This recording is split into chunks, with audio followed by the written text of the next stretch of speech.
Hello and welcome to the first live broadcast of the 2020 Clash of Clans World Championship Qualifiers. My name is Banks and I'm your desk host, and I think I speak for all of us when I say how fortunate we feel that we finally get to find out who is going to be our first finalist in the Clash of Clans World Championships. And to help me guide you through this momentous qualifier, it is of course my fellow casters Woody and Carbon Finn.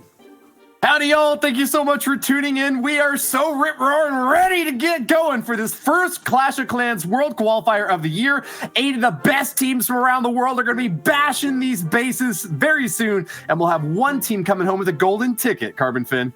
Oh, yes, Woody. I'm so glad to be here. Finally, we have the qualifiers to find that first one, like you mentioned, to try to get that golden ticket, competing for that $1 million prize pool. Oh, Banks, I am ready. It surely is going to be a contest to remember. So why don't we take a quick look at the format for today's matchups. Carbon, what have you got for us? Welcome to the Clash of Clans World Championship. We have the top 8 teams from around the world ready to compete for their chance at the golden ticket to compete in the World Championship. During the first day, we had divided the clans into 2 groups, A and B, 2 from the in-game Clan War League and 2 from the ESL play. On day 1 and 2, we are going to be playing the double elimination group stage. On day 1, we will play the initial 2 games with the winner advancing to day 2. But the losing clans will face each other in a second chance match for elimination. And then we will repeat the same structure in Group B to find out who advances to Day 2. Overall, Day 1 will bring us a total of 6 matches. And now we're entering the second day of the group stage, and we're kicking off Day 2 with the winners from Day 1. The prize is high because the better clan will advance straight to the playoffs.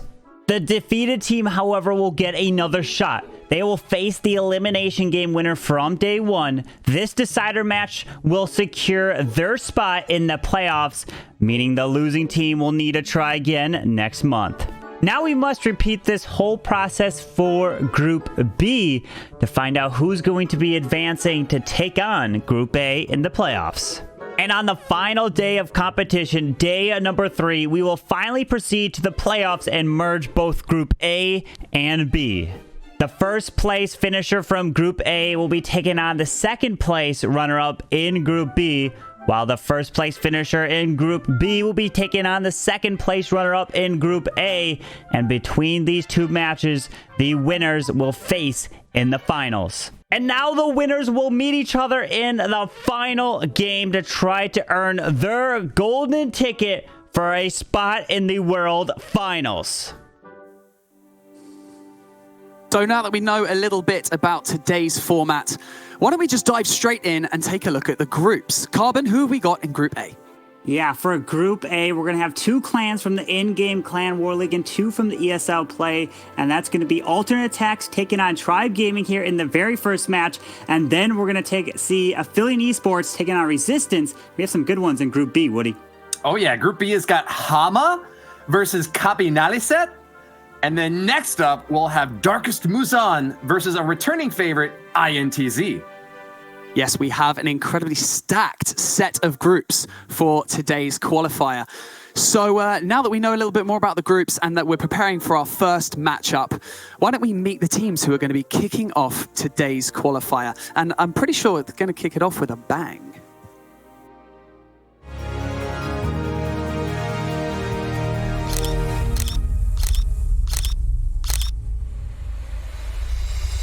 So can you introduce yourself and your team? Yes, I'm Boom from Alternate Attacks and we are from Europe. So what is your goal in this month's live qualifier finals? Our goal is actually to be in the finals and of course winning the whole tournament. That's good. And who do you believe is the favorite to win though? I think other than us, INTZ is definitely one of the favorites. And so how did you and your team prepare for this event? We were really focusing on our base testing for months. So what's the atmosphere within your team like right now? Our atmosphere is always good and used to be good, but right now we are pretty much stressed. And as a professional Clash of Clans player, what is your goal personally? Personally, I am the captain of Alternate Attacks, and my personal goal is to lead my team to the World Championship final. That's great, Boom. Thank you so much for joining us in this interview, and we look forward to seeing you in the live qualifiers. Thank you.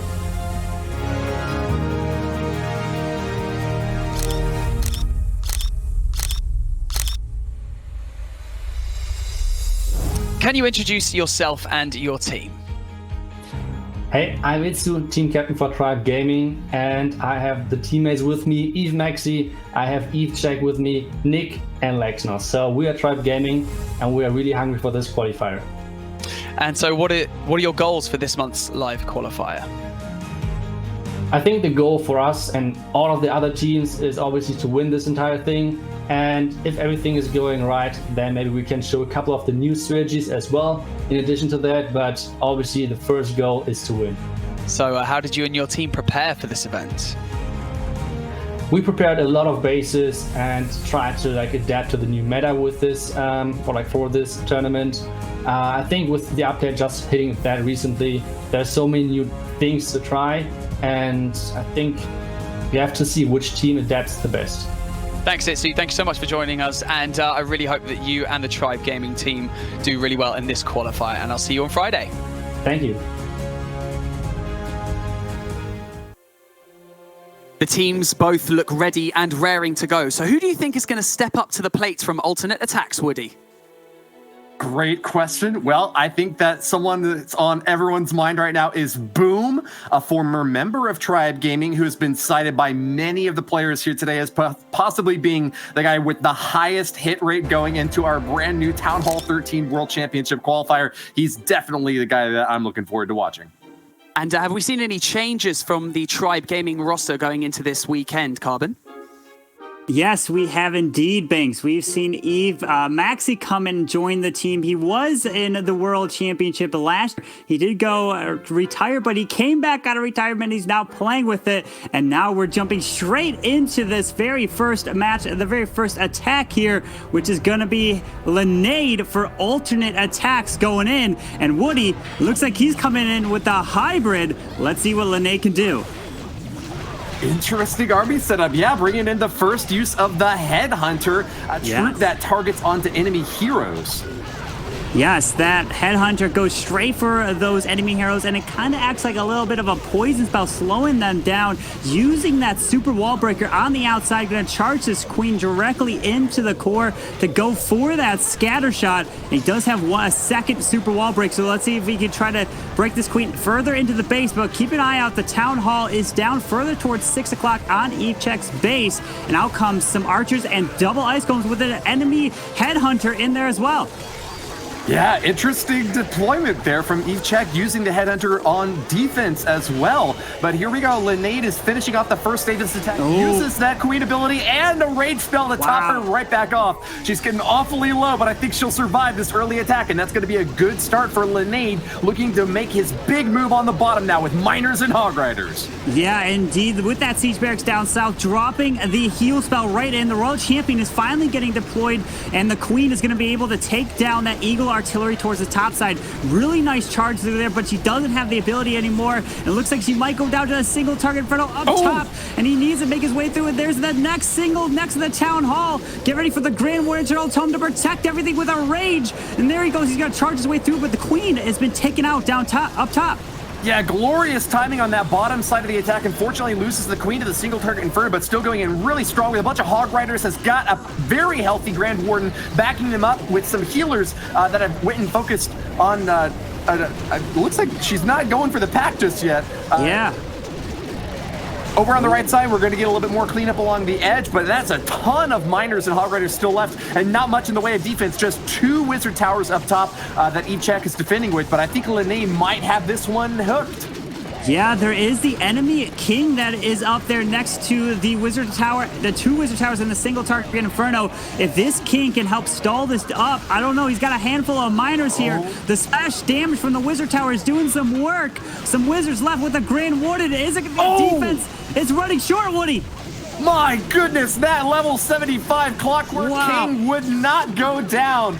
Defending against miners and keeping those Hog Riders at bay. There's not very many defenses left, but I think actually Linnae's forces are just starting to be whittled away. And yeah, that's it. A 2-star 94% from our first hit. Great job to Linnae, but E-Check's defenses will hold.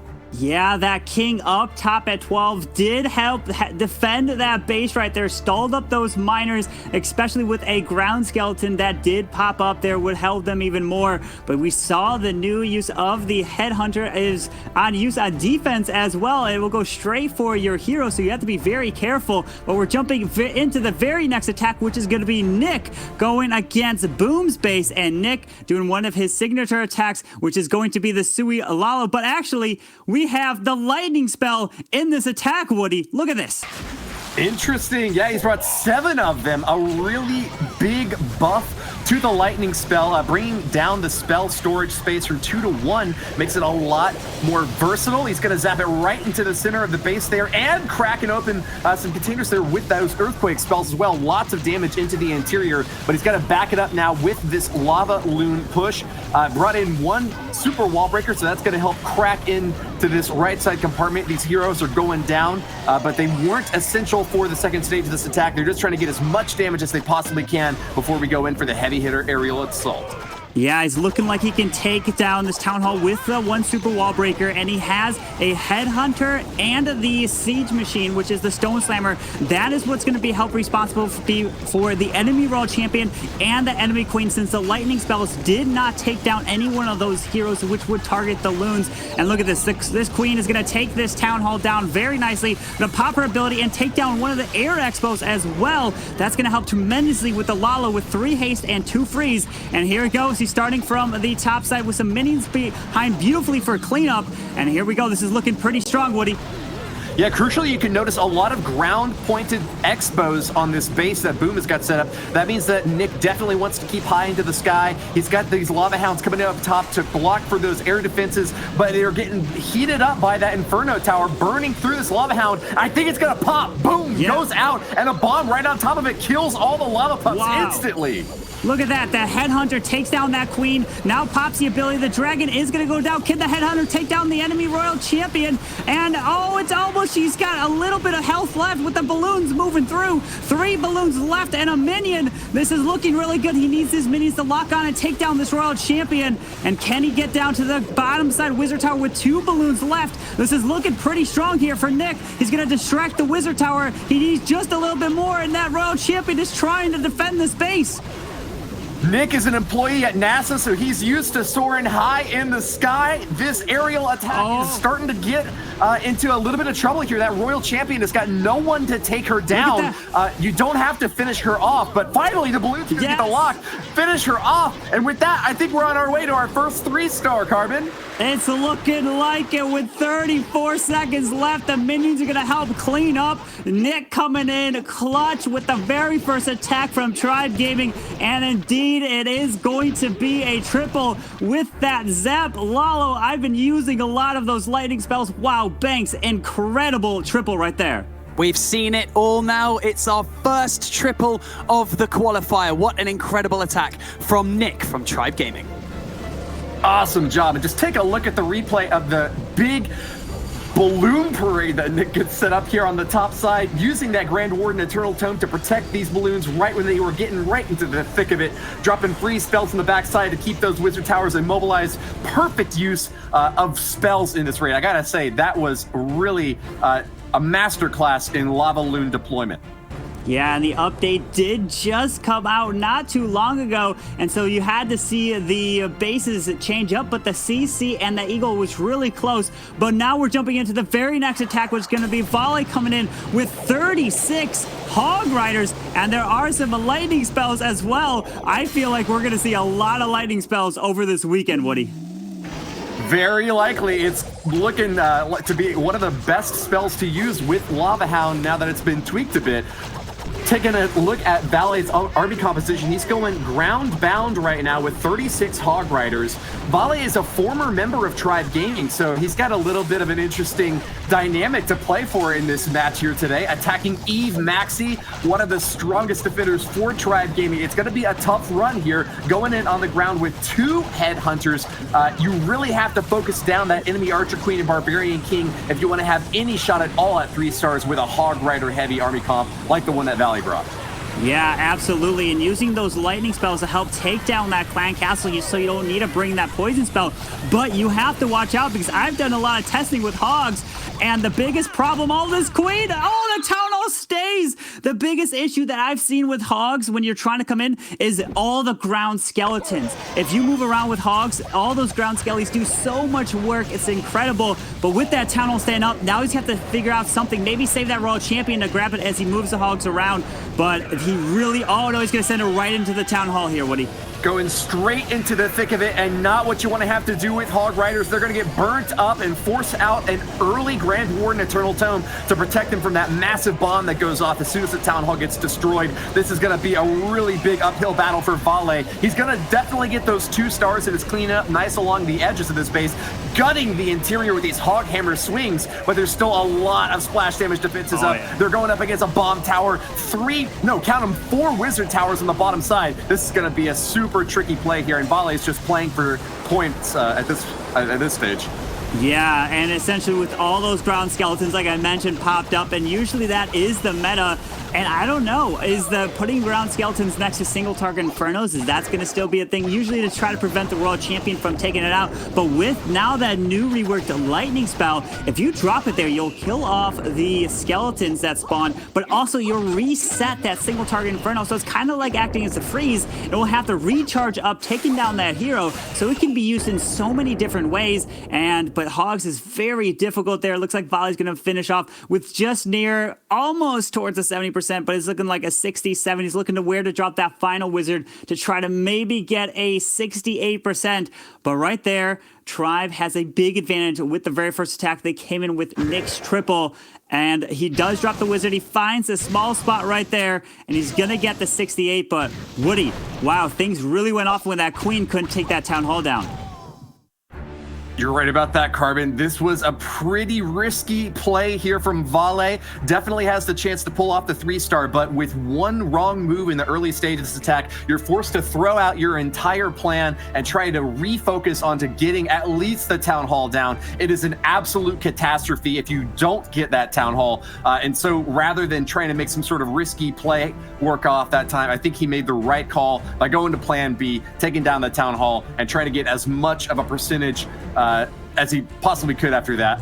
However, alternate attacks is going to be behind now in the overall destruction game, and it's Tribe's war to lose at this point, ahead with a 3-star on their first hit and looking for their second one. Yeah, absolutely. And to think, Tribe starts off with the triple and going in with that Zap Lao, taking the risks. But if you take out an Eagle and that clan castle, that is so much value. Now the base designs, you really have to start moving things around. But we're going into the very next attack here, which is going to be Lexnos for Tribe Gaming up against Vale. And Lex is coming in with the hybrid as well. And I'm looking to see if he's got any new update troops or spells. And it's not looking like he's going with the classic hybrid with a Yeti that Lex loves to use on the outside to help set a funnel and potentially grab a defense behind a wall or a defense on the outside to help set that funnel for the Queen Walk. Yeah, he'll be kicking it old school with that Queen Walk all along the outside. 5 healers to keep her boosted up is a pretty big commitment, but it could definitely be justified if you've got to keep her in there for the long game. Lexus is going to be using one of those new super wall breakers to bust through this outer compartment and moving on in now, tearing down this Inferno Tower with some nice balloon coverage out in front of that Archer Queen. She's looking nice and healthy. Unfortunately, though, Barbarian King gets caught in a tornado trap, kind of spun around a little bit there before he gets taken down. Didn't get quite as much damage as I think Lexus was hoping for. Yeah, watch out for the head. Worry about that tornado later on. The Headhunters here, can they go down to the poison doing some work? And that Lava Hound's going to slow that Queen down, but was able to take down that enemy Queen there and did activate that tornado trap. Very nice so with that King, so he won't find it with the World Champion or Hogs as he moves his way around into the base, even though miners, they don't get affected by the tornado trap, and the Queen is making her way through, still has her ability intact, drops the next rage to keep her up and alive. She can grab that both of those expos there, but she cannot grab that air defense, so he's going to have to grab that with the miners there before it takes out the healers. And watch out, we might have a healer switch unless this queen does not take any more damage from the core. Watch out with the Grand Warden World Champion. They're moving their way right to this town hall, Woody. Nice protection there from the Grand Warden, keeping those hogs and miners on track. The hogs are going to go for direct damage, targeting buildings first, so they're going to help out those miners quite a bit. Heal spells are really great with both hogs and miners, so as long as he can keep them all relatively spread out but focused enough that the heal spell will get maximum value, he might be on the path to a 3-star, another one for Tribe Gaming. That single target Inferno up top is looking awfully scary for this Archer Queen, but if she can get locked onto the enemy Barbarian King and Eagle Artillery before the Hog Riders get pummeled by it, I think that he's looking great. Yeah, he's got that queen still with her ability. Is he going to have to use it through the enemy king and the Eagle Artillery? Down it goes with some hogs moving up top with one freeze. Uses it on the single. Watch out, we do have that in-core clan castle there. Remember, the balloons will not target unless all the defenses are down. The queen's getting locked down by the single. Can she get out? She gets out! Woody! Wow! Escapes that single target Inferno range, and that's going to be a huge boost for Lexnos. There is no way that this base is going to stand up against the might of this Tribe Gaming army, storming through and busting down the last remaining defenses. These miners will not be denied, undermining Vale's defensive efforts and going close to 3 stars. He's running low on time, but can he get it? I think he might still have a good shot. He's got 10 seconds left for the clan miners castle. do it. Oh, the queen, is she going to go with the miners? 5 seconds. Dig through. A spring trap kicks him off. That's not. Can they? Oh, my goodness. 0 seconds left, and he still did it. Lexnos, an absolute beast. We did not expect that at all. Right down to the wire. Tribe Gaming managing to maintain that perfect score for the moment. 6 stars to 4, 100% to 81%. What a start for Tribe Gaming. They can even take their foot off the pedal slightly if they want to. Absolutely incredible. Came down to the final second. Those spring traps right there almost cost it. It was time. The miners get it done. And he did drop the loon. He was thinking that the loon would go to that clan castle once a single target Inferno would go down, but it kept going across the base there. And then it ended up going down to the sinking air mine. But man, what an attack. And now we're jumping into the very next one, which is going to be asked of alternate attacks. He's looking to take down Nick. Woody, they really need a triple to answer this. They definitely need one here and now. No time to pump the brakes. But hey, Ast is also known for being one of the best players from alternate attack. When we asked Linade who the best 3-star hit rate player on his team was, he didn't hesitate. He said Ast. This guy is coming in hard and heavy with 44 Hog Riders. Forget the miners. We're going straight for the defenses this time. This is a big and beefy all-in attack from Ast, going straight for the Town Hall to start off with, and then looking to clean up for 3 stars soon after. That Wall Wrecker is going to help provide some coverage for this Queen as she makes her charge in. No healers for her this time. She's just going to get some coverage out in front from those Ice Golems to get the first stage down on this base. But can she go for the Town Hall? It looks like she's a bit distracted, Garvin. Yeah, it looks like she's walking around. The P.E.K.K.A.'s working on the Town Hall. Will it go down? And it does go down right there with an Ice Golem now coming through. Watch out. We saw an earlier attack try to come in with a mass amount of hogs here with the lightning as well, but there is probably a bunch of ground skellies, so that's going to really stall up the road. There's the first set of ground skellies right there that pops up, uses the Grand War Internal Tome super early. King's going to be used down south to help grab a bunch of these defenses and the enemy World Champion, and the hogs are moving through. There's the first heal. He has another one and a free spell to use. Let's see if he can do it. Yeah, unfortunately hitting quite a few spring traps early on there. Ast is having a bit of difficulty rounding the bottom side of the space. Now, fortunately for him, he's only got single target Infernos to go up against, so those Hog Riders don't have too much of a difficulty if they can make it past these big splash damage defenses. Looks like he's actually been able to keep that scatter shot off the Hog Riders. Yeah. Very good result there. That Royal Champion providing some excellent coverage as we move around this base clockwise. It looks like Ast might actually have this one in the bag. He's got a couple of splash damage defenses to take down, but plenty of time to clean up afterwards. Yeah, oh, look at that giant bomb and the bomb tower, but it's gonna be enough, and he's gonna answer and get the first triple. 4 alternate attacks here, but alternate attacks is gonna have to start getting the 3 stars because Tribe Gaming started 2 for 2 with back-to-back triples. Beautiful attack here, coming in with the Zap Hogs, I guess that's what we'll call it, taking out that clan castle and that town hall with the hero charge into it behind the wall wrecker. Very nice attack getting it done. Unfortunately, the first hog attack that alternate attacks tried, it fell short, but this one, when you get the town hall, you get so much value. Yeah, great job there to Ask. It looked a little shaky at the beginning. They're losing so many hog riders to the queen and to those spring traps, but great use of heal spells to keep them topped off toward the end, and he had plenty of cleanup troops and plenty of time left. That actually might have been the most dominant 3-star hit that we've seen so far this war. If you're asking for alternate attacks to start putting 3 stars up on the board, hey, Ast is the guy to do it. He's got 7 stars total for his team now, and with 2 attackers left, they are still definitely in this game, Carbon. Yeah, absolutely, Woody. But we're jumping straight into the next match, which is going to be Evechek. And Evechek is using, the first time we're seeing it in the update here in this war, which is going to be the Super Witches with 3 bullets. Remember, each Super Witch takes 40 camp space. That is a lot, so you really have to make sure you're going to be using each one to its fullest potential, because if one dies, imagine 40 camp space going down with, and they're going to spawn one big boy moving in, so that's a lot of HP that he's going to try to charge in with 2 jumps and a siege barracks. Maybe with hogs, we'll have to see what comes out of that. Yeah, interesting that we're gonna get to see the Super Witch in action now. Those big boys can deal a ton of damage and are really tanky out in front. So Evechek has gone hard and heavy on this new attack strategy. He was actually the first MVP ever in a Clash of Clans Worlds qualifier back in March 2019. So this guy has got some of the deepest experience at the top level of competitive Clash of Clans in the whole world. Getting burnt up by an Inferno Tower, trying to take it down just in time to keep it off of those heroes. I think he's got this first stage of the attack looking good. Nails that town hall, and the first star is in the bag, Carbon. Yeah, the first star was taken down. I did see that there was a Inferno Dragon that was also the new super troop that was defending for Yo-Yo's base right there. But these super witches, can the healers keep them up? They need to stay. The scatter shot is doing some work to them with a back end single. It needs to go down with the World Champion. Still has her ability. But let's see, this queen is still moving through. Pops the World Champ ability. Can he have it? Does he have just enough here? Wait a second. He still has some super witches inside the core. World Champion's doing some nice work on the outside with a P.E.K.K.A there. Queen ability. This is looking pretty solid for Evechek.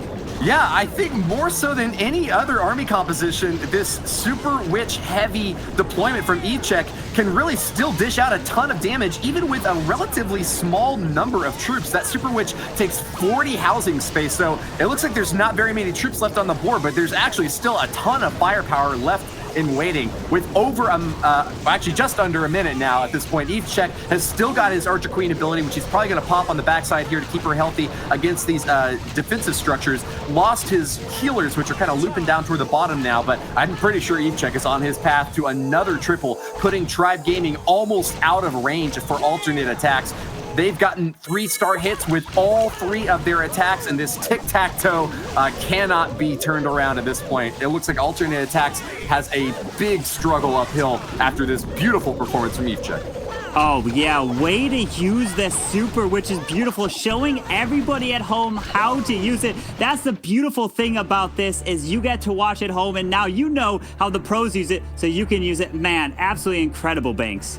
It really is. We have another triple on the board for Tribe Gaming. Absolutely stellar performance from all 3 of them so far. Like you said, Woody, alternate attacks really do have a bit of an uphill battle to go from here. But it's still anyone's game. We can never rule anything out. However, Tribe Gaming really have stamped their foot down and solidified their slot in this first qualifier.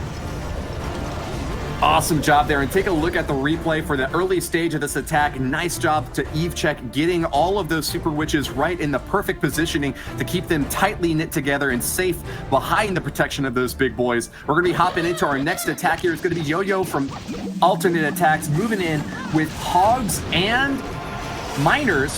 5 healers to back up this queen walk along the top side of the base, hopefully trying to get that CC pull and the town hall down with her first stage of this attack.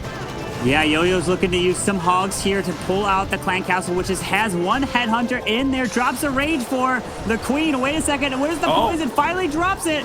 The rage is trying to keep this queen alive. Just barely slows that headhunter down to heal that queen back up. That was super close.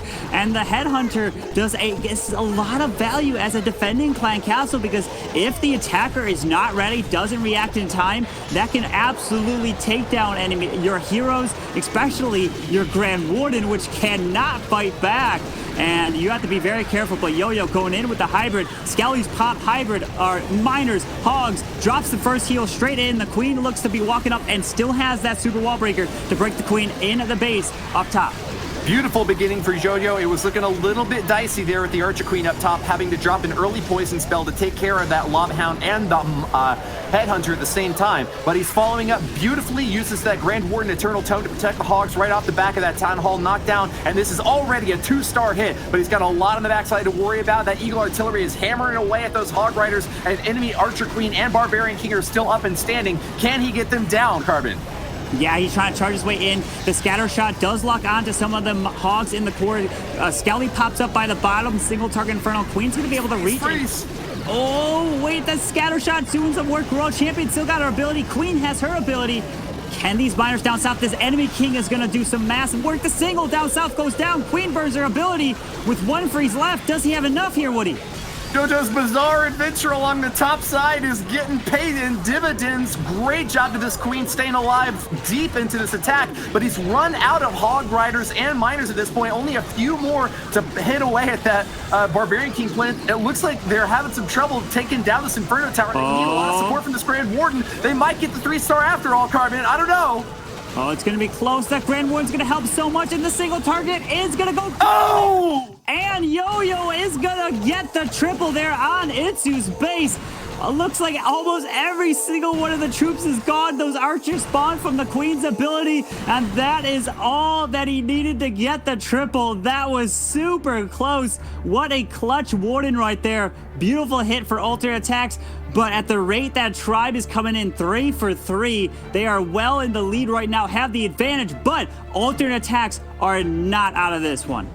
Grand Warden flipped the switch to Wumbo and went for a huge strike at the last stage of that attack, winning by the skin of his teeth. But hey, a 3-star is a 3-star, no matter how you cut it. Great job there to JoJo, keeping alternate attacks in this race, even if they're still trailing a Tribe Gaming team that has yet to even see a 2-star hit.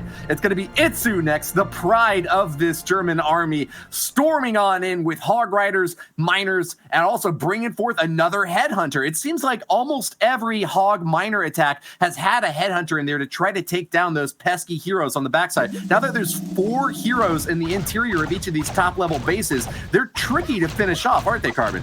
Yeah, absolutely. With the Royal Champion, the King, the Queen, and the Grand Warden acting as that defensive, which the Headhunter does not target that Grand Warden structure because it acts as a defense there.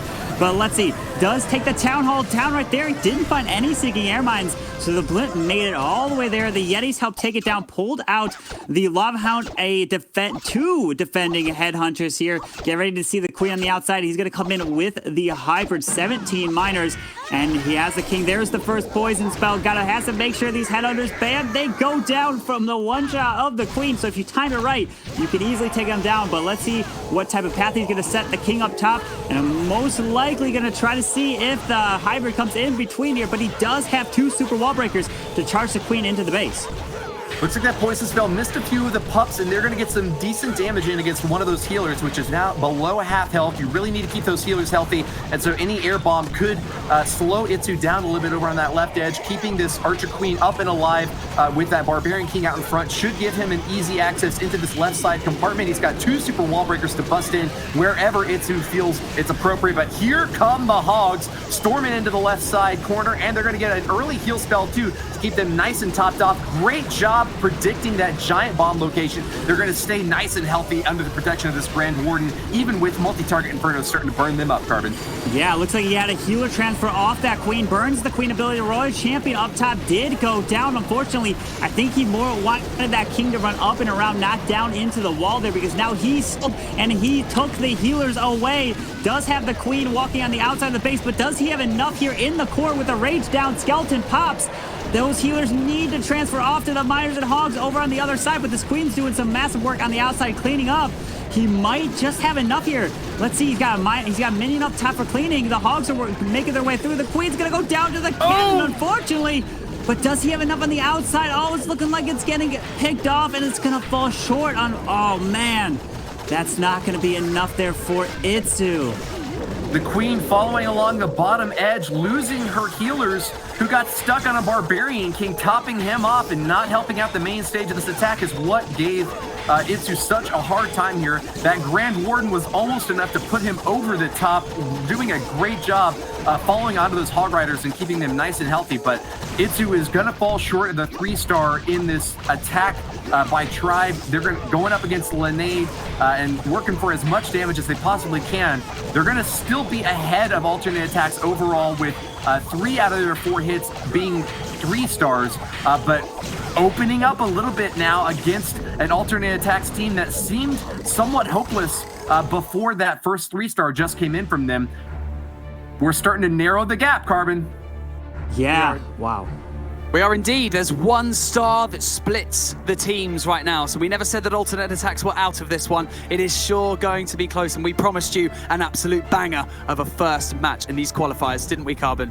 Oh, yeah, absolutely there. We've seen a handful of these triples, and the beautiful thing is using the new troop, the new spell rework of the Lightning, and incredible to show everyone how to use it at home, how they can get the 3 stars, especially in their wars, and help their clan to victory. And now we have Boom, that we heard from the interview with you, Mr. Banks there, and he's going to come in with the, looks to be the Zap Lalo as well. 7 lightning spells, and look at this Queen right next to the clan castle, and he's taking full advantage of it. Let's see, keep that Earthquake away from the Town Hall so you don't activate it, and he's going to fly in with 2 hounds and 33 balloons. Boom, bang, zap, and she is out of there. Boom for alternate attacks needs a 3-star here and now. There is nothing less that would satisfy his teammates. Alternate attacks needs to get that star count up to 13 and push for the highest possible percentage, since they're behind by almost 5% against Tribe Gaming at this point. Down a star and 5% is a big gap to cover with just 1 attack left. But if anyone can do it, Boom would be the man, known worldwide for his stellar performance. He's feared by his enemies and loved by his compatriots, but it's all up to him now to put those points on the board and keep his team alive. With this attack, the Queen is charging on in, no healers to back her up for the first stage of this Lava Loon hit. He's taken down a big chunk of the interior now before he finally moves in with his 1 Lava Hound on the bottom, the second one backing it up now over on the right side corner. Oh yeah, the value that he got from his heroes there, taking out the scatter shots, and now he's just gonna Lalo right around super easily, drops that rage, and there is the enemy Royal Champion up top, but he's got 2 Headhunters that he could use for it. But let's see, these balloons pops the Grand Warden ability to keep them alive here. Town Hall is gonna go down, he's moving his way up, has 2 freezes left to use here, and he's got to toss the farm. Queen moving around the outside and get ready for all the, oh, we got some air skellies popping up as well, some red air bombs. But let's see, can he move his way through with only 1 freeze left, Woody? 1 freeze left. He's going to use it on that wizard tower, trying to keep these balloons as best protected as he can. There's a Tesla farm in the top left corner that could cause some trouble here for Boom, but it's looking like he's got a really good shot at nuking down the remaining structures along the back side. He still has that Archer Queen as well, helping with some cleanup, and it looks like there's no more walls that he has to worry about. I think Boom just might have done it, Carbon. He's on the way to 3. Yes, absolutely. With that Queen ability still intact, this is going to be a triple with the Zap Lalo again. We're seeing another 3-star coming in with that new lightning spell rework there. An unbelievable showing how to get it done. Boom Beautiful hit, bringing alternate attacks even closer. They need this comeback to try to get that victory. Wow, look at that right there, because remember, this is, you win and you advance here, and it's everything's on the line. Very nice attack from Boom. A beautiful play from Boom, setting him up, rolling it down, and knocking him over. Alternate Attacks has got a 92.4% average destruction against the Tribe with 13 stars on the board. All they have to do now is sit back, hope, and pray that their defenses can hold up. Tribe Gaming has got a big advantage now. All they need is a strong 2-star hit to cement their win, and it's going to be Eve Maxi going in for the kill. Oh yeah, Eve Maxi coming in right here with the drag bat, and he is coming back to join in with Tribe Gaming, and he is the closer here in the very first match, the actual opening match in the 2020 qualifiers here. The pressure is on the line. Can they take down alternate attacks? He's taking his time here, drops, oh, looks, he finds a spring trap right away up at 12, and look at that. Now he can drop a giant right into there, and I think he was trying to maybe drop the giant first and tank, but that bowler will not get the bowler bounce onto potentially that air defense, which unfortunately the timing was off there. Does use the king. That's going to be pulled to this Royal Champion potentially right after she targets out to the barbs. Yes, there he is, and the Royal Champion coming behind the king to tank.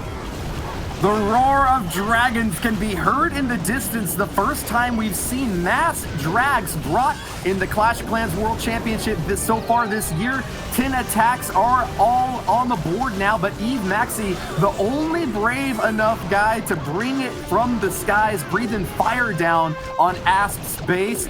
He's going to be moving along the outer edges, just getting some positioning done here and taking down a few of the interior structures along the left side corner. But the main thrust is moving in now. A Sui hero along the bottom corner will get a little bit of damage chipped off, but I gotta say, this is still looking like a pretty scary base to have to go up against. He's knocked down some of the heroes, which can cause trouble for these dragons, but the spread is looking pretty deadly. A Grand Warden to back these guys up, and they're going to be going straight for the Town Hall very shortly, Carbon.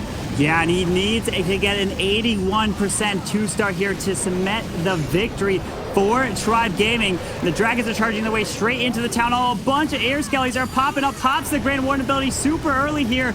And let's see, what does he have? He has a few bats that were actually dropped in front. The Town Hall goes down, and he avoids, oh, I don't know if he avoided the Gigabomb just in time, but here comes the bats over at 3 o'clock. He drops the freeze finally on the Wiz Tower. He's got 55%, but he's going to have the bats. He needs to keep this Wizard Tower. He does keep it frozen. He's moving his way through. Can he get to 81 here?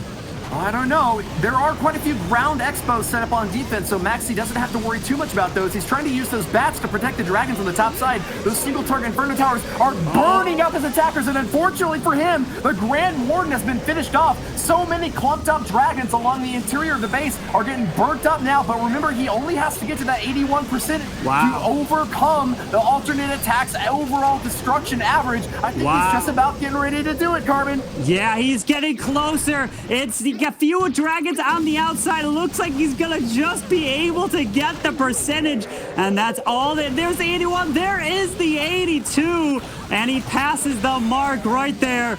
It wasn't the prettiest. There was a ton of air skellies. I think Ass was ready for an air attack, a Lalo, but we saw Eve Maxi getting what he needed done, and he knew exactly the percentage. You definitely know all these players playing in the qualifiers know the percent that they need. Beautiful job right there for Tribe Gaming. That was victorious. Incredibly close ending right there. 87% 2-star. He only needed the 81, but just managed to close it out, Eve Maxi. We all got a little bit nervous towards the end just there, but that was an incredible way to kick off the competition, wasn't it, Woody? What a finish. Tribe Gaming coming in strong with those early few attacks, slowing down at the end just as alternate attacks was able to pick up pace again, but Tribe Gaming emerging with just a little bit of an overall percentage lead over alternate attacks. They will be moving on. Alternate attacks is not eliminated, though. This is a double elim round, so they'll be going to the bottom of the bracket, but congratulations to Tribe Gaming picking up the win in this first round of combat. Yeah. Yes, exactly. Tribe Gaming moving forward and alternate attacks unfortunately going into the losers bracket, but they still have a chance to make it back. So what an amazing way to start off the competition. And to break down the attacks even further, I'm going to throw you over to Judo. Thank you so much, Banks. You said it yourself at the very start. We were going to have one fantastic one. I wanted to break down the attack by Nick. That started it all off. He uses his hero dive over to the right-hand side of the base. I will come back to that. But Carbon himself said about this attack strategy, the Zap Lava Loon. So in the center of the base, the rework to the lightning spell means you can take 7 of them onto the Eagle Artillery, the Clan Castle, take them out alongside the Earthquake spell, and Nick does a beautiful job with that. Sometimes you can actually get damage onto the Queen as well, but the most important thing is taking out them structures and creating pathing. Once the Clan Castle is down, the troops cannot defend. So if we move across to the hero dive area, Nick is sending in his 3 heroes to take out value in that of the Scattershot, the Town Hall, but also the pathing. And if we extend it to the the lightning spell, in the center, you can see now how the lava loon will just come around the base. It looks fantastic in terms of taking out damage and setting up that pathing. So Nick really taking his time, allowing the Queen in towards that Town Hall. You want to assure that the phase is going to get what you want it to before moving on to the next job. But here comes the Lalo, the big part at the end. That's what you need to do with the lightning spells. The lava loon then needs to come in from separate angles, and the reason for that is to condense their fire to the Scattershot. Now also, let's take a look at the Headhunter troop, which Nick was able to sneak in, take down the Archer Queen as well, alongside the Lava Pups. Such a beautiful addition. And the other thing I really liked is that although the Sweeper was up, Nick also realized that he could freeze the Sweeper, the Scattershot, and the Wizard Tower. Always try and get that good value, guys. Nick was able to do that across the board with the starter, with the main phase, and even to the end. We had them couple of balloons waiting to tank the Wizard Tower, as Carbon mentioned. Otherwise, your main pack of balloons coming through could be susceptible to that splash. What an incredible war, and we are going right into another one. It is Aphelion Esports versus Resistance.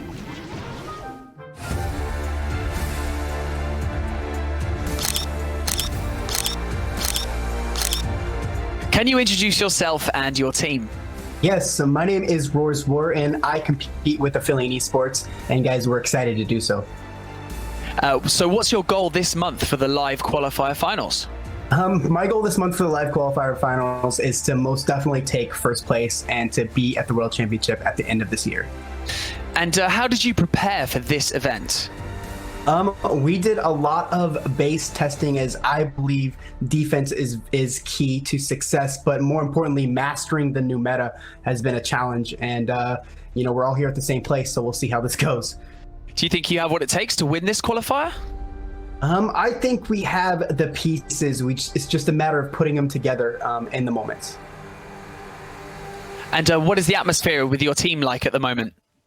Well, I mean, it's been almost 6 months since we competed together, and just keeping the team together and motivated and excited has been a challenge, but we're definitely here together and competing for the same goal. Well, I think that you guys definitely have a shot, and it's going to be a really interesting first qualifier for the finals. So really good luck to you and your team, and we look forward to seeing you on Friday. Absolutely. Back at you guys.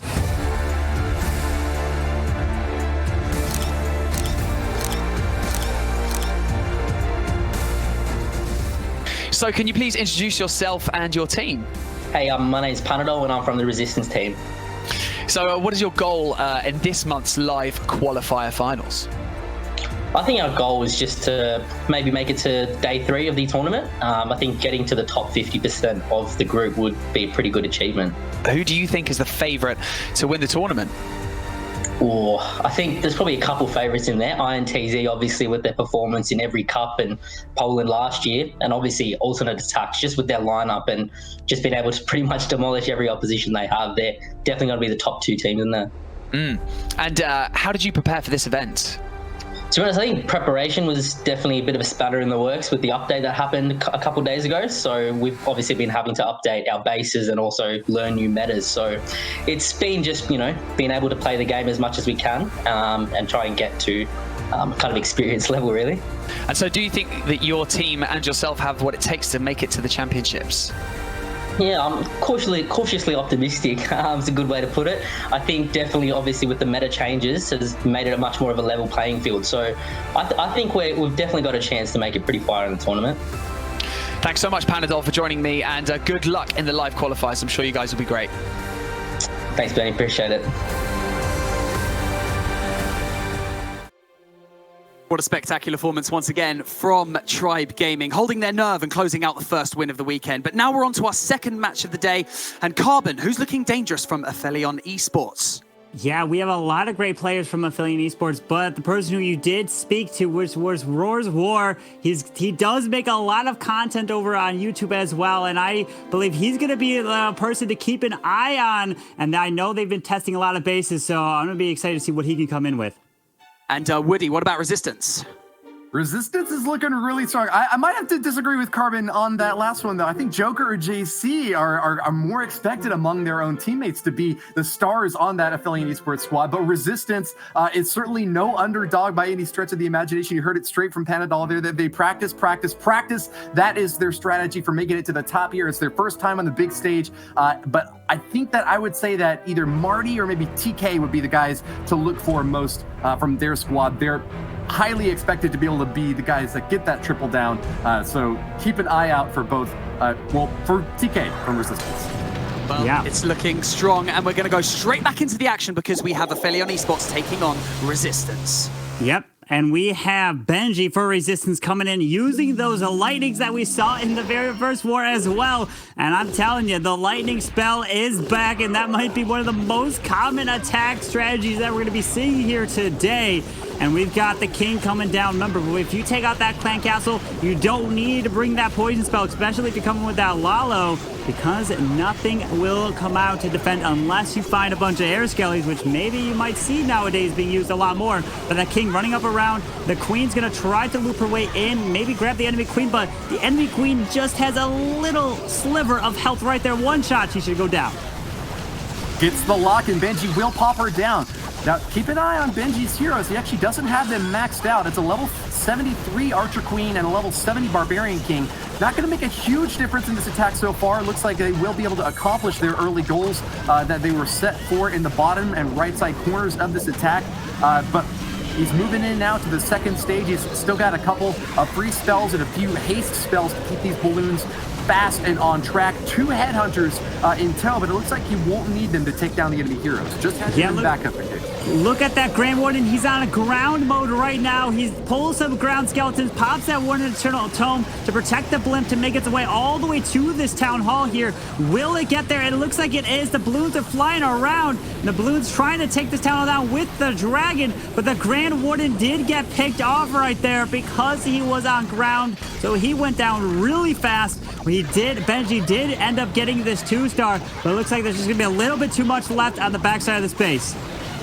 Yeah, this is a really highly spread out base. It's going to be tricky to finish off more than a few more structures here. We actually polled our friends over on Twitch, and they came in 2/3 of the respondents said that Resistance was the team that would take the win here. So they're considered to be on top. Now, Aphelion knows that they might be seen as underdogs, but with this successful defense right off the bat, I think that that's going to sway the odds a little bit more in their favor. 75% damage so far with this 2-star attack, not above the average of what we saw from our last two teams, but certainly enough to keep Resistance in contention. Yeah, absolutely. And we're also seeing that Headhunter was not maxed out, so using just the level 1 right there, and Benji's going to come away with a 78% 2-star for Resistance to kick off this war, which means Aphelion knows where they're going to be standing here. They're going to look to try to come in, but that lightning spell is being used more and more now in the new meta. Yeah, would you say it's overpowered? I don't know. It seems so popular that it's hard to underestimate its capability.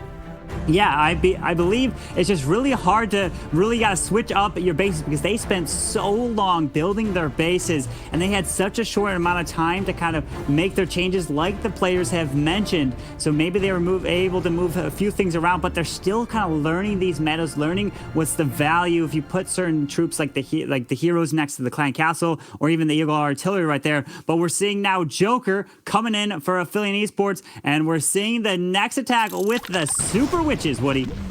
Here they come. Super Witches got a 3-star in the previous war.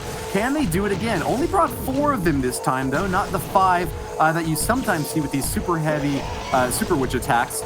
We're going to be sending in troops along the top corner and the top left side to start off with. Remember, it's a Grand Warden Walk is what we call this starting strategy here for Joker. You don't see it quite as often as the Queen Walk, but it's at the Clash of Clans World Championship where these strategies first get tested and used at the top levels of play. Nice job there to the Barbarian King, dodging that Inferno Tower over on the left side corner. That'll be a nice boost for him. Oh, even though he loses some of his Barbarians to that Giant Bomb. Yeah, and it looks like all these witches and the big boys are going to move their way straight into this Town Hall. Sweepers pushing the balloons back, which we're testing for sinking air mines. And here comes the Hogs out of the siege barracks. But look at what we have here. We have a Lava Hound and an Inferno Dragon, which is going to be defending, which is going to stall up this World Champion super quick. And she's not going to be able to get as much value. That Eagle Artillery is going to be staying up on the bottom side. Oh, how unfortunate. He did drop that way too quick. Wow.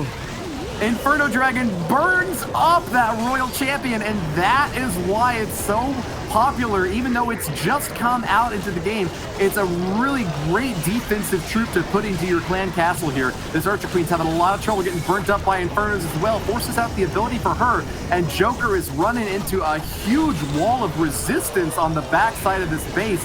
Can't seem to make his way past this single target Inferno here at the bottom, and that's going to be just about the end of his attack.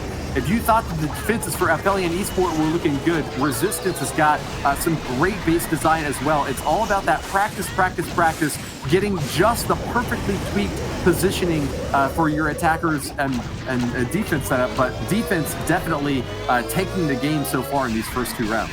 Yeah, absolutely. These first 2 attacks, like you said, the defenses are key. We heard it in the interview. Defense is going to make the difference. They're still learning the new metas here, especially on offense. The best way to use these new troops, the Super Witches, the Inferno Dragon, and especially that Headhunter. And you can use it in all these different scenarios. But man, Banks, they're using it in some solid defenses so far. They are indeed. A 62% 2-star for Affiliate Esports. So Resistance just nudge ahead by that 16% difference. It could mean a lot towards the end of this particular war, but who knows really what's going to happen with this? Like you said, it's so new since the update that people are still learning the new meta. They're sort of analyzing their bases and how to change it.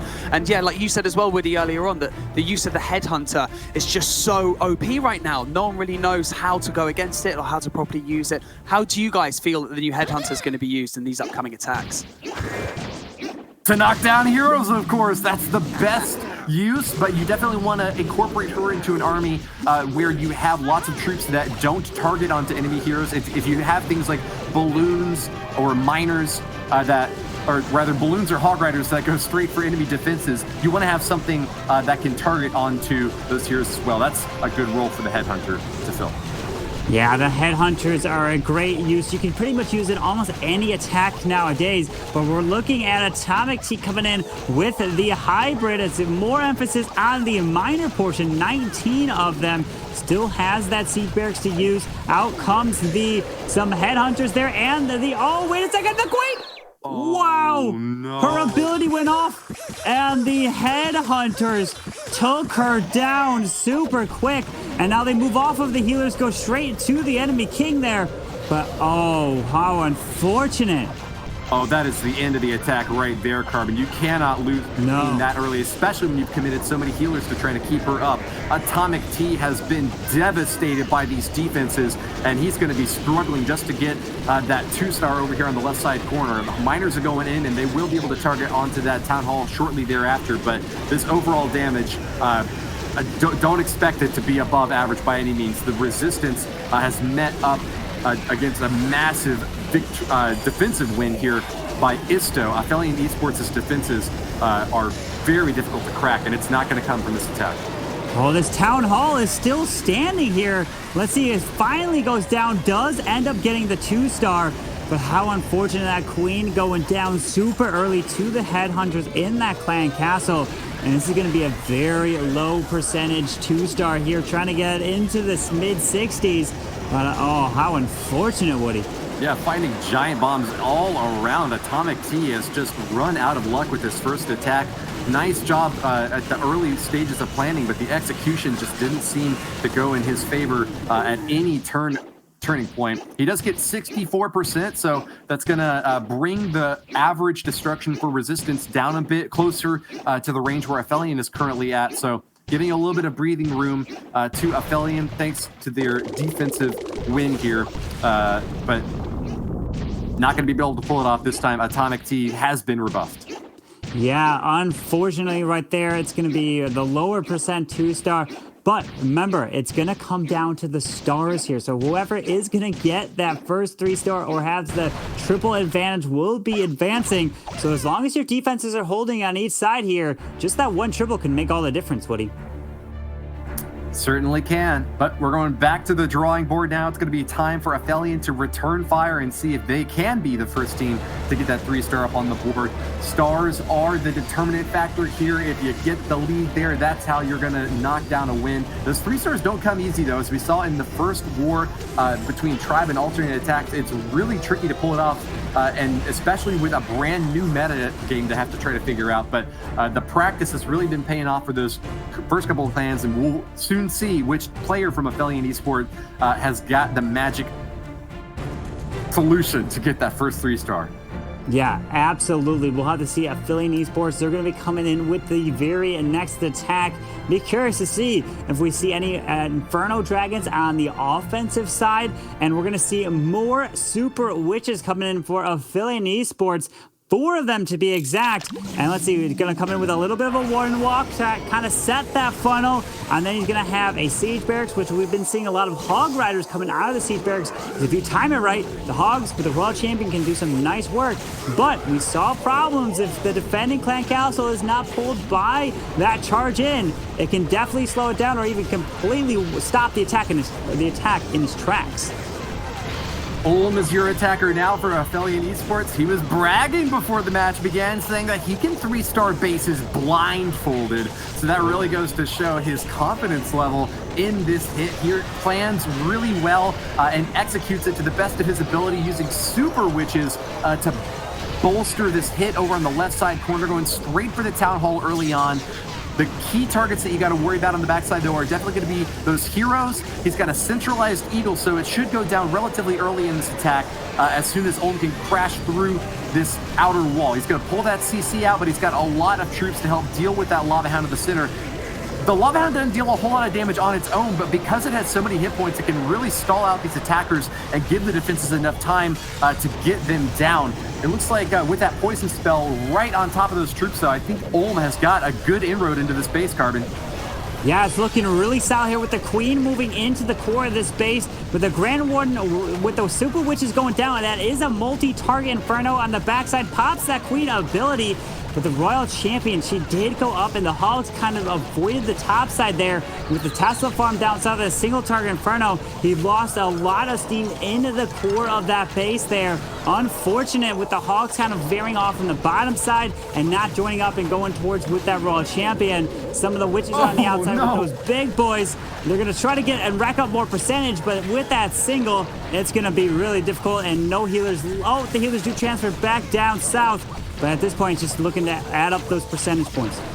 Yeah, that one Super Witch wandering to the top side pulled the healers off of her, but she didn't have any tanking out in front to protect her from that scatter shot. Got taken down, and even though the healers are going to swap back to the original Super Witches down the bottom side corner, I don't think that's going to be enough firepower to finish off the rest of this base. 39 seconds left and still a quarter of the base untouched. Olm is finally making his way over here onto this right side corner, dealing as much damage as he can. Without any 3-stars this war so far, it is a lead for resistance by 10% on that overall damage. So Olm is doing his best to catch up now, and he'll need a little bit more. I think he's actually past the point now where Aphelion will pull ahead in overall damage with this 86% that he's got.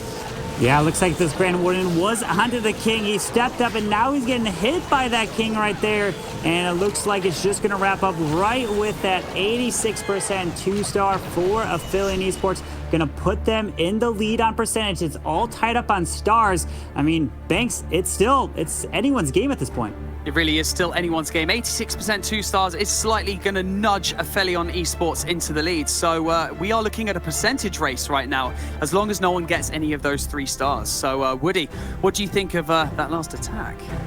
I think it went pretty well. You know, it was one of the highest percentage hits that we've seen so far this war, but I'm still holding out hope for that 3-star, and I think that TK is going to be the guy that pulls it off. Everyone on his team, including himself, said that he has got the highest 3-star hit rate of anyone on that squad. So keep an eye out for them. Aphelion Esports got a good solid hit right there, but Resistance is coming back with a vengeance. Now Trento is going to be the next attacker from their team.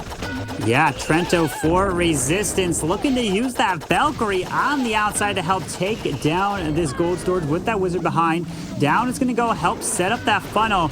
And it does have 2 super wall breakers to help make this charge into the base with the Queen. He's going to come in with the hybrid. And typically, let's see, this Queen's going to try to charge in right into this cannon archer tower. And then second break into the scatter, or that's the scatter shot there, because then she'll be able to grab the enemy Queen, the clan castle, the eagle artillery. There's a ton of value right into there. And then between the Queen and the King, you would love to send your hybrid. But look at this. The expos are on her. Past the pop, that ability uses the free spell. Uh-oh, that is going to back. I don't know if it's going to cause a lot of problems here if this Queen can stay up through the enemy Queen and that CC there. Yeah, this is going to be a real tricky play for Trento to pull off, having already used that Queen ability to keep her alive early on. Didn't make use of those rage spells quite as early as you might have hoped to keep that Queen right on target, but still, he's going to be moving in as hard as he can. Drops a freeze and barely clips the edge there of that Archer Queen's hitbox. Freezes her up for a little while, but not buying a whole lot of time with a Lava Hound coming right out on top. This Queen charge has been an absolute fail, Carbon Fin.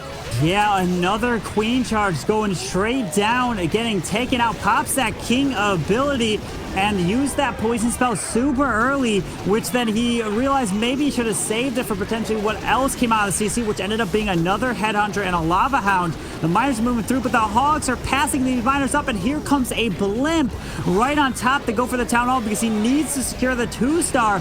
Let's look at, oh wait, the Blimp's going in, still hanging out of this Grand War Eternal Tome. He's pushing his way through, pops it finally now, and the Lava Pups are doing tons of work now. And can he get the 2-star at this point? He needs the percentage. Brutal defensive win there for Ulm. Aphelion Esports are holding on to so many buildings, and yeah, it's a question at this point whether or not this is even going to be a 2-star. Throwing everything he's got, hurling his shield at these defensive structures. Trento finally passes that 50% mark and will get the 2-star, but this is going to be a big setback for Resistance, dragging down their overall percentage destruction. I'm seeing in chat a big oof on this one, Carbon Fin. Yeah, unfortunately, another attack that falls short to that Queen charge, getting taken down. You have to prioritize that Queen and getting the value. And unfortunately, popping the Queen ability early, using that free spell, we would have loved to use it later in the raid, and that led to the attack going down right there. Very nice try from Trento. But still, we haven't seen that 3-star, which it allows anyone to take this, whoever gets that first triple. So it's still going to come down to the final attacks. Man, it's going to be a close one, even though the percent is in Aphelion Esports' favor. Hey, I think that both of these teams know that you got to save your best for last. They've got their clutch hitters in the wings ready to put that 3-star up on the board, but holding on to those big hitters to know whether or not they have to go for that risky play or if they can make it a bit safer for a high percentage 2-star hit. At this point, it's still up to either team to get that first 3-star strike. Aphelion has got their chance now with JC. JC is actually the most experienced player in this war 4 lineup. He's a player who's been competing in ESL for a long time. He's actually at the ESL Mobile Open Season 4 finals, so he's someone who really can keep calm under really highly pressurized situations. Expect to see him go far in this next attack. Yeah, and he's coming in with the Zap Hogs there. Did take out that clan castle and the enemy queen. You have to be very careful placing your queen anywhere near any of the high value, including the eagle, scatter shots, clan castle nowadays, because of the new lightning spell meta. And the queen, the wall wrecker, is going to take this town hall down right here. And out comes maybe Ice Golem P.E.K.K.A. we're going to see. No, just triple Ice Golems. Going to slow that town hall down, force that queen ability super early. And I'm thinking he wanted that queen to help take down the core scatter shot there. And look at that. Here comes the Hog Riders. They're moving in. Get ready for the Grand Warden, the Royal Champion, and one Headhunter to use as well. There it is, moving in. Yeah, the P.E.K.K.A. Ice Golem have taken down the Town Hall, so the first star is claimed by JC. He's got some great defenses to go up against, though. Finally finishes off that enemy Royal Champion, and a big Grand Warden Eternal Tome to protect these Hogs as they're taking a massive amount of damage, spreading out probably a bit more than he was hoping for here. They really need to finish off that scatter shot over on the interior side there if they want to have any chance at all at 3 stars, knocking it down. But these Hogs are so spread that there's no way to keep this Grand Warden protecting all of them at the same time. No spells left in JC's arsenal to keep this party rocking on. So I think that we're just about rounding out to the last stage of this hit here, Carbon. Yeah, unfortunately, he did use that freeze spell up top at the single target Inferno, which then the Royal Champion got taken down right to the left side over there. Now the King's going to help try to clear out the enemy King here, but unfortunately, the Hogs split in 2 different directions, and the Grand Warden could not cover and protect all of them there. Very nice try from JC, but this is where I'm seeing the Hog Riders. It's so difficult to go in with the Zap Hogs. We've seen a triple with them, but if you don't get that value, then all of the cannons, the bomb towers, the giant bombs, ground skeletons, which is usually the meta, absolutely can do so much work, which the balloons wouldn't get hit by any of that, but they move a little bit slower. And the Hogs, I mean, they end up getting the mid 70%, so 75% here. It looks like really nice try right here for Affiliate Esports. We're still waiting to see that first triple in this war. Tricky start for both of these teams. Yeah, no triples yet. JC charged in on this bottom right side corner, asking what did the 5 fingers say to the face, and slapped straight into Panadol's defenses. But that big pancake of a hit spread out his forces a bit too thin to get that puncture that you really need with those Hog Rider strikes to minimize oncoming defensive fire. JC with a high percentage 2-star here is going to keep Affiliate Esports in the lead. Barney, what have you got for us? A 75% 2-star from JC, and actually having spoken to the Resistance captain Panadol before this weekend, he did say if anyone can come in clutch for us, it is going to be TK. So we're obviously yet to see his attack yet, so that could be the one we're waiting for, Carbon.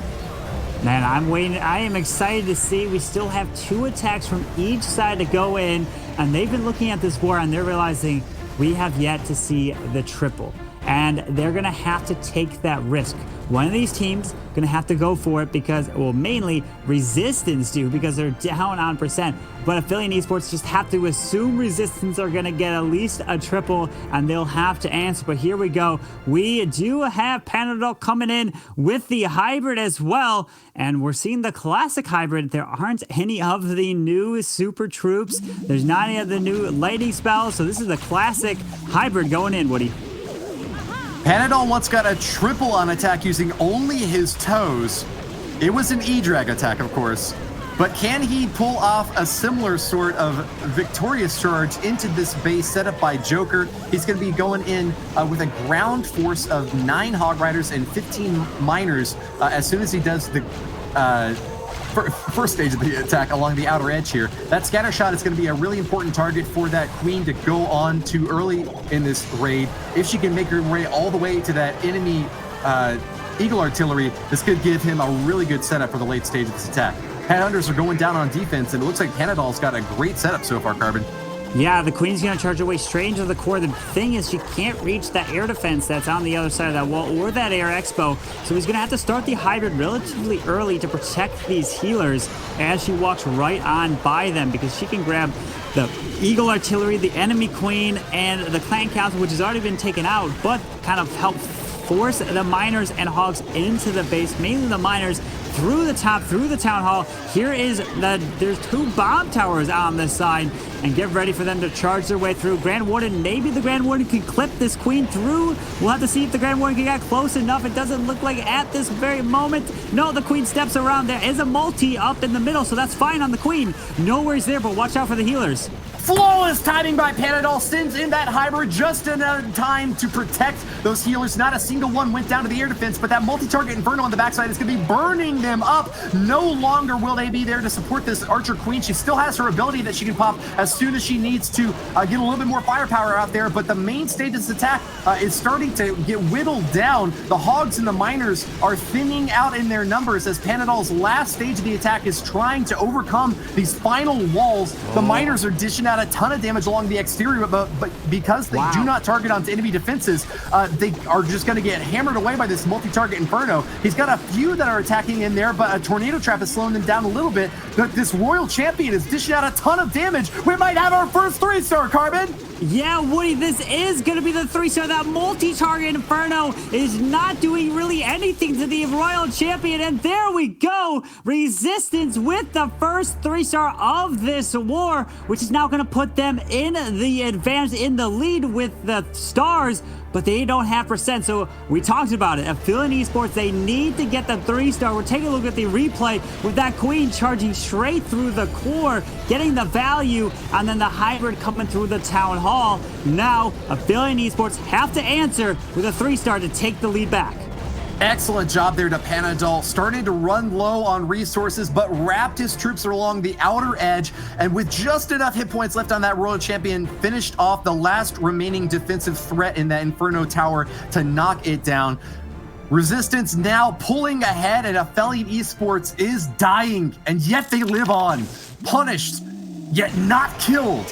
One of their last chances now to get back in the game is going to come from Isto. He's got a 7 Yeti army here with bowlers to back him up. Another really heavy ground-based comp that we saw a lot toward the end of last year. Still going to be storming in strong with those Yeti mites, dishing out a ton of damage to defensive structures wherever Isto chooses to deploy this army. Very likely along this bottom right side to go for that town hall and take advantage of this Grand Warden wall.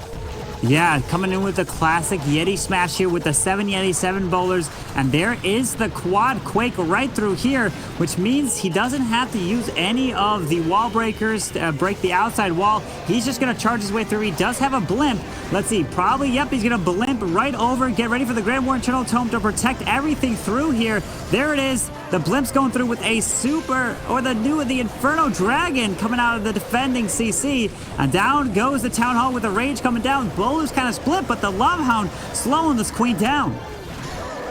Charging in the best they can, but the pop from that Lava Hound is really going to slow down that Queen along the outer edge. She's not in there to support the rest of the troops along the interior, but a big old rage spell is going to keep them nice and beefed up as long as they can continue throwing out those Yeti mites. But he's starting to lose gas in this attack, Carbon Fin. A single target Inferno along the backside is still standing up, and that could cause a lot of trouble for any of the attackers that Isto is sending in there. A Royal Champion cruising along to the top side is about to get burnt to a crisp.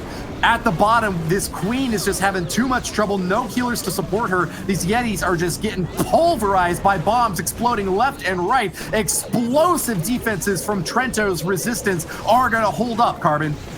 Yeah, this is going to be the defense right there. He was very delayed on the poison spell drop, and unfortunately, obviously, the pups, the Inferno Dragon took that Queen down super quick right there on the outside, and he just lost all the momentum in the core of the base. Has the balloon, grabbing a little bit of percentage, but even though Affiliate Esports, they're going to have percent right now, they just have it by just a little bit. It's going to come down to if they can answer with a 3, because if Resistance answer with a triple, then that's going to be the game, because the Affiliate Esports won't be able to get enough stars. So it's going to come down and put pressure on. and we're going to have to see if they can do it. Man, it's going to come down to the final attacks here, Woody. Yeah, Resistance will have the chance to get the walk-away win if they pull off a 3-star with their third, or with their 5th attack, rather, their last one coming in from TK. That could be just enough to put them over the edge. I've been hyping up TK for this entire time, and I'm so ready for him to hop in there. What do you think, Banks?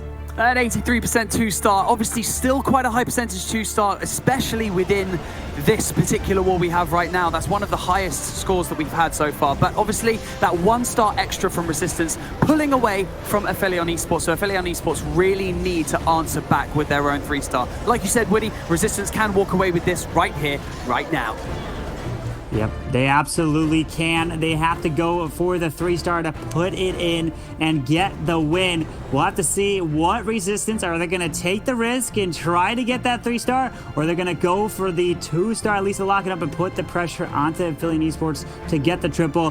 But Banks, you talked about it before. You wanted to see TK go in, and here we go. Coming in with the Zap Lalo. We do see the Eagle, the Clan Council, and Air Expo, and the Queen all right next to each other in the middle of the space. Let's see if we can take all of it down and get all that value.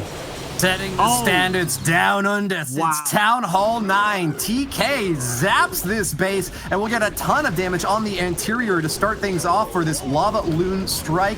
He's got 2 free spells and 3 haste spells to keep those balloons on target and going fast. You really want to pair them up with something that can get them going in for a fast strike since they move so slowly. Brought 1 super wall breaker to help these heroes crack into the outer edge, but it's going to get a nice target on this enemy multi-target Inferno early on. Taking that down will give those balloons a lot better chance at victory in the final stage. The Sui charge with these heroes, though, has got to also try to get that scatter shot if possible. It can deal a ton of damage to balloons if they start to get clumped up. So definitely expect to see that Archer Queen ability forced out here pretty soon.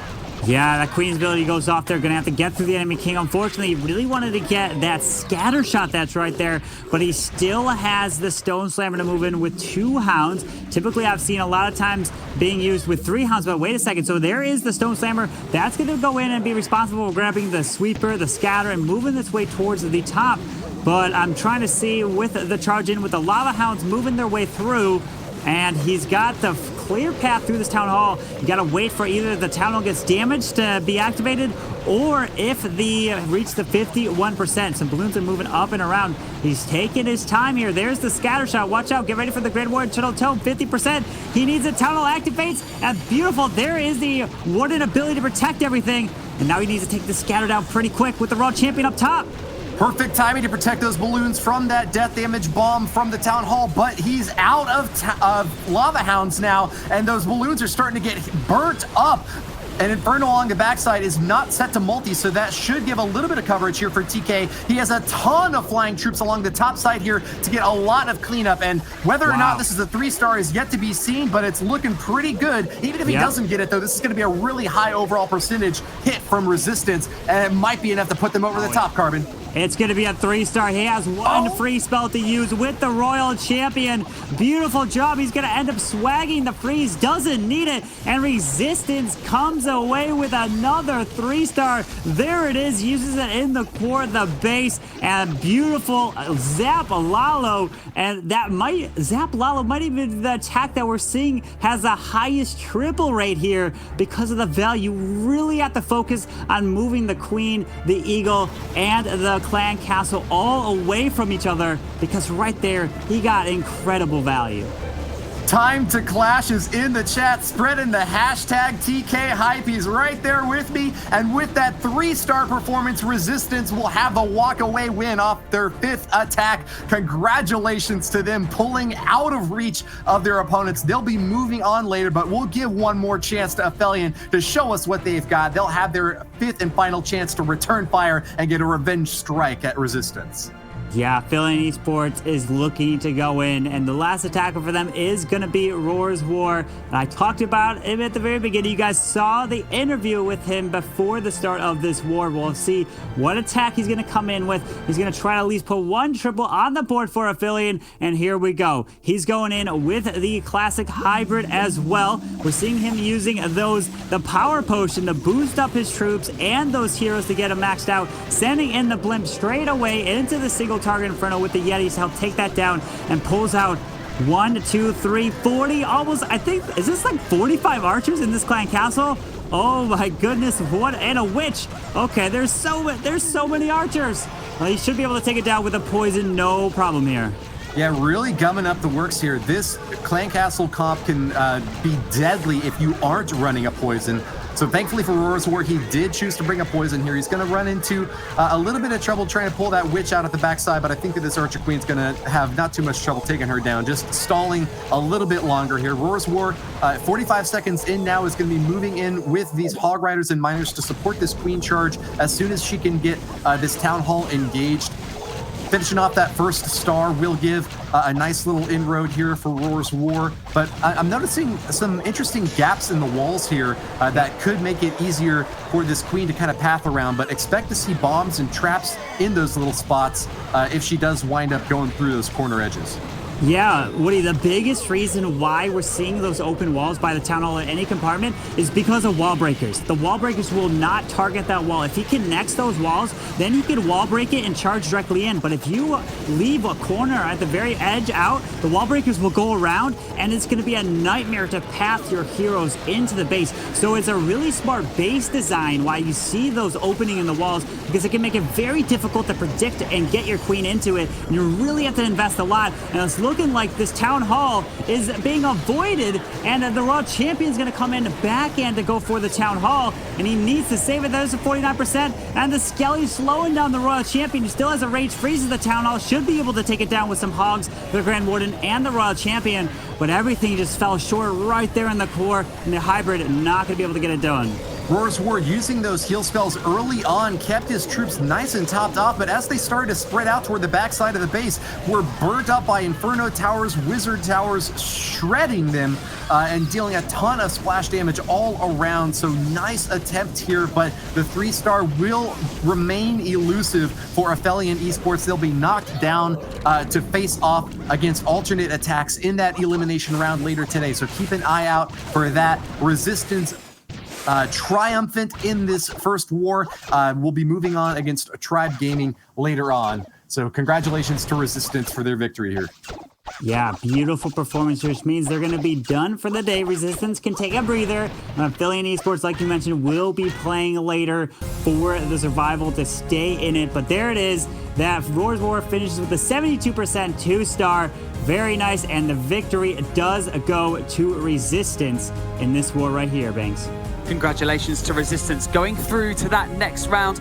Panadol and TK taking home a nice smooth 100% 3-star attacks apiece. So that's a really impressive workout for them, especially as Panadol mentioned to me that he felt like that Resistance were going to be the underdogs going into this, but managing to take Aphelion Esports out of the competition just for this small moment while they go up against alternate attacks in their losers bracket. So it's a pretty interesting map so far, and we're going to look at the attacks a little closer because I'm going to throw you over to Judo. Thanks. What a very close war that one was. However, it was Panadol that held it together for Resistance, starting off this attack very nicely with the Yeti Blimp method. Doesn't even need max level troops for this attack, but check out the timing of the Blimp deployment. If you can time it on top of where you want the Blimp to go, it does crash damage, and then your troops on the inside are more protected.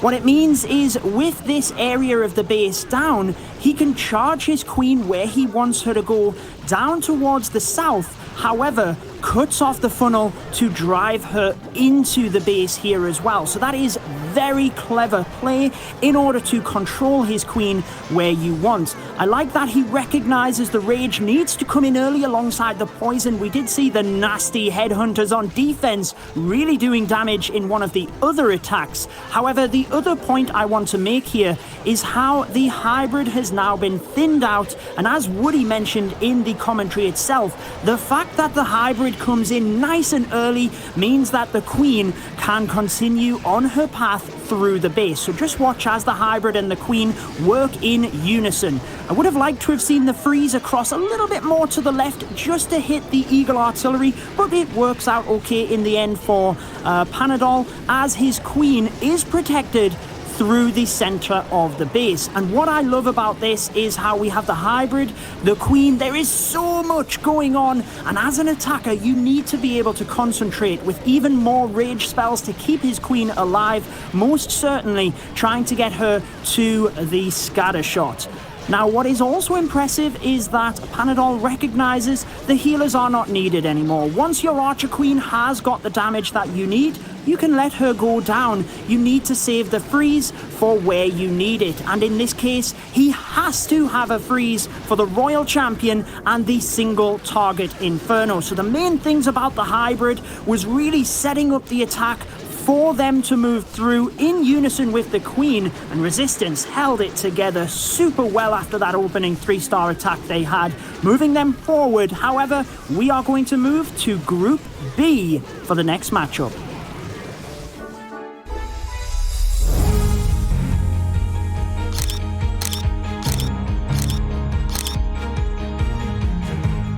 So it's great to have you on this interview, Rangjo from Hama. So could you please introduce yourself and your team? 저희 하나팀에는 일단은 우레기가 있고 우레, 론즈, 미소, 랑조, 그리고 지오반 이렇게 지금 이번 월드 챔피언십에 출전을 하고 있습니다. How have you and your team prepared for this event? 저희 팀은 이제 예선 준비 위해서 일단은 지금 업데이트가 돼가지고 그동안 준비했던 거는 조금 약간 수정을 하긴 했는데 이번 업데이트 되고 나서 어제부터 새로 지금 준비를 하고 있는데 어떤 조합이 이제 안파가 잘 되는지 그거 지금 연구를 하고 있습니다. Do you think that your team has what it takes to win the World Championships? 저희가 꾸준히 리그전에서도 그래도 상위권에 위치해 있고 어느 정도 참가하는 데 영향은 충분하다고 생각합니다. Okay, that's good. Now, Rangjo, thank you so much for joining us, and we wish you the best of luck for you and your team Hama in the first live qualifier. 네, 감사합니다. Korean team Hama looking to come up clutch in the Group B stages for their first match. Woody, what are we looking at when it comes to the Hama's team? Well, Hama is a brand new team in this Clash of Clans World Qualifier scene. We haven't got a chance to see their attacks yet, and just with one interview from Rangjo, we don't have a whole lot to work off of though, but we have talked to some of the players on the squad. They all cited Rangjo as the clutch attacker for this team, so keep an eye out for his hit as potentially being the greatest chance for a 3-star.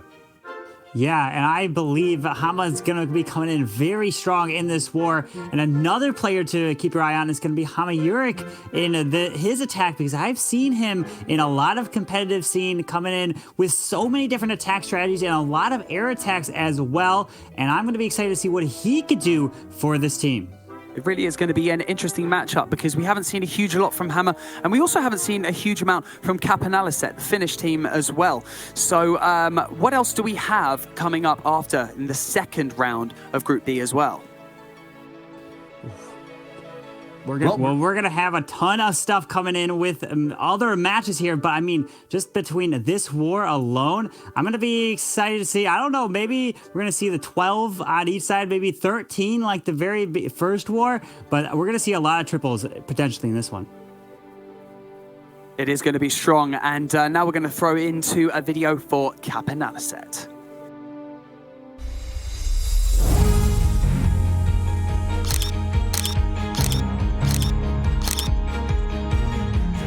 Can you please introduce yourself and your team? My name is Sir Kedutsin, and I'm the captain of Analyst, and we are from Finland.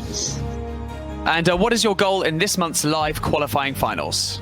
I would like to say survive, but we will do our best. We acknowledge we are the underdogs here, and it's the first time we have made it this far. Well, it's good because then essentially that alleviates a little bit of pressure off your shoulders, right? Yeah, no pressure. No pressure. Exactly. So who do you believe is the favorite to win the tournament? I would say definitely ATN attacks. Okay, and how have you prepared for this event with your team? Well, this update that came on Monday changed everything. So we had prepared quite a lot and made test attacks and strategies and bases, and now with the update we have to start from scratch. Thank you so much, Sir Kaduzin, for joining me on this interview, and good luck in the qualifiers. Thank you. So that was our second team that's going to be taking on Hama in this Group B matchup. It's going to be Hama taking on Cap and Analyst, the Finnish team. So, gentlemen, let's go start with you, Woody. What do we think about this Cap and Analyst team?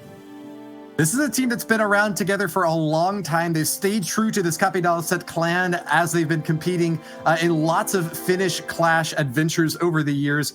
Of course, you all know that Finland is the home of Clash of Clans, having started up there first, and has got a lot of fans that are very committed to the game. This Kapinalliset team has got a lot of experience in other esports events as well. We spoke with Yent before the matches began. He said that he was one of the best players in Quake 2 way back in the day. So that's a lot of heavy esports experience, familiarity with the competitive scene.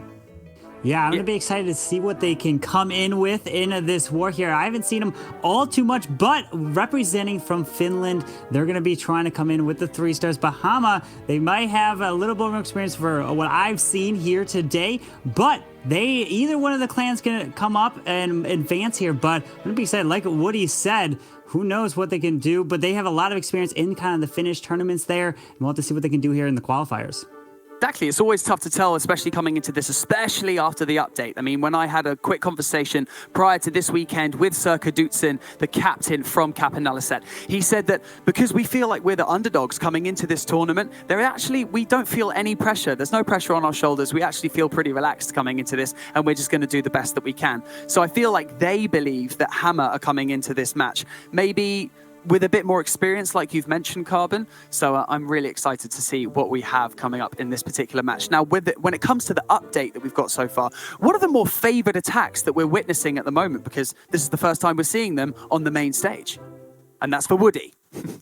Well, certainly Lightning Spell has come back with a huge force, especially in these Lava Loon hits, able to take out the Queen and do a ton of damage to the interior of the base, becomes very useful. The Headhunter has also been incorporated in nearly every different sort of army composition imaginable, very handy at taking down enemy heroes. And because she only has a very relatively small army composition space, it's pretty easy, housing space rather, it's pretty easy to incorporate her into a lot of different setups. Now, you mentioned that Hama might have a little bit more experience than Kapinalliset, but I'll challenge you on that point, Banks, because we know that Kapinalliset is actually a 3-time Finnish champion team in Clash of Clans. So this squad definitely has a lot of experience under their belt too, and I'd say that they're actually probably the favorites in this next matchup. I will take that, Woody. I will take that, of course. You know what?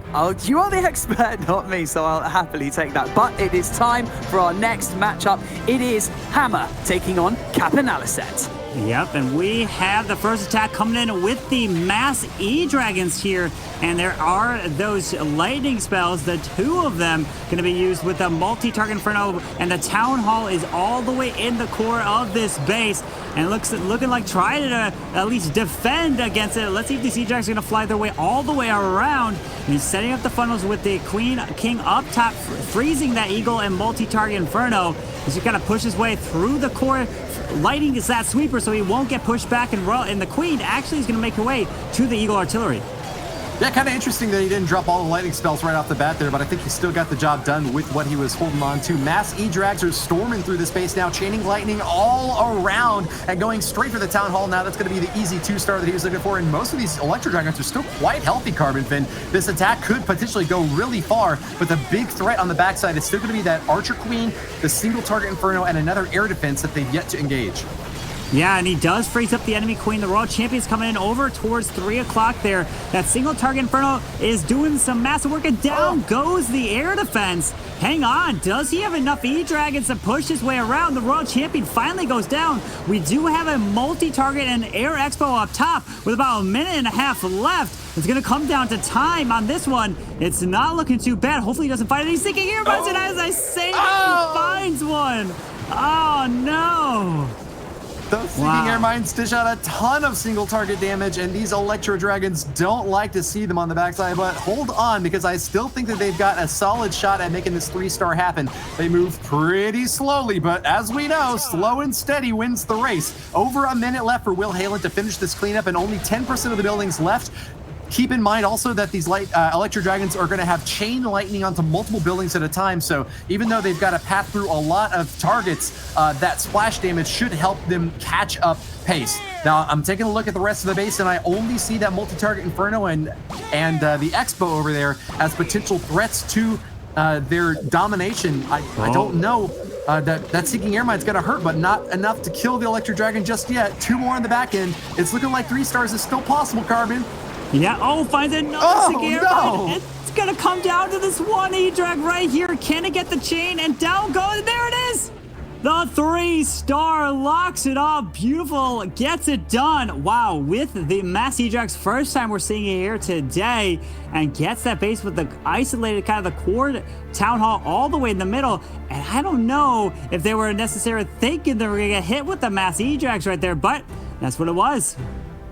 Massive electrifying start for this war. Copy Analyst using a sometimes derided attack strategy, the Mass E-Drags. But hey, if it gets to 3 stars, I don't know what y'all would be complaining about in chat.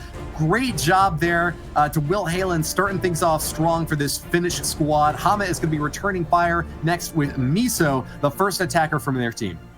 Yeah, Miso is looking to come in with the hybrid. We're seeing quite a bit of hybrid. Only 4 healers in this composition and taking 20 miners. That's a lot of miners. So mainly it's just going to be kind of like a Queen Charge miner attack with some hogs to kind of sprinkle in there, maybe to kind of defend when the World Champion moves in or the Grand Win. They don't get targeted by the single, because remember, miners go under the ground, and if you move the World Champion in with miners, usually the single or some other defense could lock onto the World Champion, and that could be super devastating, while the hogs will act as a tank kind of distraction so the RC never gets hit.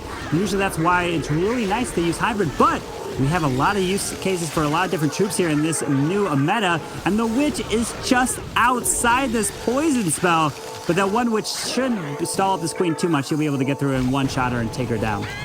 Boom, she's finished off. Now take a look at the layout for this base. It's a relatively densely compacted setup, not quite as spread out as we've seen in previous setups. That should play to the advantage of these miners. Having to burrow underneath these walls can be a little bit annoying when buildings are really far spread out. So the compactness of this base should play well to Miso's attack. He's moving in now with this hybrid hit in the bottom left corner, going straight for that Town Hall to claim the early 1-star to start things off. Barbarian King along the outer edge is going to help provide some additional funneling support for this hit. We're moving into the later stage of this attack, though. Keep an eye out for those single target Infernos. They can deal a ton of damage to the Archer Queen. She's got to keep out of range if she wants to have a chance at winning. I think that the hybrid, though, is going to be able to take the first one down, and the backside isn't looking too much of a trouble for Miso. We might see back-to-back 3-star hits here, Carbon. Yeah, this is looking really good. Remember, the Tornado Trap doesn't affect the miners, but the single is taking those miners down and still standing. Can it go down? The hogs work out. No, the single target stays up right there, and the Queen is in the core. Ground Skeletons pop. Singles on both sides of this Queen with her ability and still intact, but everything's getting picked off here. Unfortunately, going to force that Queen ability to be used. Oh, man, I don't know if he's going to have enough for that single there. It's going to do a lot of work. The Warden's going to go down here. He pops the Archer Queen ability to try to protect that Queen. So many archers start to surround her, but because she has a longer range, she's actually going into that top left compartment while the rest of the archers were kind of going into the bottom section. Thankfully, that Grand Warden is going to stay just out of range a little bit longer to protect the rest of these troops and try to get them through this wall. But man, this is really coming down to the wire, and I don't know if they've got enough to make it through that last compartment. We were saying that these buildings being relatively compacted would make it a little bit easier for them to get finished off, but I think that just a few hit points on that Inferno Tower might be the difference between 3 stars and this really high percentage 2-star hit, Carbon. What is that Wooden doing? He's beating on a wall right there, and finally it goes down. He should have switched off of the wall to help clear some of these buildings. It's gonna take down the Archer Tower there, but unfortunately with that single target Inferno still standing, it's going to be the defense. Very nice try from Miso of Hama.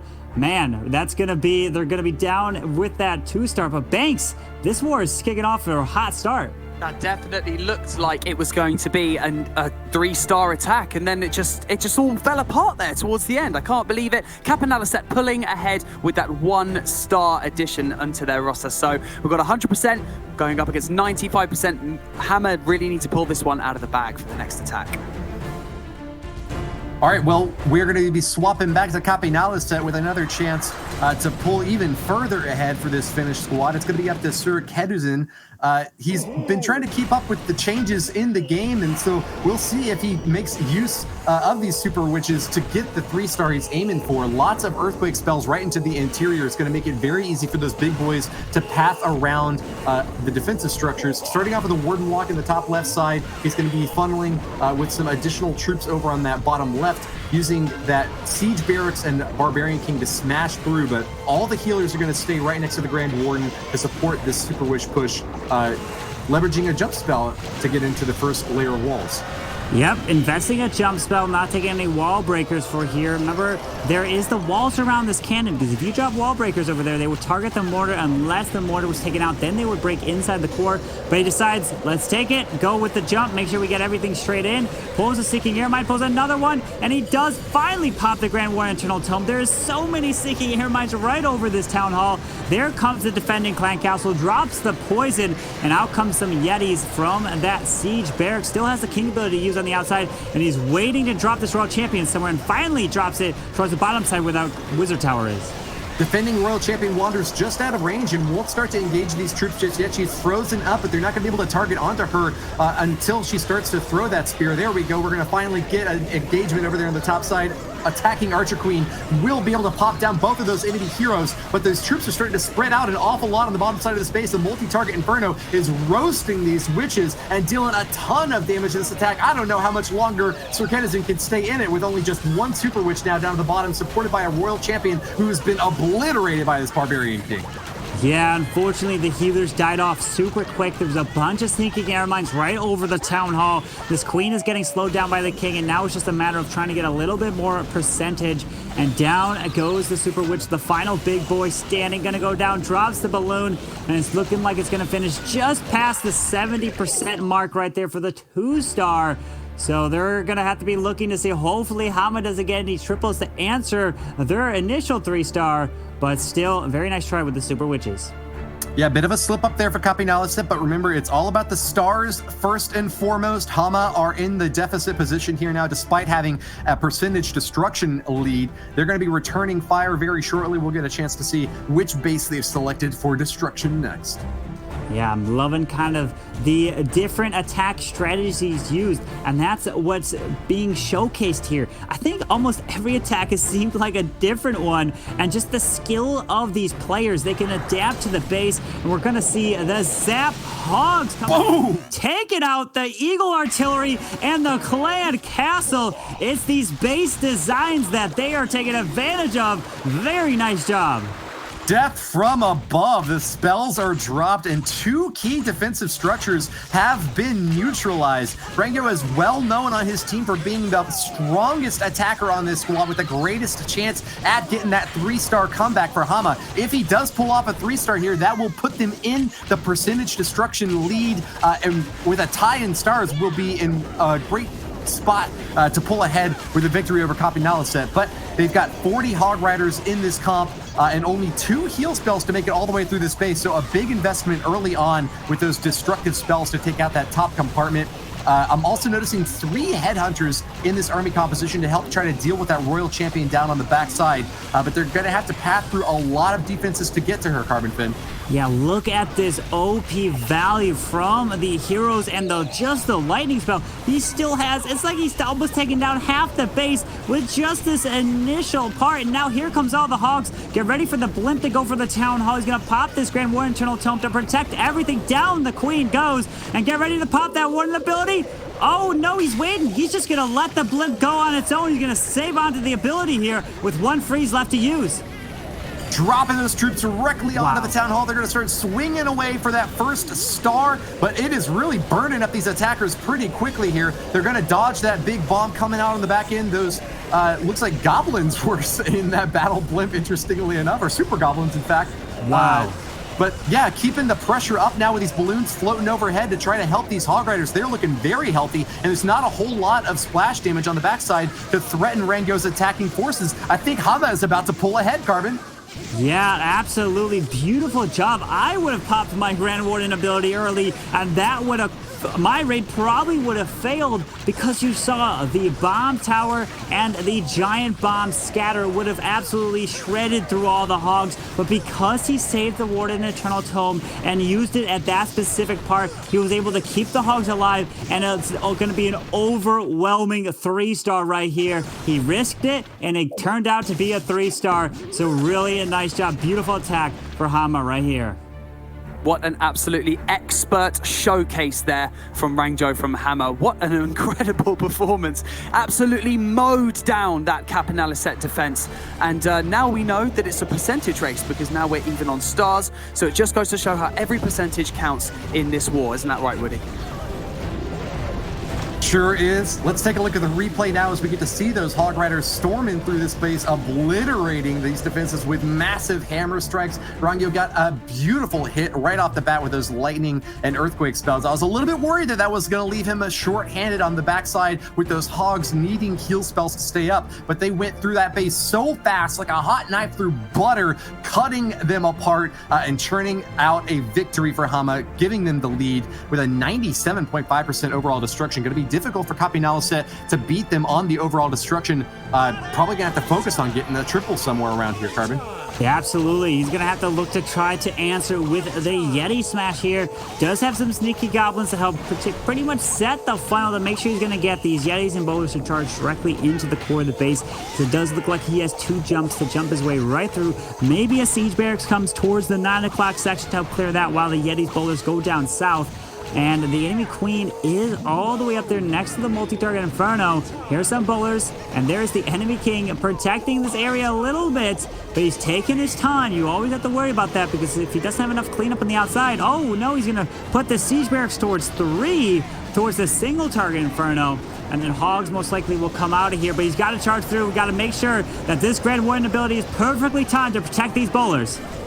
They're moving in with the main stage of this attack, pulling out that CC, and it's going to be a lot of damage dished out by these goblins. They're storming through, and it looks like there's a couple of headhunters in there as well, trying to focus onto that Archer Queen. She's boosted up with that Grand Warden Eternal Tome, though, so she'll stay well protected with a poison spell to help boost her attack into the center of the space. Lots of Yeti Mites bouncing all over the place, but that multi-target Inferno double time on the backside, dealing a ton of damage to this force, and boom, a giant bomb going off right where didn't want to see it. This is still a potential 3-star just off the backs of how hard and fast he's hitting, but those defenses are firing away strong. He needs to get into this left side compartment fast, Carbon Fin.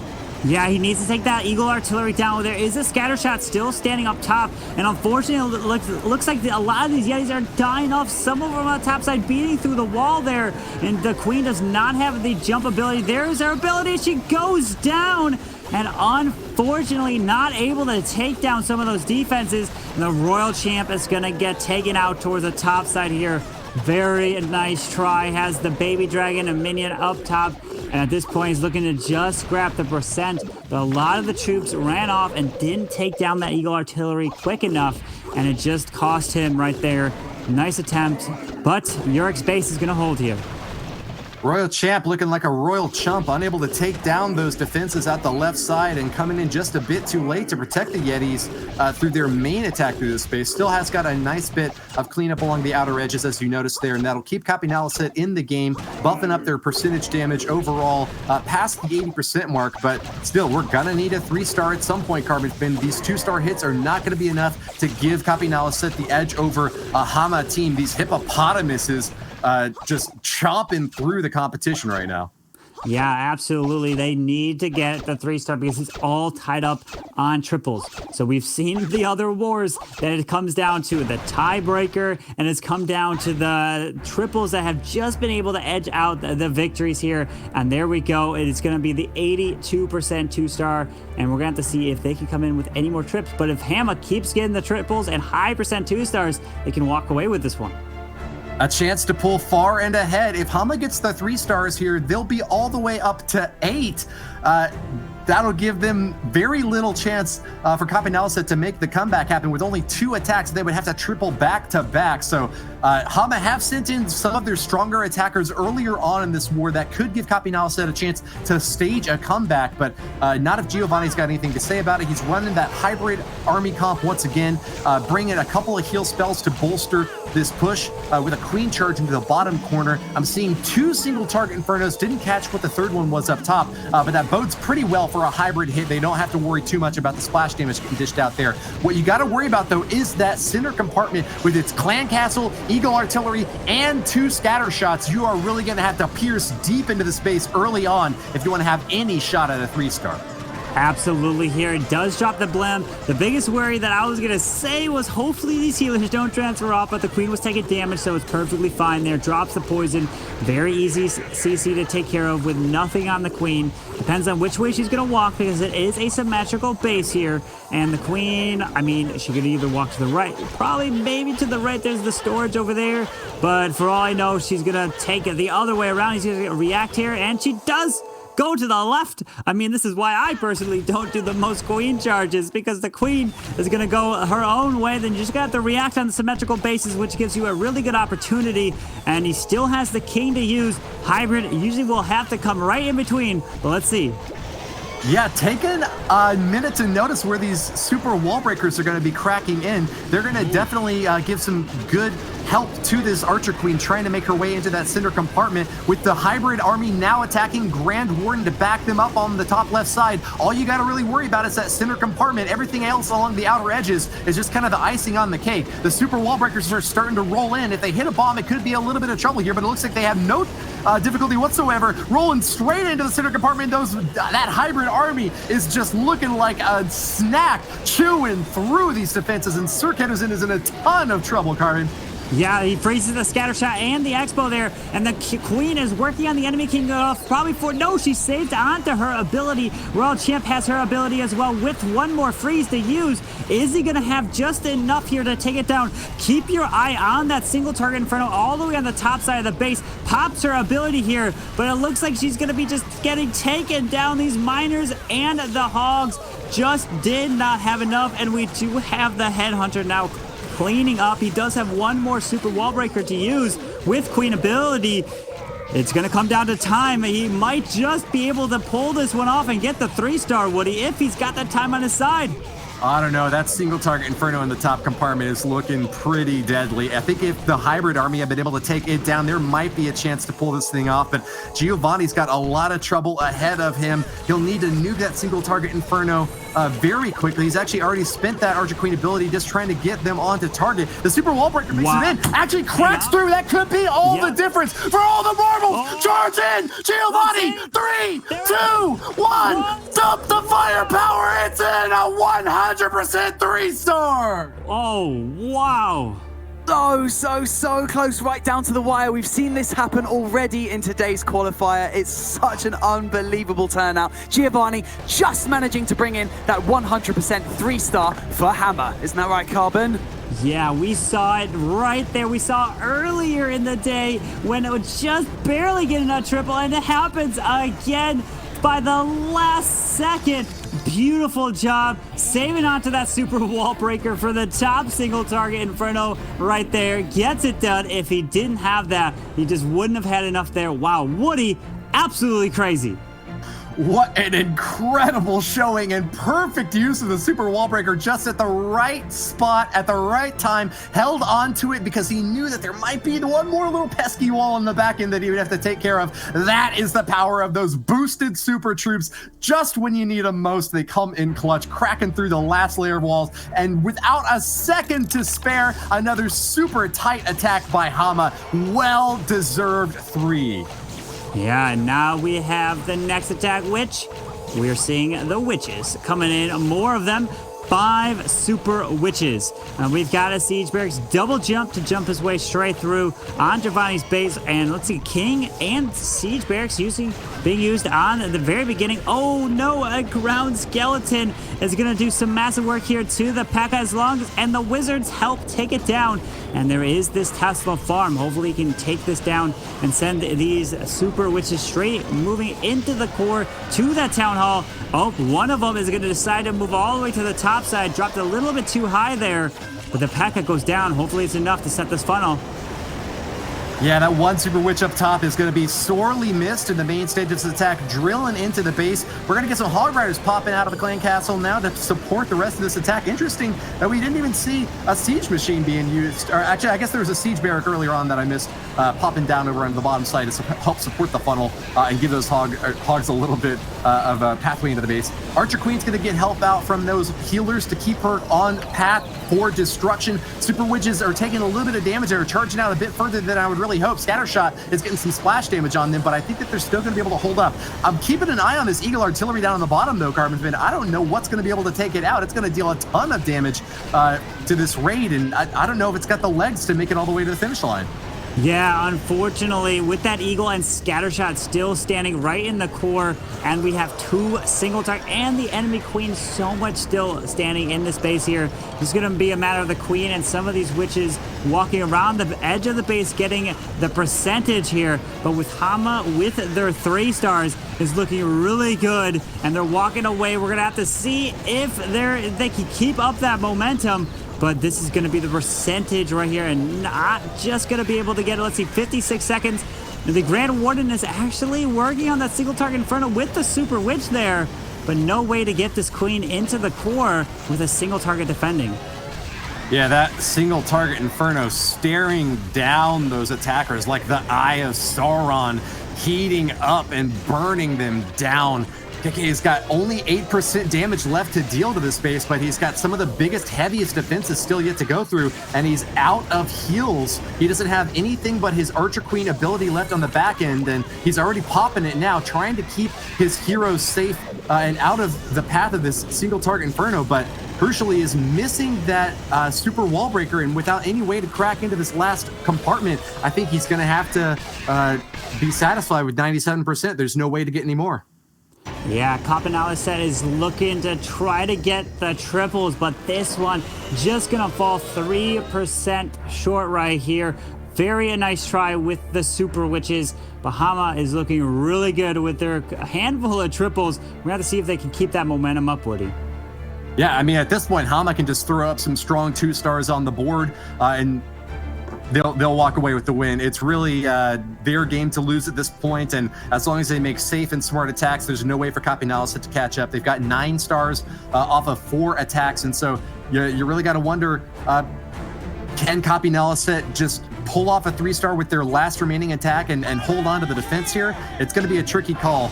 PSH is going to be the next attacker for Hama. He's going to be coming in with Yetis. As long as he gets this 2-star, he's doing his job, and I don't really see much of any way for Analyst to challenge, especially since even if they get a 3-star, they would still very likely be behind the percentage destruction race against Hama, which has put almost 3 stars back to back to back and kept their overall destruction average at 98.3%. One of the highest we've seen so far in any World Championship qualifier.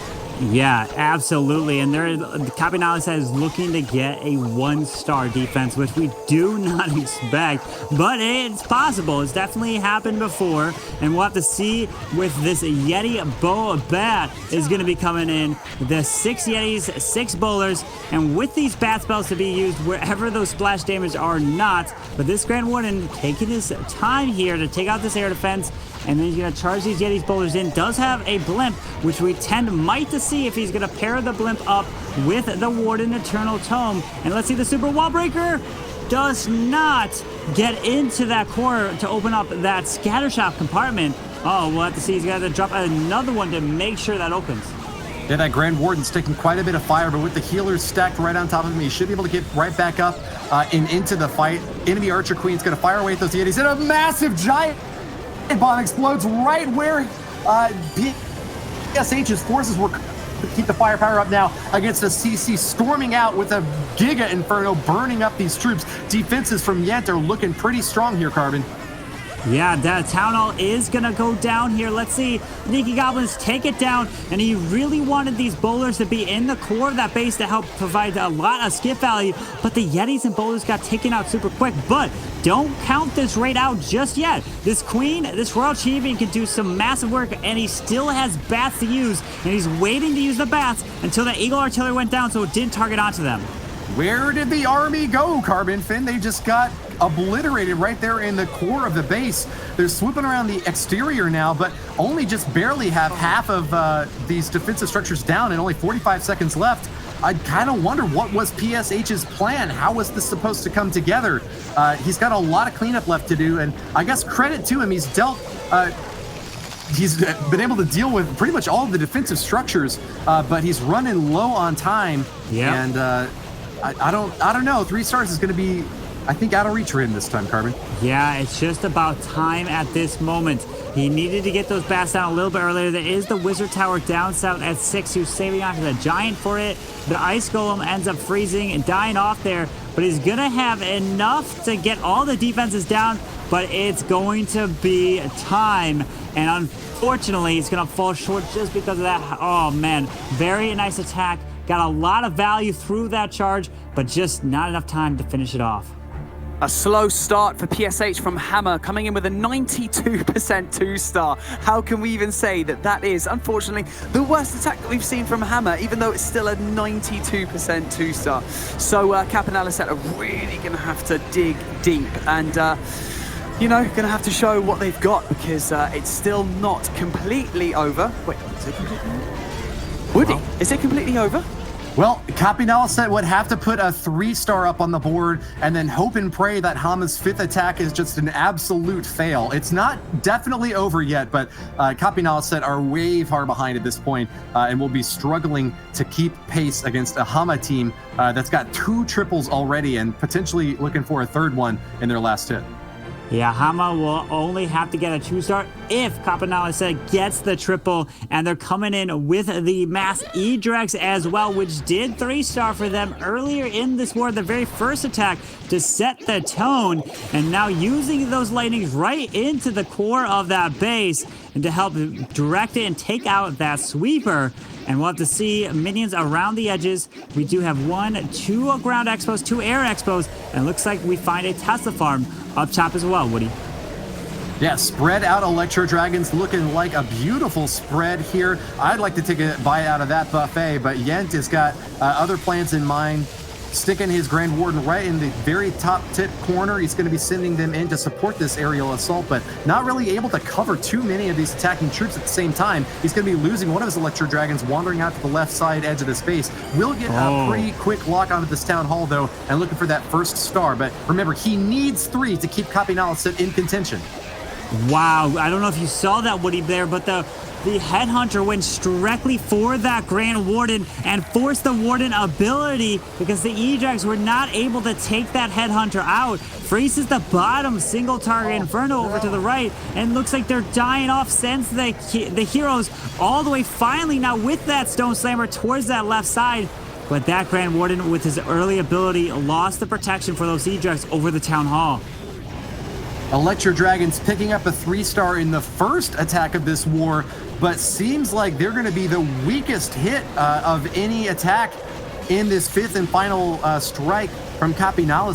Yent is just slamming his head against the wall, not able to keep that Grand Warden protecting the Electro Dragons, which seem to just be going a bit too slow, not finding the lightning bounce value that they really needed to justify this attack. So good effort from Yent, but still falling short of the 3 stars that Capinala needed, and they'll be hoping and praying that Hama somehow just completely fall flat on their face with the last attack. All Hama will need is a very reliable 2-star hit to pull off the victory.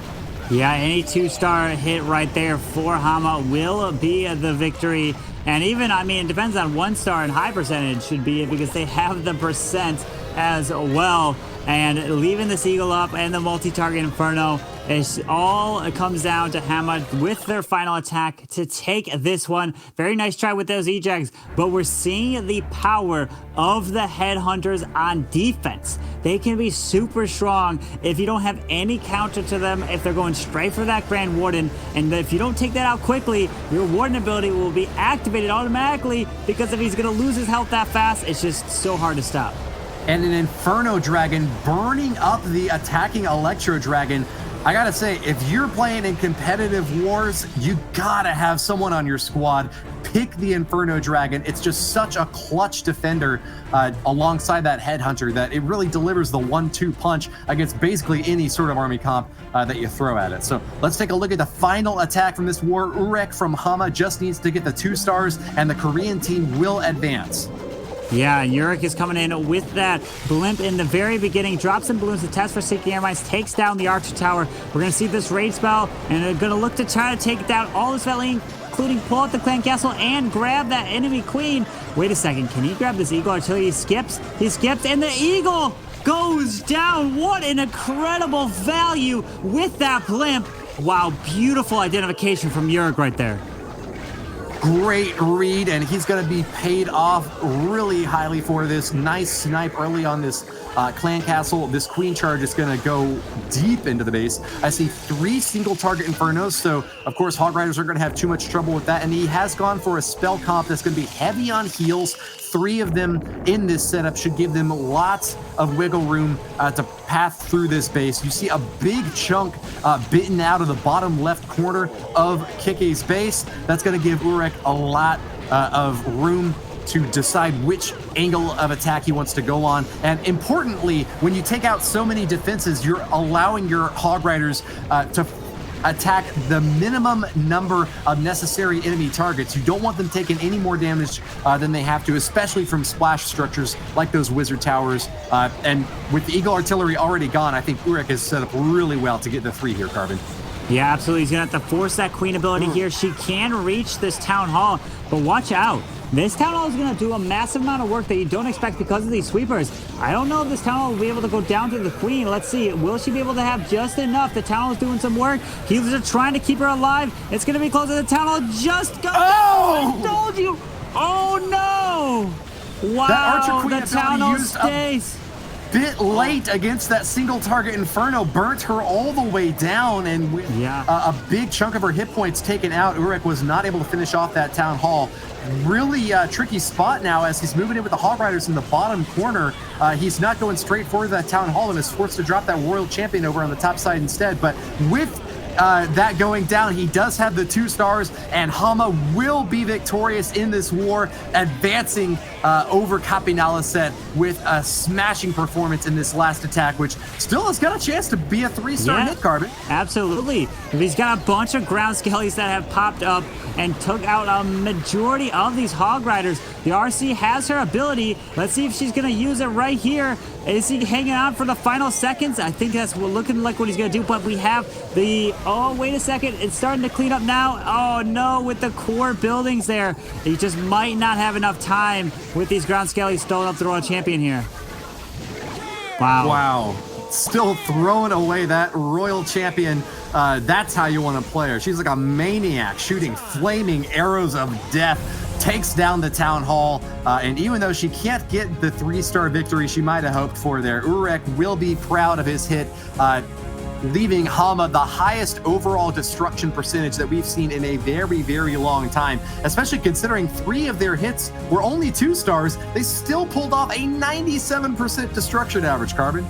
Wow, absolutely incredible to finish with 97% average destruction. Seeing those high percents, meaning they could have been just this close.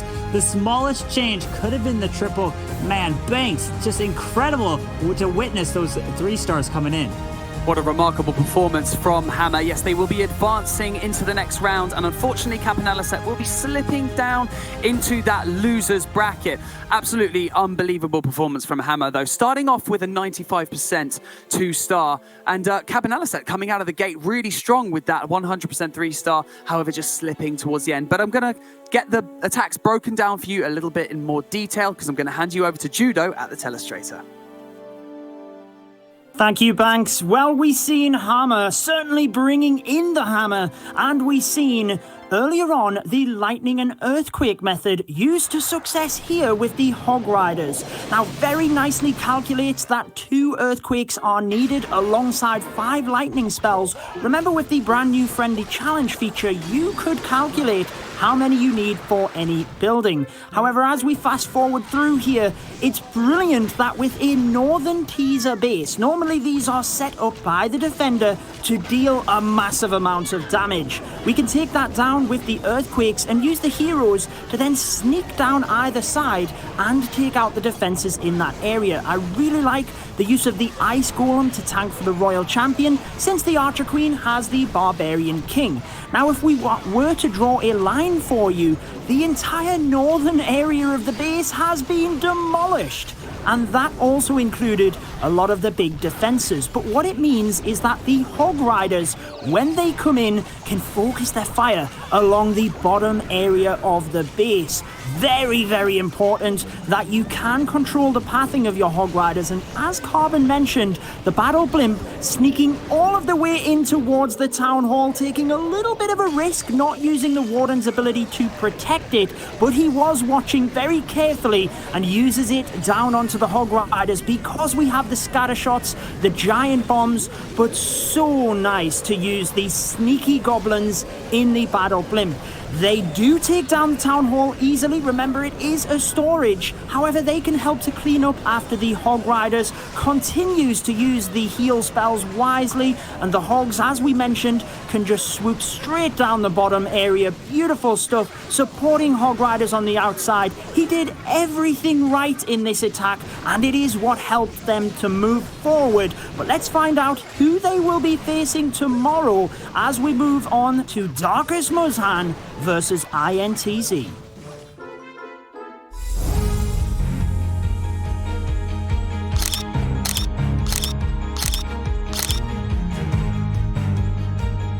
Can you please introduce yourself and your team? 大家好，我是来自中国的战队木战的队长，我叫伟。 Now, who do you think, though, is the favorite to win the qualifier? 我觉得每一个队伍应该都是挺强的，但是我觉得我们是最强的木战。 Oh, I like the confidence. I like that. So if you think you're going to win, which I believe is, like I said, great amount of confidence, how did you prepare for this event? Do you think you prepared more? 我们为了这场的比赛做了很多准备。这次对这次更新过后的一些新兵种、新打法，然后还有阵型上面的优化，都在努力。 Okay, so what is your goal as a Clash of Clans pro yourself? 我的作为一名职业选手，我的目标是不断的突破自己。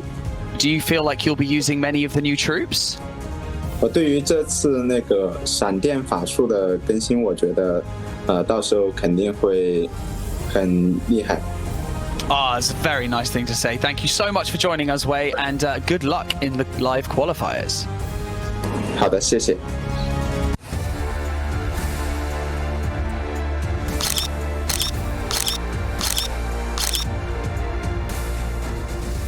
Can you introduce yourself and your team? Bom, eu sou o Marinal, eu sou o capitão da equipe da INTZ. What is your goal for the live qualifiers? I assume it is to win. Sim, o nosso objetivo é tentar chegar até as finais do Mundial e apresentar bom desempenho nessa competição. So who do you believe is going to be the toughest opponent for you in the qualifiers? Bom, eu acredito que seria o Tribe Gaming. É clã que já ganhou da gente algumas vezes e a gente sempre tem uma boa rivalidade com eles. Mas o Alternate Attacks também é excelente clã. Eu acho que seriam esses dois, sem dúvida. That's brilliant. Well, thank you so much for joining me, Marinal, and I hope to see you in the finals. Obrigado. Nós vamos trabalhar bastante para isso. Again, what a magnificent performance by Hama. Coming in at the end there with such a high percentage average. Congratulations to them for moving on to the next round. But we're here to talk about this next matchup between two titans within the Clash of Clans space. Woody, who's looking dangerous from Darkest Muzan? Darkest Muzan has got a really interesting lineup with some well-known names in the competitive Clash of Clans community. Of course, UZP is super well-known, but Wei might actually be the star of this squad. They've echoed a lot of success from previous Chinese teams that they've learned a lot from, and I think that they have got a great squad going into this match against INTZ, potentially one of the strongest and most experienced teams in this World's Qualifier tournament. Yeah, absolutely. Like you mentioned, Woody, INTZ has probably the most experience at going to the Poland qualifiers last year, and they're looking to take advantage of that experience. They know what to do with the pressure on the line, and they're looking to take this one and get the first triple. We'll see if Renan can come in with the Yeti smash. 7 Yetis, 7 bowlers to charge his way directly through. We're not seeing any of the new troops or of the new lightning spell, which we've been seeing a lot here today, and just going in with the traditional Yeti smash to see if you can overwhelm this one. We asked the audience over on Twitch, and 77% of respondents said that INTZ was the team that they thought would advance. So that's a big advantage for our Brazilian squad. They've got a lot of supporters out there. They're a team that was in more qualifiers last year than any other squad and won the wildcard vote to go to the World Finals, but have yet to get a golden ticket on their own in the qualifier series. So is this going to be Renan's chance to prove that INTZ has been reformed and reborn as the monster that we always known that they could be? Yeah, unfortunately there, that rage was just barely missed on the healers, which forced the Warden abilities. Not going to have it in the core of this base. Imagine a Warden ability here. We'll see if that's going to cost him a potential at the 3-star. Here comes the Siege Barracks finally being used down south at about towards 5 o'clock. Let's see if the P.E.K.K.A. Wizards can help take this down with a poison spell finally being dropped here. He's going to be waiting on Hog Riders potentially to come out of this clan castle, and he finally manually pops it because he's like, I need to get this momentum pushing through with the Hogs and the Royal Champion to keep them to move their way while that scatter shot up top is distracting.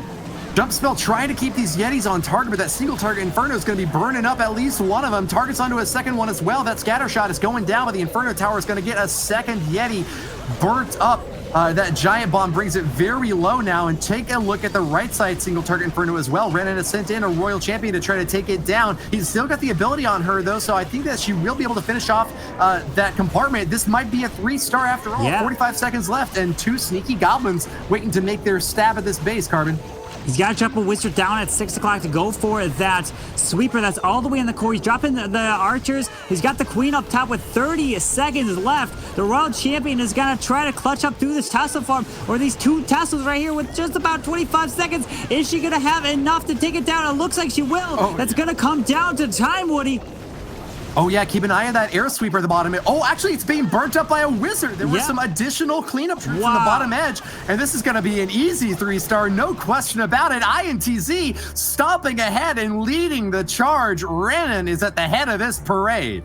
Yeah, INTZ getting the 3-star, even though that Warden ability was not used in the core. I thought that might be the difference maker, but the strength of the attack, perfect identification for that base right there with that Swag Warden ability being used, still was able to get that triple. He did not panic, and it shows just the confidence and just how they have their focus set for this match right here for INTZ. Look, INTZ is a team that's been around the block, and Renan really emphasized the importance of practice when he was talking to us in the pre-match interview.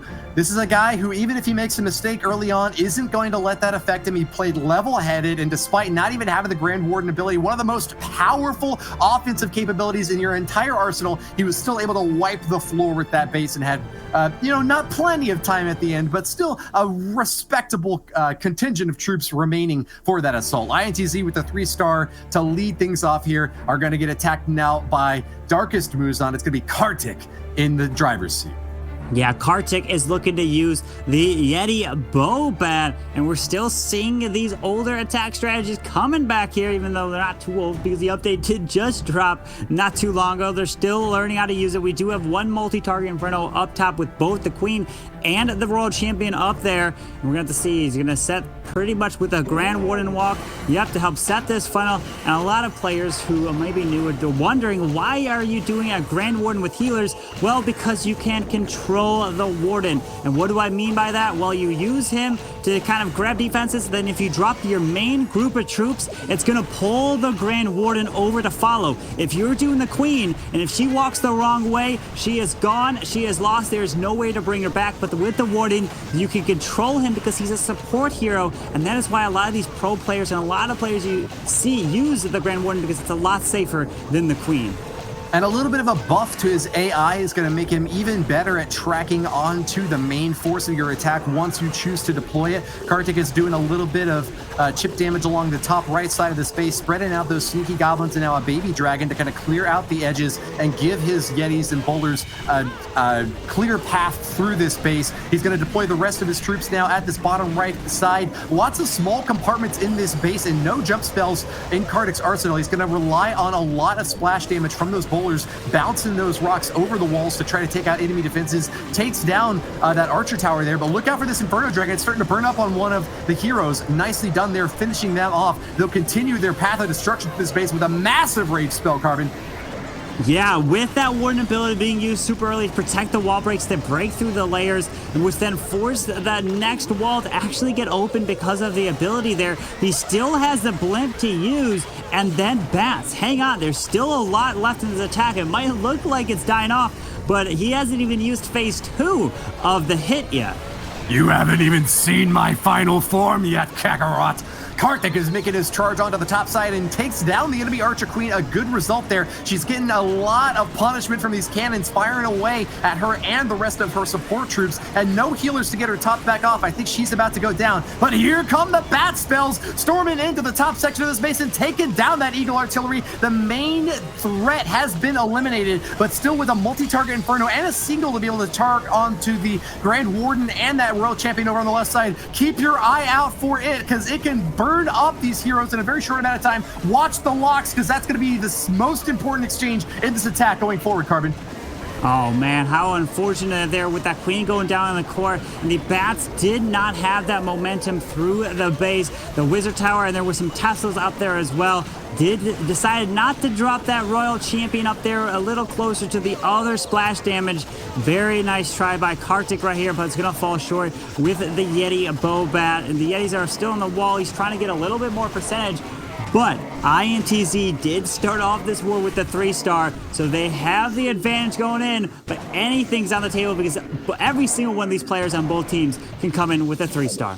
You never underestimate the Inferno Tower set to single target, or you can remember what Papa Smurf always says, you shouldn't smurf a defeated enemy. Just because that base was almost nearly defeated didn't mean that it was down. Banks? An 88% 2-star from Kartik. Unable to match Renan's INTZ, 100% 3-star, so they're just slipping behind, but it is still every person's match because we still have 4 more attacks apiece. Isn't that right, Carbon?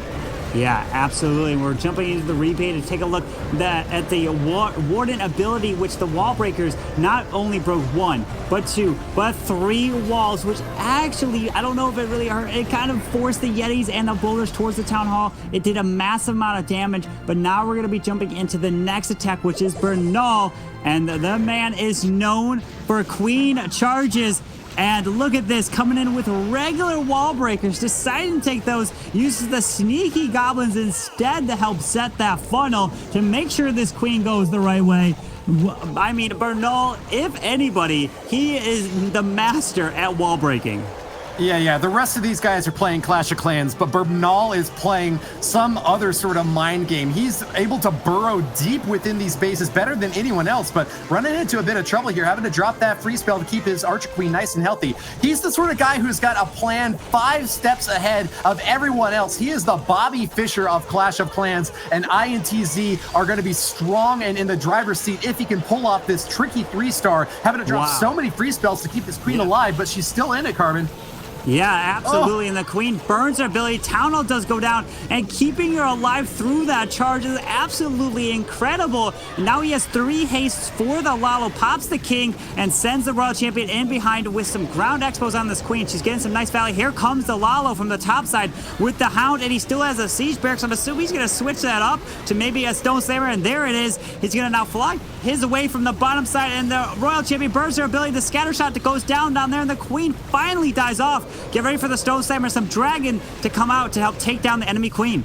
Bernal's digging deep with that Archer Queen, but couldn't keep her up. Just so much offensive firepower from those expos, or rather defensive firepower, rather, set to ground mode. They can fire on enemy targets way far away, but will be useless now against these balloons. And a single target Inferno burns up a poor little dragon. And I think that Bernal's balloon army on the right side was a little bit too late to protect that key force here. That defensive Archer Queen is just going to be the last line of defense for Kardic's base, but I think that she is going to be enough. Popping down minions and pups left and right. It looks like the defenses will hold on this time, Carbon Finn.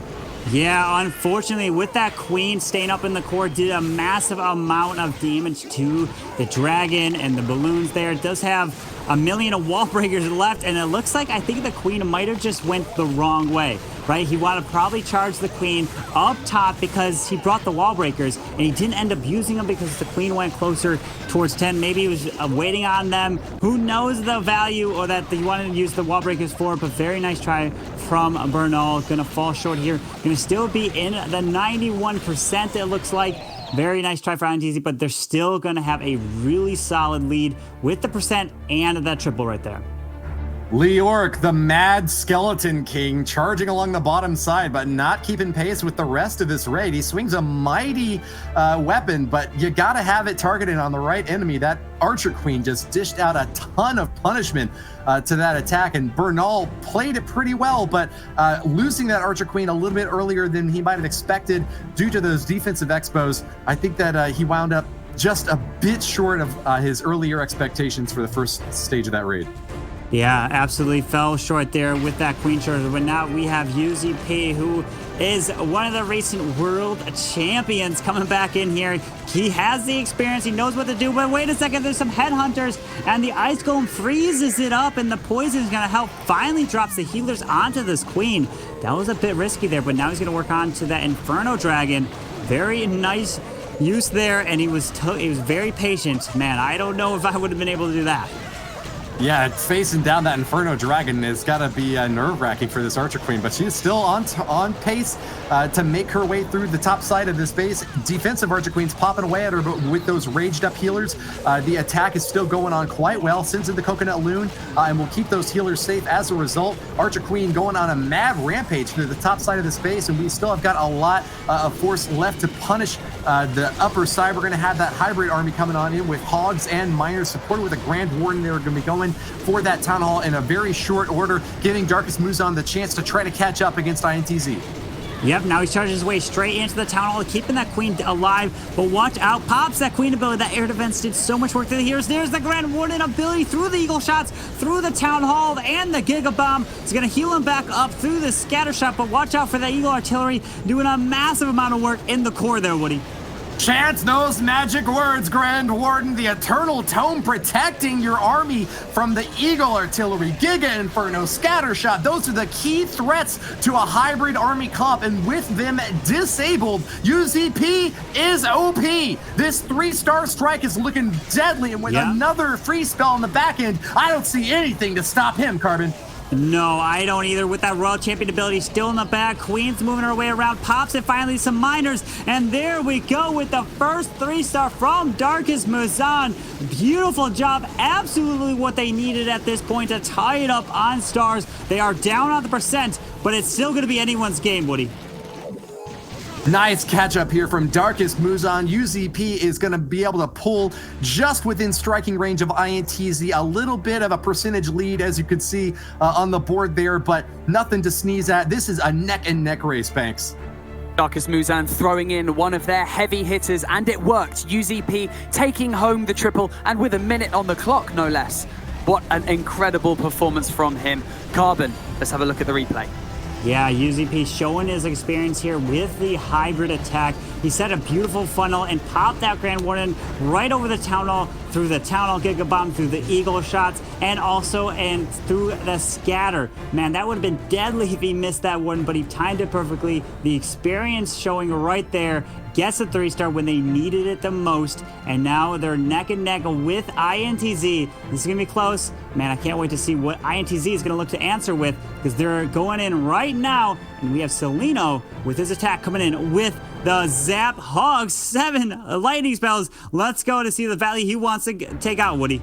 What do you know? It's Celino. Big, heavy spell-based damage going to be raining down. I'm expecting to see it on that Eagle artillery up in the top section of the base. No, he's actually going to drop the Earthquake to activate the Town Hall first off, and then going to drop lightning spells on it as well. It gets a shielding effect there on defense, though. And I don't know, was that value taking out the Clan Castle with those lightning spells, Carbon?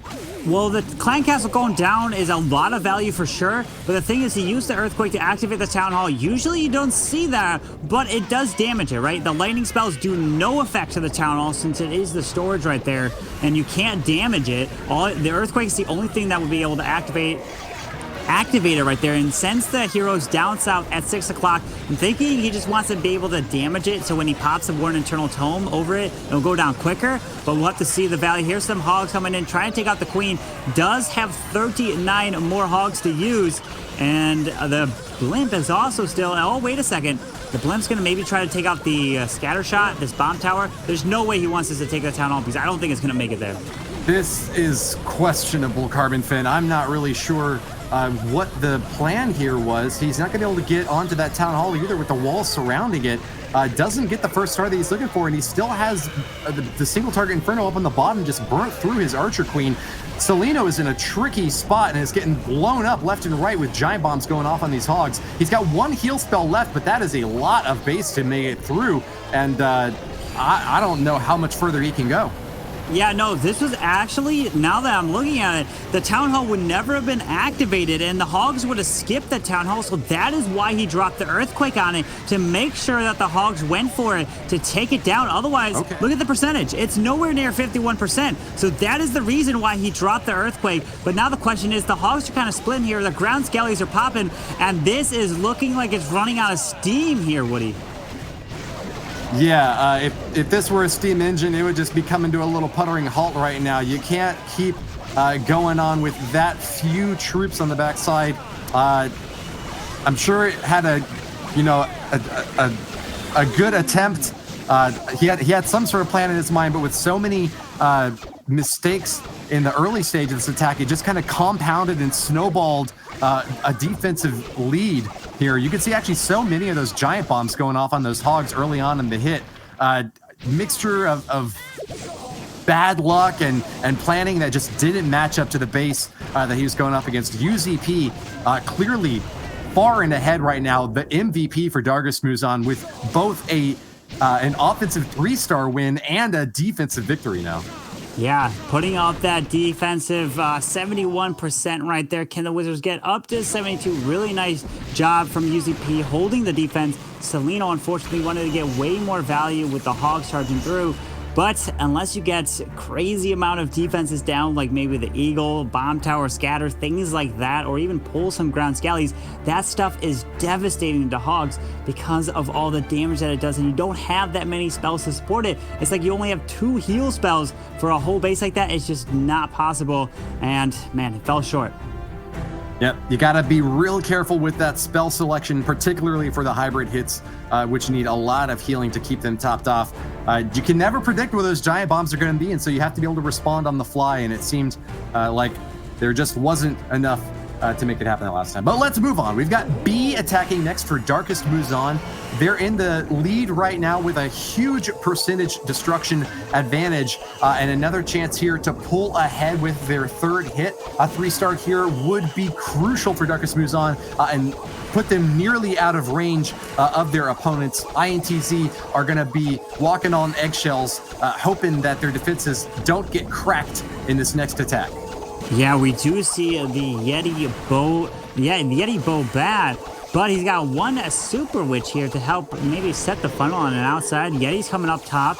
The Grand Warden, watch out for the scatter shot. Is he gonna... Oh, he's got a blimp. I see. Maybe he's gonna jump the scatter. He's gonna push his way straight in and then blimp for the Town Hall.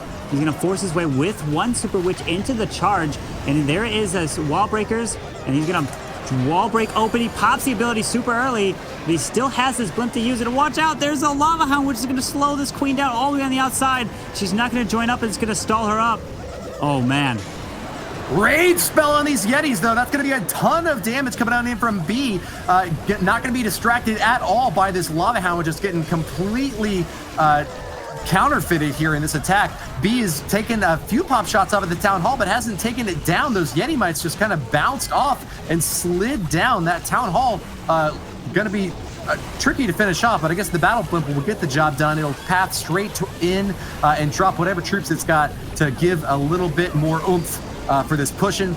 B over on that left side now has got some additional cleanup troops, but there's still all 3 Inferno Towers standing tall, and this defense is going to be sufficient for this attack.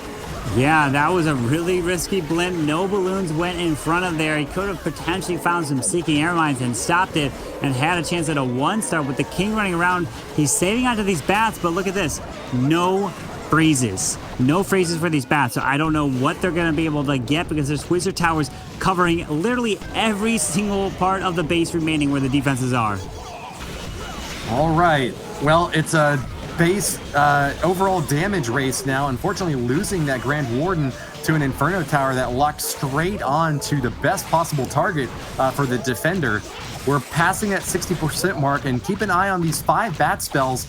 Wherever B chooses to deploy them, they could get a lot of damage, but without any additional troops to kind of bolster that hit, I'm wondering why he's going in so slow. All right, he's going to try to block this Wizard Tower using the balloon and then take out as many defenses as possible with the bats, but they are not going where he's hoping for.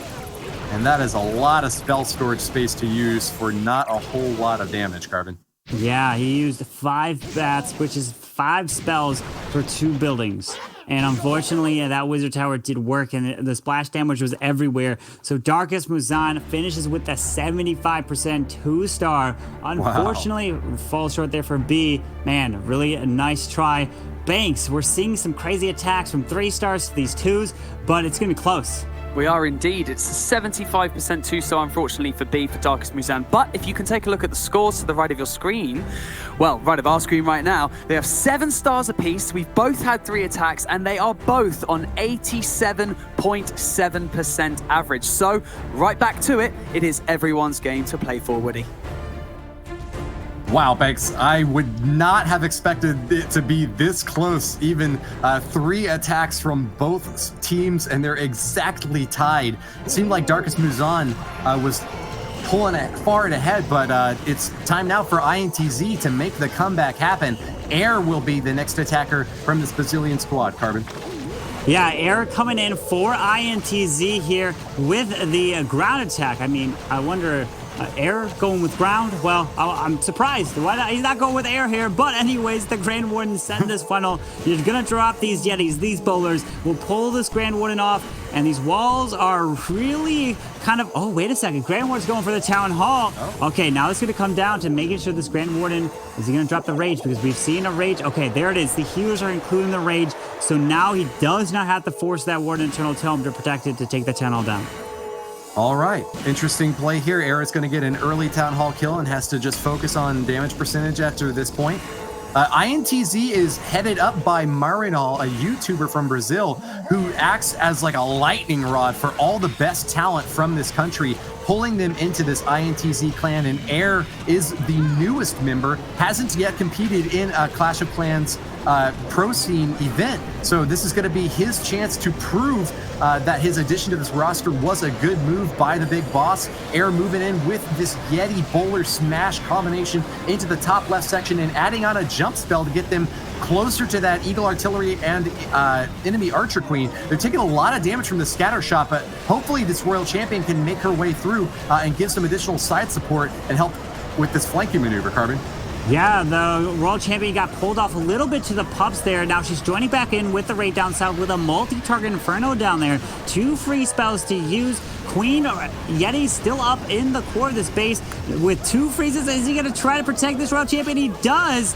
And look at this. He doesn't use the freeze spell on that Expo because it would have retargeted and hit his Royal Champion. So that was a really smart move. That one small thing can make a big difference. And let's see, he now has 1 more freeze to use with this Royal Champion still moving up. It's looking pretty good.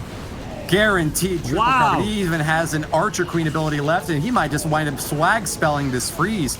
The only kind of thing I'm a little bit tiny bit worried about is the fact that there's 40 seconds left in the battle. I didn't notice any straggler buildings along the outside edge, so as long as the cleanup is kind of concentrated to this right side corner, we should be easy to go. But wow, a swag Archer Queen ability and a freeze spell, this was a dominant hit from Air and a well-deserved win for INTZ. Yeah, absolutely gorgeous attack right there, getting it done. You can see that it was 100% the right attack for the base because he swagged that Queen ability, swagged that freeze spell, didn't need him, but that freeze spell on that multi-target Inferno and not freezing that Expo was really smart, and it was able to let that Expo stay locked onto a different target and not have a potential switching off to the World Champion, which he did a lot of work cleaning up the base. Great read there by Air. We're going to switch back over to Darkest Muzan and see if they can keep pace with this Brazilian Barbarian squad. Bernal is going to be on defense now against Tien, coming in hot. He needs to get the 3-star just to keep it going for his team. Tien practices with his teammates every day and will stay calm even in the most difficult of situations, but he hasn't been to an online qualifier before. Just like Air, this is his first time, so we'll have just one chance to see if he can keep up with the other well-known players joining this pro scene. Yeah, we did see this Queen taking out that clan castle super easily. It was no issue here. Now she's going to charge in with the hybrid and 1 Headhunter in tow. And the Queen's going to either walk, let's see, she's going to walk down south into the base because it is open. No, never mind. She's going to walk up with 4 Expos. Oh my goodness, look at the firepower on this Queen. How is she staying alive? Even with a raged up set of healers, that's not enough to keep her healthy against so many defenses firing away at her, forcing out that Queen ability, and she still isn't really pathing toward the interior where she may want to see her go. She will be able to take out this town hall as long as she can stay on track, but an air bomb going onto those healers, and hold on a minute. Is she actually going to go to the outside of this base? Oh, no. Wow. She comes back to the core. She's going to go for the town hall. Get ready for a freeze spell. Needs to protect these healers here. And there is the freeze for the town hall. Hang on. The Queen's moving her way through. Does have 1 super wall breaker. The town hall goes down. Finds the tornado trap. Here comes the miners up top. Where's the super wall? Oh, wait. It's going to try to charge the king into this left corner over there. And the siege barracks is down. Let's see. Does he have the push? He can make his way through with 2 scatters still standing. The Queen goes down, Woody.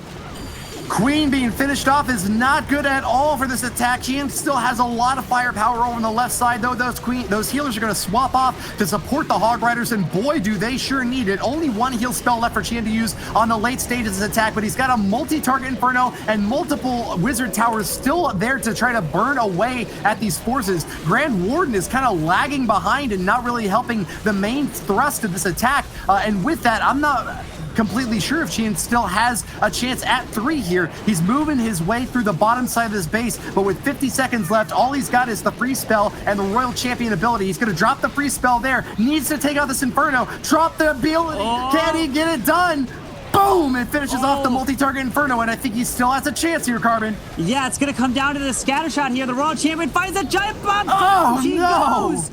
Wait a second, does he have it just enough? No, the Hogs are getting picked off. This Grand Warden has a few miners left. He needs these miners to get in. They do. 1 makes it inside the circle. Hang on. What? No, it gets targeted by Wow. Brutal. Oh, no. Chien doing his best to keep his head above water, but he is sinking fast. 10 seconds left. Oh, my goodness. Has got 4 more buildings left to finish off. 7 seconds. They're splitting up. 1 minion and a miner are doing their best, but too many hit points remain. Oh, no. Oh, no. On 90. 99% 2-star from Tien. That's so unfortunate, right down to the wire, and he just didn't have enough time and enough firepower. Very unfortunate circumstance for him. Can't answer back with another 100% 3-star, but so close with that 99%. So it still comes down to these final attacks.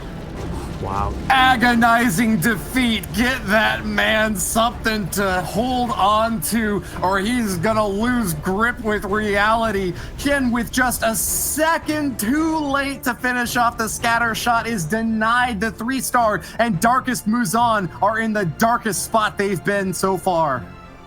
Yeah, we're gonna now see Marinol, and look at this. The one and only coming in with a Lalo attack. It's gonna be the Zap Lalo 7 lightning spells. And guess what he sees? He sees that queen right next to a sweeper, right next to the Grand Warden altar and that clan castle. He's gonna get a tremendous value with these lightnings. He's waiting till the queen gets in the perfect spot to use all 7 lightnings and the earthquake. Oh wait, he's gonna take out a couple of things on each side. He doesn't take out the queen. So he's gonna decide to take out some defenses rather than the queen right there in the core. Yeah, chooses to go for that multi-target Inferno. That should be a nice target to finish off, since the most of his damage is going to come from those balloons. They clump up and can get burned up real fast if you have a multi-target Inferno burning up on them. Royal Champion's going to be used early on here to try to take down this single target single target Inferno, but requires a free spell to kind of keep pace here. Marinol, a bit slow with these balloons, is not going to be able to protect the Royal Champion, and with a big Seeking Air Mine, might just barely miss this. Wow. Nope. All right, he's going to get it after all. All right. He still has a way. He freezes the enemy queen. Can the queen take her down? And yes, the Sui value right there takes that queen down. Wow, so incredible. The lightnings took out the multi, the CC, and all that. And the enemy queen ended up going down from his queen. So now the value is really starting to shine through here with the Lalo coming down and around. The Warden still has the ability and still has a Stone Slammer to drop and another Hound. Stone Slammer is a big, heavy beast of a siege machine. It goes directly for enemy building defenses. So keep in mind that it's going to be dropping some additional troops whenever it goes down, targeting onto a ton of these splash damage structures on the backside. Still 2 scatter shots up, and that last Lava Hound being popped by the air defenses there. This is a huge walloping blow for Marinol. The jukebox hero's got stars in his eyes, sweeping through this base and looking for 3. I think he's gonna find him, Carbon. Absolutely beautiful attack from Marinol of INTZ, the captain, showing how to get it done, coming in for the final attack for them and locking it up. Incredible value from the lightning, from the queen, and then Lalo around. He made that look so easy. Smashed through this base and will get INTZ to the 13-star point, out of reach for Darkest Muzan. INTZ moving on with a 60% hit rate in this first war. They are a force to be reckoned with, Carbon Fin.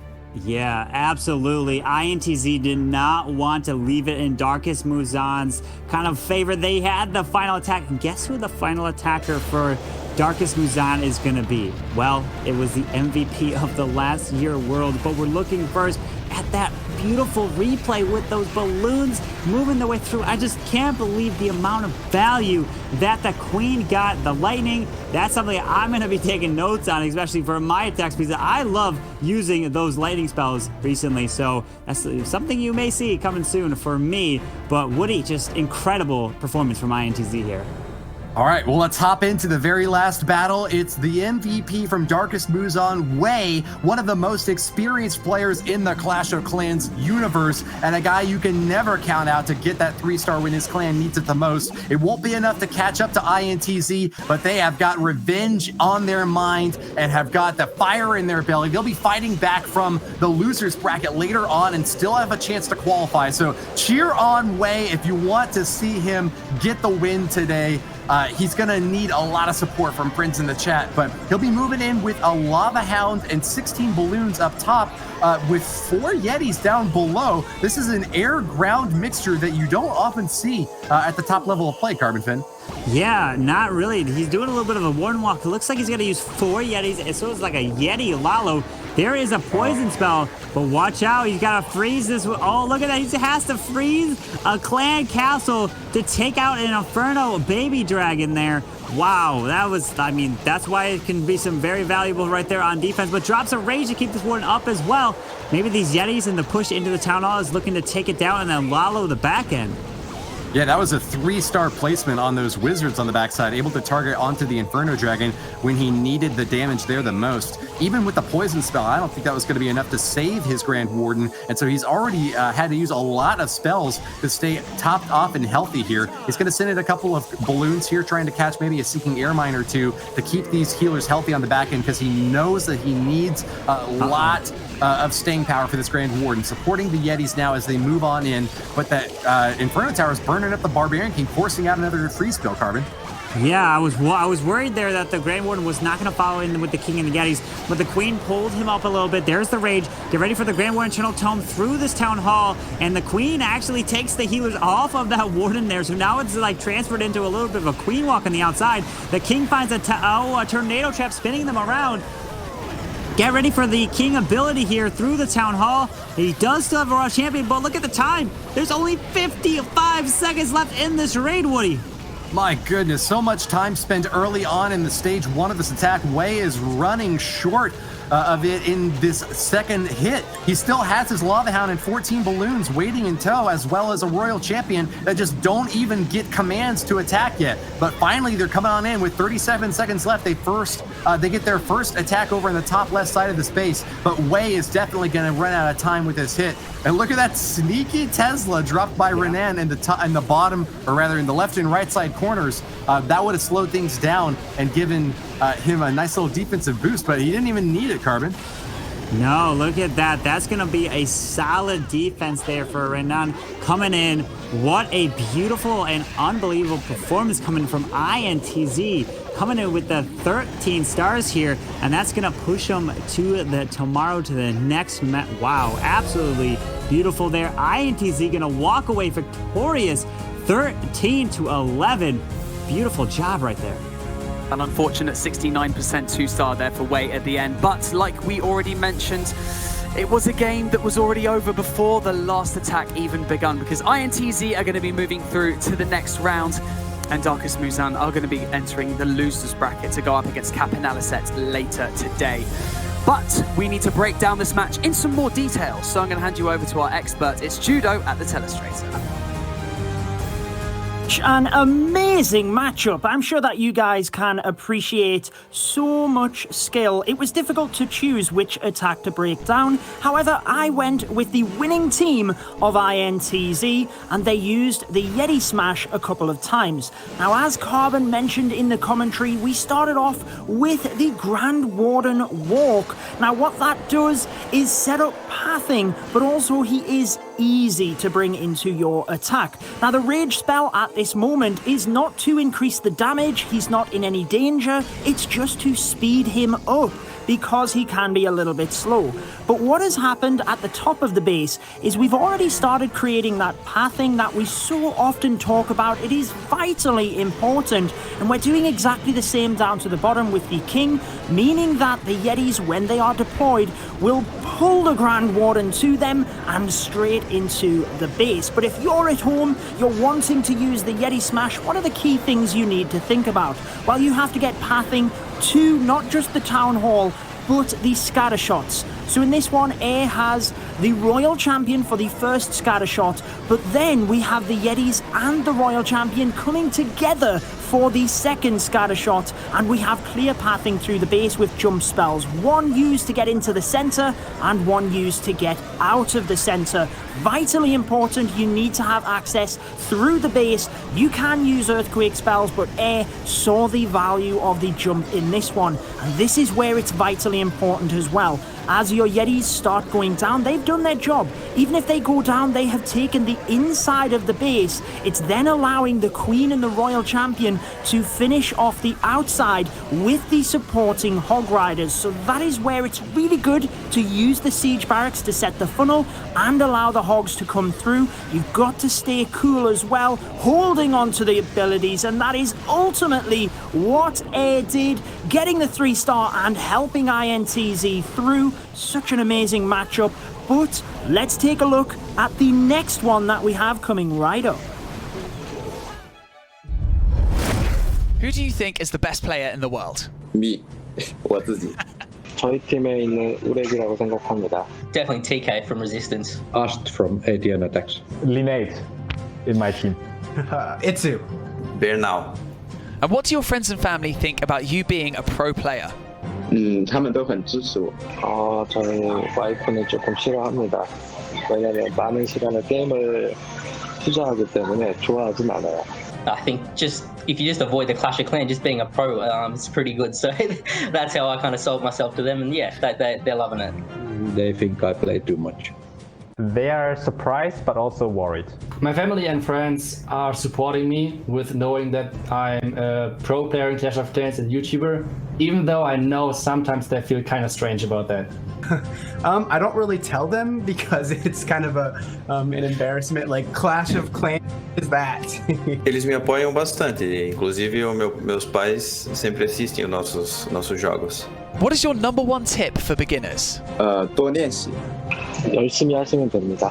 I'd say just learn to use wall breakers. Like that troop is so underrated. Just play this game passionately. Getting creative and try new stuff. Just keep grinding. Eu acredito que seria foco e treinamento.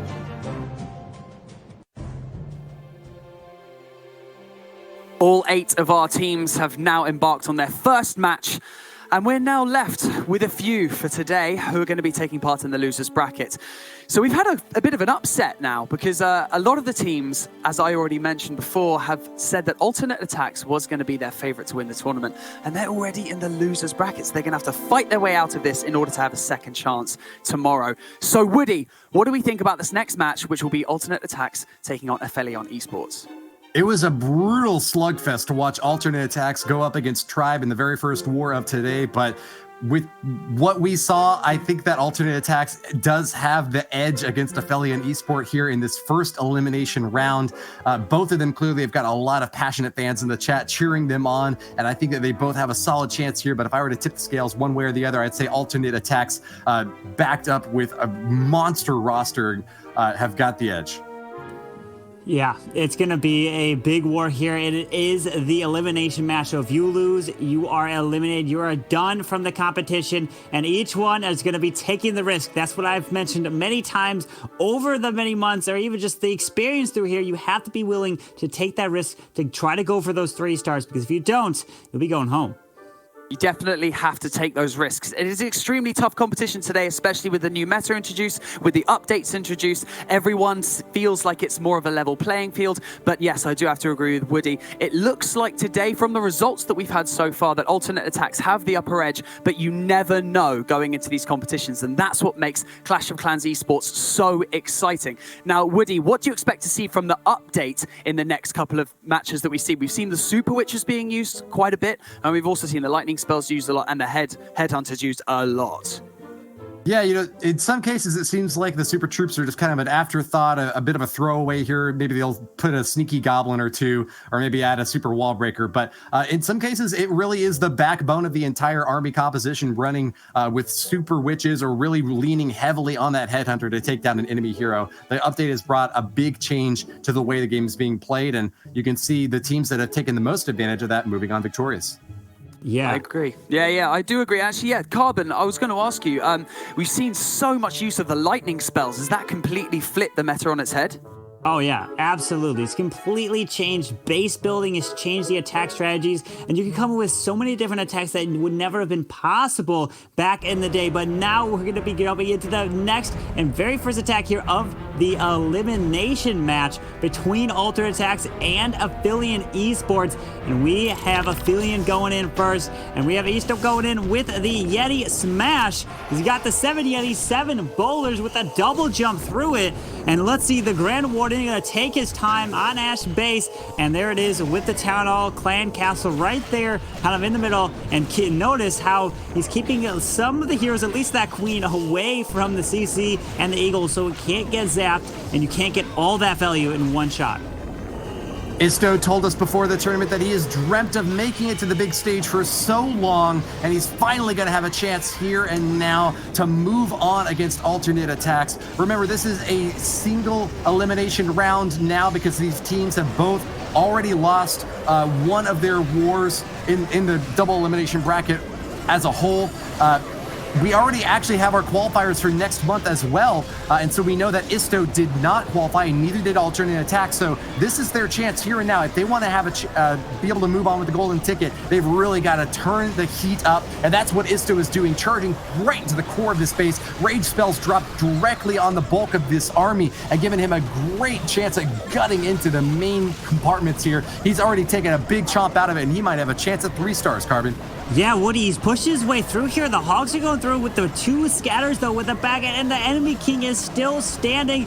The ground skeletons pop, and it looks like a lot of this base down here is just going to fizzle out, unfortunately. And these Hogs, Yetis have died off. Some Yetis are still up top with that queen, and the healers did not transfer. In so many of these attacks, you really rely on the healers to transfer off, and if they don't, then it's going to result in the 2-star. You don't have that momentum. You can't keep them alive. And then the damage from the defense is just too overwhelming.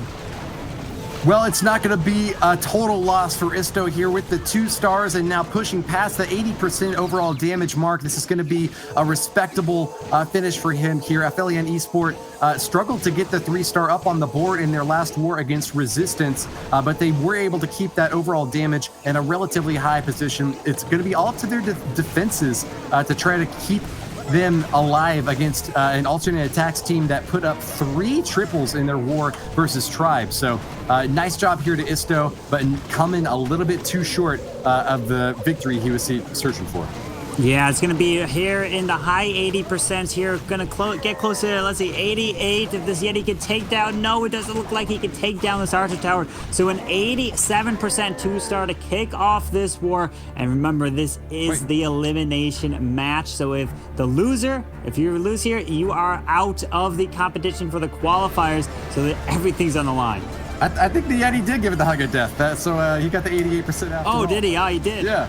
Let's take a look at the replay, though, as we see Isto taking down that Town Hall early on and charging into the rest of the space. He used those spells really aggressively, beefing up a ton of his troops with the Rage, but ultimately it was that multi-target Inferno down the back end that couldn't get finished off by the Barbarian King in his coterie of troops. So great job on defense there. It's going to be going over to alternate attacks now, where they are not wasting any time at all, sending in their best.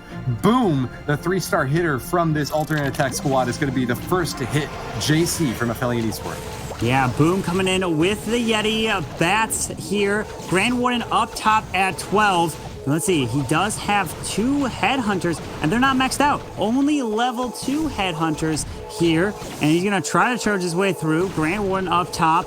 And the Royal Champion is, let's see, kind of defending here near the single target Inferno. The Town Hall is further down south, up with the Eagle kind of isolated there. So kind of keeping the Clan Castle, the Eagle Artillery, and all the valuable targets away from each other. So it doesn't take, we can't zap that, which we've seen before, and be a huge trouble in these raids. But here we go. There's the Super Wall Breaker. Can the Grand Warden take down the air defense, protect these healers? Yes, down it goes. And here comes the Yetis to charge his way right into the base. Playing it like it's 2019 with a Yeti Bobat. The main thrust of this army is going to be moving straight into that top compartment now. This is a really well spread out base. Going to make it difficult to get that splash damage value from those bowlers, but Boom is going to use that Grand Warden Eternal Tome ability early to protect his troops from all this damage coming on in from the Eagle Artillery. Battle Blimp has made its way all the way to the Town Hall and will crash down to get that 1st star, and moving in with the rest of the troops along the top side. He's just got to worry about that single target Inferno along the bottom, but with so many Yeti Mites bouncing around, I think he's got a really nice start here, Carbon. Yeah, with this Royal Champion distracting that Wizard Tower, the bats can get so much value flying around here. Hang on. He does have 1 Ice Golem to use to potentially distract the Wizard Tower that's towards 9 o'clock on the outside. Royal Champion's got ability with 3 free spells. This is looking like a 3-star here for Boom. Beautiful attack, Woody. What an awesome job starting out with. The only threat that I see really left on this base is that single target Inferno. But if he's able to get bats in there deep enough, he might be able to avoid the threat. Oh, actually, never mind. He's got so many free spells left, it's not even like a competition here. You're going to be basically swagging them on the top side of this base with so many cleanup troops left. This was a dominant strike from Boom, pulling far ahead now for alternate attacks, giving them the victory in this first hit against Aphelion. Beautiful attack here from Boom. He gets it done. He took the risk using that blimp to fly all the way across the base, but he did use the Warden Eternal Tome, and the blimp did not find a tornado trap, which can be super risky. Man, Banks, they came in and alternate attacks drops the first 3-star in this elimination match. Indeed, Boom bringing home the first 3-star of this matchup, and I mean showing everyone why he is indeed the captain of alternate attacks, the favorite going into this competition. So they're hoping to make light work, but you know what, it's still early on in this particular matchup, so it is still everything to play for, so don't count anyone out just yet. Yeah. Oh man, with the bats coming in, and they got so much value from Boom. Just great identification. Those bats, which were flying right behind the World Champion, and it could be risky if you find a tornado trap. Granted, he found it in the very beginning when he made his charge through the base. So the bats did not find a tornado trap. They could just move the way easily through the base. Woody. All right, well, let's regroup now. It's going to be back to Apellion Esports to try to put a triple up on the board here. They're going to be moving in with their second attack, but they've already spent a lot of their time and resources devoted to that first war against Tribe, and I don't know, they seem kind of shaky right now, Carbon Fin. Alternate attacks coming in with a 3-star right off the bat seemed to be echoing the performance that they showed earlier against Tribe, and don't really seem to be putting up too much concern in this Apellion war. Yeah, we're going to have to see if Apellion Esports can get it done here in the next act, which is going to be Roar's War. And we're going to see with the hybrid, 17 miners and 13 hogs, and they really need this 3-star. A lot of everything's on the line here because Boom answered, and he's hitting Boom space. Look at the spacing where that Eagle Artillery is next to the scatter. That is definitely, is that kind of a result of that lightning shift to kind of move things a little bit further away to put that gap so you can't get all that value, especially from the scatter? The CC, granted, you could lightning the Queen and that Clan Castle, but yet the Queen looks to be charging in, and maybe he's going to hybrid where into the Town Hall. We'll have to see. He doesn't have any super wall breakers, so the Queen's going to have to maybe charge her way towards it. Yeah, you are right now looking at the base building meta from like August 2020. Boom is far ahead of the crowd and knows exactly what you got to do to shut down those lightning strikes. Roar's War finding no success with the lightning, and instead kind of having to go back to an old school Hog Rider hit now. He's got 2 free spells and 2 heal spells to back up this push. And it's going to be a heavy-handed hit that he's going to strike this base with. He's got a single target Inferno out on the right side that he didn't have to worry too much about. But the splash damage is going to be coming in heavy and hot from these scatter shots. Pretty well protected deep inside the base, as well as an Eagle Artillery that it doesn't seem Roar's War had any way of dealing with early on, Carbon. Yeah, beautiful Warden to protect everything, but here's the freeze. Beautiful job right there to stop that scatter shot. Now the Queen can reach over the wall, grab the scatter shot. She can grab the Eagle Artillery, but she's getting slowed down here by some of the skellies. He's moving his way up with some wizards around the edge for the final. They're kind of grabbing the percentage. This is looking pretty strong here with another heal and freeze to use. Hang on here with the Royal Champion. There's the heal spell finally. Can he protect this Royal Champion enough? Is there freeze going to be used? The Royal Champion is getting quite a bit of damage. The Queen has her ability. This might just be enough here. It might be. The perfect spread against lightning doesn't seem to work too well on defense against Hog Riders, and Roar's War might be blazing a path to the 3-star, knocks down the last remaining Inferno Tower, and with 45 seconds left and still with a Queen ability, I think he might just have this one, Carbon Fin. He's running out of offensive troops, though, and it looks like there's still a few defensive structures up on the back end that aren't going to go down to the Hog Riders, but with the Archer Queen, healers, Grand Wardens, it's going to be a close one. Yeah, look at that. Queen ability is burned. A minion up top to help grab percent. It looks like Roar's War is going to be able to get a 3-star here. If it's a time, Air Skelly is going to slow this Queen down.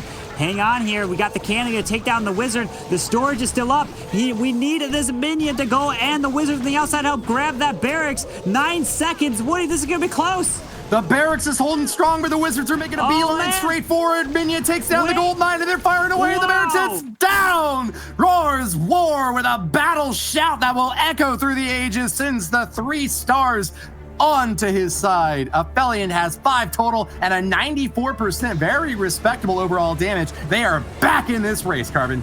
That was actually Apellion Esports' first triple here of the qualifiers, coming in, getting it done, got the 3-star off their back. Now they can focus and they can go with the next attacks here. Man, beautiful job, Roar's War coming in so close on the end there with the spread out defense. It allowed the Miners and Hogs kind of to get the value through the base there. And now now alternate attacks is looking at this like, all right, we're going to have to try to get another triple, at least a higher percent, because Affiliate Esports has a really good percentage at this moment. They sure do, but alternate attacks, remember, they had a 60% hit rate in their war against Tribe, and that is going to bode pretty well for them, I think, going into the later stages of this attack. Affiliate Esport dropped against Resistance, a team that was able to get those 3 stars against them. So I don't necessarily think Affiliate has got that really hard defensive layout that could challenge alternate attacks. Linade, another really strong hitter for the alternate squad, is going to be moving in next, takes out the enemy Barbarian King early on, and will be getting a little bit of funneling work done here at the bat to help support this hybrid push later on. Yeah, Linade is coming in with the hybrid attack, and Boom was saying he thought Linade was the best player in the world, and we're going to see if he can get the value through, getting the single, or getting the clan castle through the poison, and now he's got one more super wall breaker. Is he going to try to break this wall? Where is this queen going to go? Oh, look at this. The super wall break down south to force this queen down into that multi. Brilliant identification right there. Yeah, nice job cracking through multiple layers of this intersection and giving him access now to a multi-target Inferno, the enemy Royal Champion. He's got a scatter shot that's about to go down. He is taking a lot of fire on this Archer Queen, but the healers are staying relatively well topped off, and with a raid spell to help keep them on target, I think that Linade's got a really good start to this raid, Carbon. Absolutely. Now the Miners and Hogs are going to push their way through with the Siege Barracks down south, trying to keep this Queen alive, but wait, there's a single target Inferno locking out. He's going to freeze it, or is he going to... Whoa, the Queen just dodged the single. Unbelievable there. Linade lugging out the Queen. He's like, no, I am not going to get taken out by that single target Inferno. He's going to push his way through. Wow. Wow, with a still beating heart, Linade's forces are churning through the left side of the space. Great free spell there will catch both the Eagle Artillery and the single target Inferno. He is really on a path to victory. The blood coursing through his veins. I'm sure he's got a lot of excitement for how well the first stage of that attack went, but so many troops remaining. Emotions are high here in the arena, and Linade is going to keep alternate attacks on path to victory, maybe even to get a perfect war if they can keep this sort of attacking up, Carbon. Absolutely. Linade taking that base down. That Queen charge was so beautiful through, got the value, broke with the second super wall breaker into the next wall. Linade showing how to get it done for alternate attacks. Banks is just incredible. Now they're 2 for 2 here in the elimination match. It is true. Alternate attacks still showing their superior prowess in this particular matchup. However, the best thing that we can hope for in this is that you just never, ever count out the underdog, because Affiliate Esports are still swinging hard back because they have got themselves 1 triple, and now they just need to keep going and keep this momentum pushing forward, Woody. All right, attack number 3 will be coming in from Affiliate very shortly. We'll see if they can go back-to-back triples against an alternate attack squad widely considered to be the best team in this World Championship run. They've got their backs up against the wall in this double elim spot and have only got one more chance to prove that they deserve a spot in the finals going to be taking place this weekend. So best of luck to them. What are you looking forward to, Carbon? Oh, I'm looking forward to just the pressure that's going to be put on these pro players, and they're showcasing all the new meta attack strategies, and I'm sure we're going to see something that we've never seen before, right? We've seen these lightnings, we've seen the super witches, but maybe we see a combination of these troops that hasn't even been revealed in any videos, or the kind of, maybe they're keeping it secret for the finals to come in with it when the enemy is not expected it on that base. But for this next attack, we're coming in with the standard Yeti Smash with Quad Quake and a super wall breaker, which means he actually doesn't have a jump spell in here. He's just going to try to overwhelm it with that. Oh, let's see if he can get the value here, Woody. Yeah, interesting to see this heavy ground-based army paired up with 4 earthquakes. That is enough to crack through any wall, regardless of what level it's at. That Grand Warden's getting awfully low, though. Might force out the ability early, and oh no, Ulm is in a tough spot now, missing out on one of the key offensive attacking benefits that he had with this army. Still, though, he's going to be in it to win it. He sends in his forces directly for the town hall. Will be able to crack it down for the first star. Archer Queen's getting stuck on this lava hound, though, and those pups are going to get out quite a bit of damage. The first stage of this attack has just kind of snowballed into a nightmare for Ulm, though, missing out on many of the most important attack benefits that he was hoping for. I don't really know what I'm trying to say, but there's still a lot of defenses left up on the top side of the base, and I don't think the troops were going where Ulm had hoped, Carbon. Yeah, unfortunately, they all ran on the outside of the base there and did not go into the core. And because the earthquake is there to get the troops into the core, and every single one of them seemed like it ignored it, and he's not going to get the value. And unfortunately, it's just going to be the 2-star with that Eagle artillery all the way on the top side away from the charge, which means leaving the Eagle artillery for the end. That is a nightmare to try to deal with, and it ended up backfiring there and nothing went to the core. Very nice try, but it's just going to be the 2-star here. Yeah, it's going to be a yikes from me, dog. Good attempt early on, but wow, when you throw that much at a base in that short amount of time, you really have to have a perfect, like flawless plan. Ulm had a really good, I think, plan of attack, but ran into giant bombs right next to the town hall there.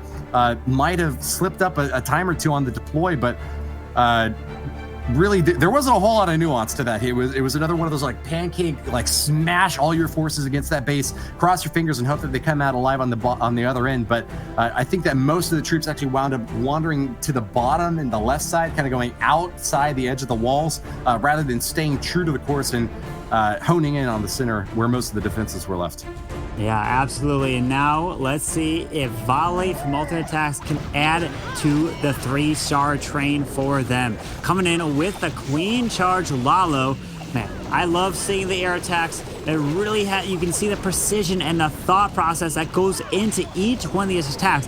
Every single troop, every single unit is meticulously planned, and it has a specific value. And he's going to charge this queen in. He has some wizards down here to make sure he keeps that king kind of held, so he doesn't walk to the outside. He goes exactly where he wants. Doesn't have any more wall breakers. Let's keep an eye on this enemy queen here, charging her way through. It does use that freeze spell.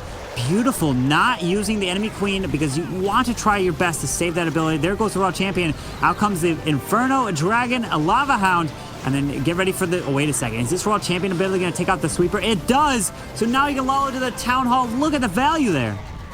Lot of big threat posed over on the right side, though. That Inferno Dragon, like you mentioned, can deal a ton of damage, Carbon. So I'm kind of waiting to see what Volley is going to do to respond to this. He's got to wait for those troops to wander over to the healers, but not in really that great of a spot. Forced to drop a rage spell as well to keep this Archer Queen alive. He's going to drop some minions now to take care of the Inferno Dragon. That might be enough, but I think he's going to lose a healer in the process. Moving in hard and fast over on the right side, though. Pops the battle blimp and get those balloons onto the Inferno Tower and moving towards that Town Hall soon after. But remember, balloons aren't going to path onto a Town Hall unless it's been activated. Doesn't happen until it reaches 51% overall damage or takes a hit itself. Yeah, it pops the Grand Warden and Eternal Tome here to protect these loons. Hopefully it can be long enough for the Eagle shots, and it does. And the Town Hall explosion. Get ready for the scatter. The Queen goes down, unfortunately, but he's got a handful of balloons making their way through. There is the rage into the core of the base. He doesn't have anything to move these healers. He has a large group. This is not looking too bad for Volley. Is this going to be another 3-star for alternate attacks? I think it will be, Carbon. There's not really any splash damage structures left, and with still plenty of balloons, it would take a long time for that Inferno Tower and Tesla to be able to zap them down. They're getting kind of caught up here with this tornado trap, but with almost a minute left and all of the remaining defensive buildings kind of clustered along the top left side, I think Volley's going to have this one in the bag. Knocks down the Inferno Tower, and that's going to be it, Carbon. 3 stars are on the books again. Absolutely. Volley coming in with another 3-star. What a performance here in the elimination match with the pressure on the line. Alternate attacks getting it done. Man, they're still perfect here in this war, and just unbelievable. Just the thought process that goes into each one of these attacks. Banks, I just can't believe it. Very nice attack so far. It still seems that alternate attacks feel like they just don't have any pressure on their shoulders, even though this is quite a pressurized situation. We have the losers bracket. You lose this, you're out of the competition, but they're pretty much set this to cruise control, and they are just plowing on. But we still have a few attacks left, but it looks like alternate attacks are the favorites to win this one, Woody. JC moving in next for Aphelion Esports, and they need to get that triple here and now. Otherwise, they'll be falling far behind against an alternate attack squad that has yet to slip up a single time on offense. The tic-tac-toe triple for 9 stars in total. It's going to be really weighing on JC's mind during this attack.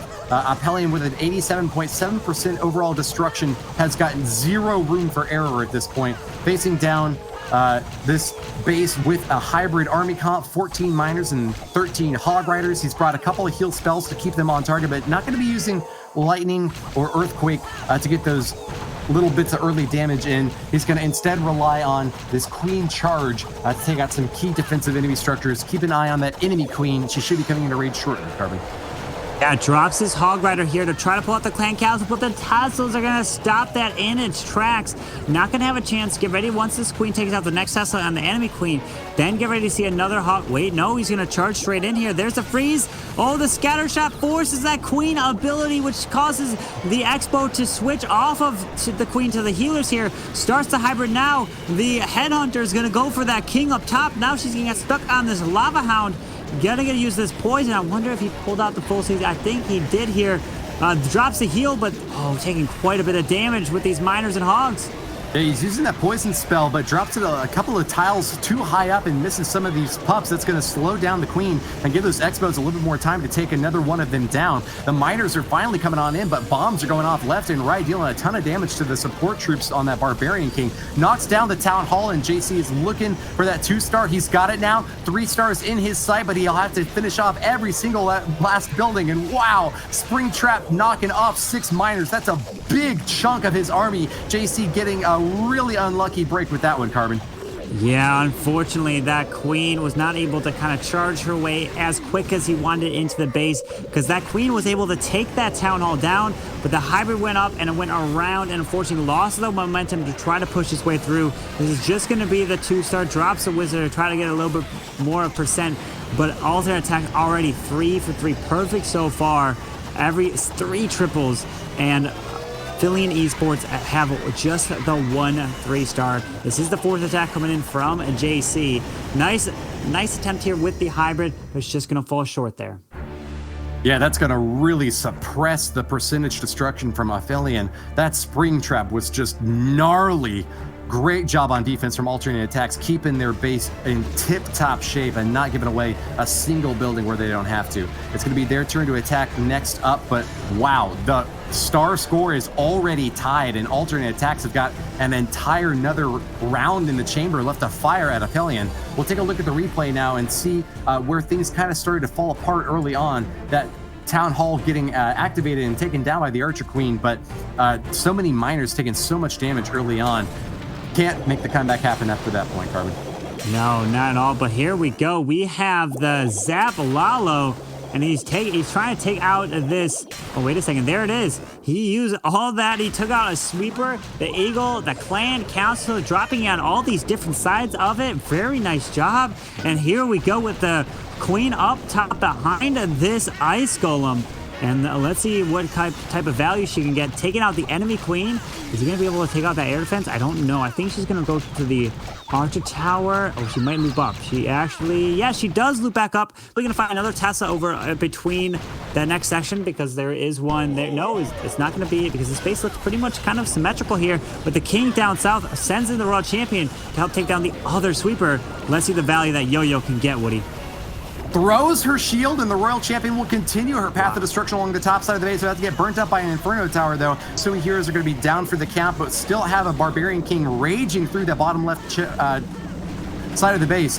Uses that ability, and that will be able to punch through quite a bit of those defenses. But the main stage of the attack is now underway. Drops the Lava House to protect the balloons up on the top right side. This is a pretty risky strategy here, Carbon Fin, since the Stone Slammer in the bottom section, but it's a bit distracted on the mortar and not really going for that Town Hall yet. This could be either a 3-star smashing victory, or if JoJo's defenses, or rather if Roar's War's defenses hold on, could be a tricky 1-star. I don't know.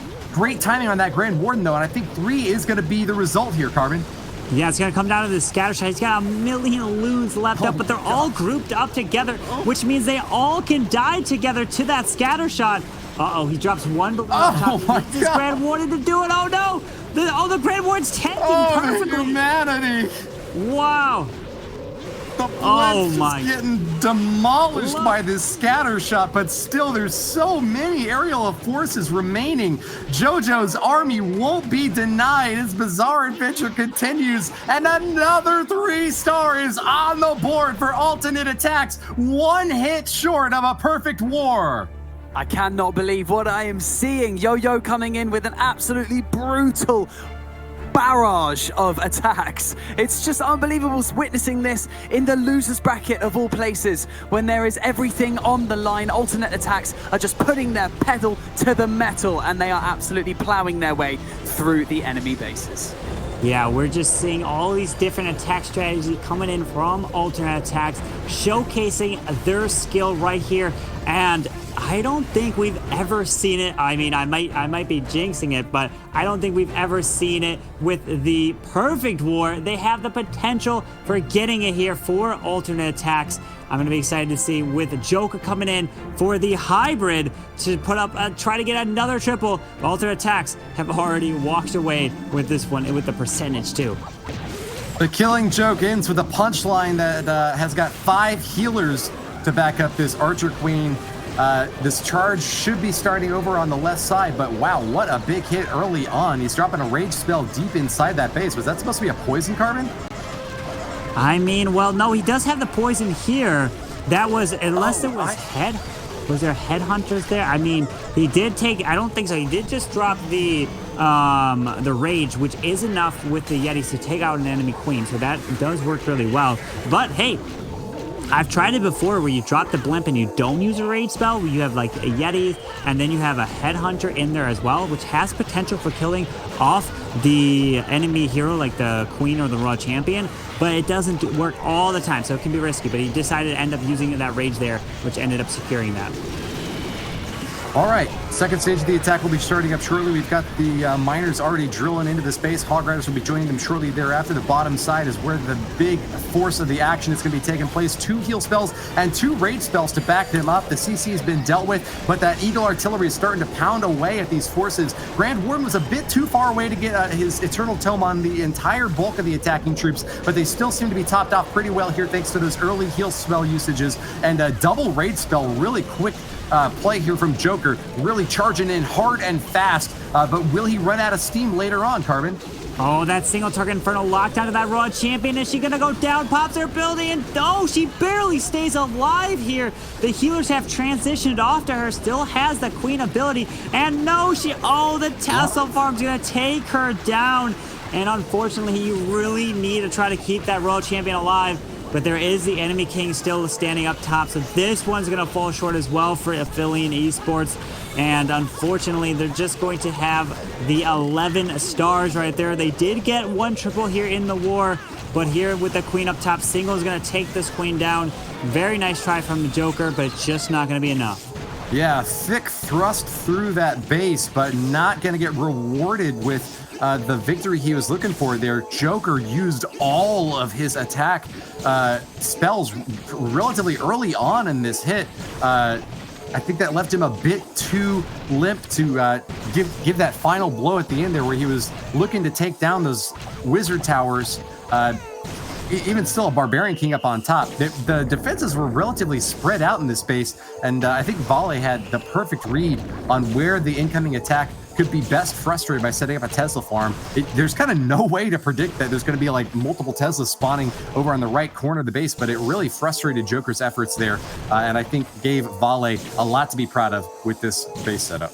Yeah, and that's the beautiful thing about this, is you only get 1 attack and you don't know where the traps are. So there is no scout. You don't know where the tassels are, the bombs, what's in the clan castle. So it's just you hit it and you get 1 try. So those 1 stars are huge. They can determine the wars, but we haven't seen one yet. And we're going to be going into the next attack, which will be alternate attacks for the potential to set history. Yes, history in the making. Will we witness it? Coming in from alternate attacks, which is going to be Ashed, and is gonna go in with the Zap Lala. What other could have it been? Because we're seeing this everywhere here in the meta of the qualifiers, Woody.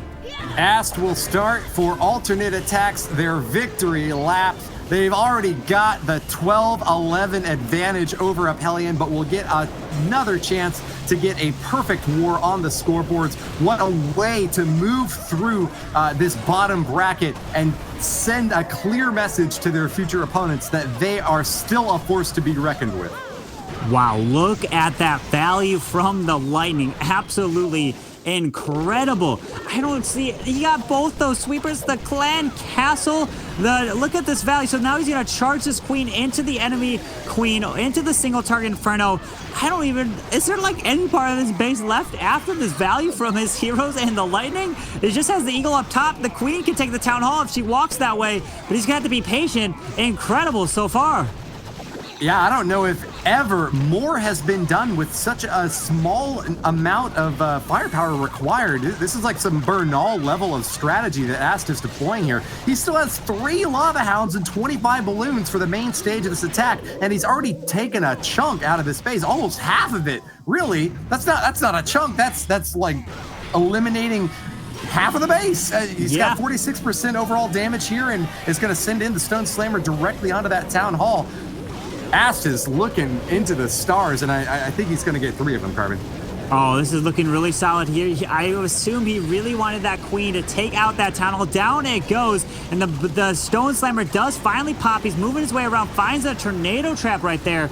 The scatter shot doing some work, taking out the pups, and there's the enemy world champion going down. He does have one more haste spell to use with the Grand Warden Eternal Tome. Hang on, he drops the haste there. Get ready for the Grand Warden ability to be used towards the top side, and look at that ability perfectly used. The wizard towers are going to be distracted, and ladies and gentlemen, I think we are seeing our first potential for a perfect war. Can these balloons make their way to the wizard tower and the final AD? The Grand Warden's got he's got just a little bit of damage dealt to him. This is looking really solid and potential for it, Woody.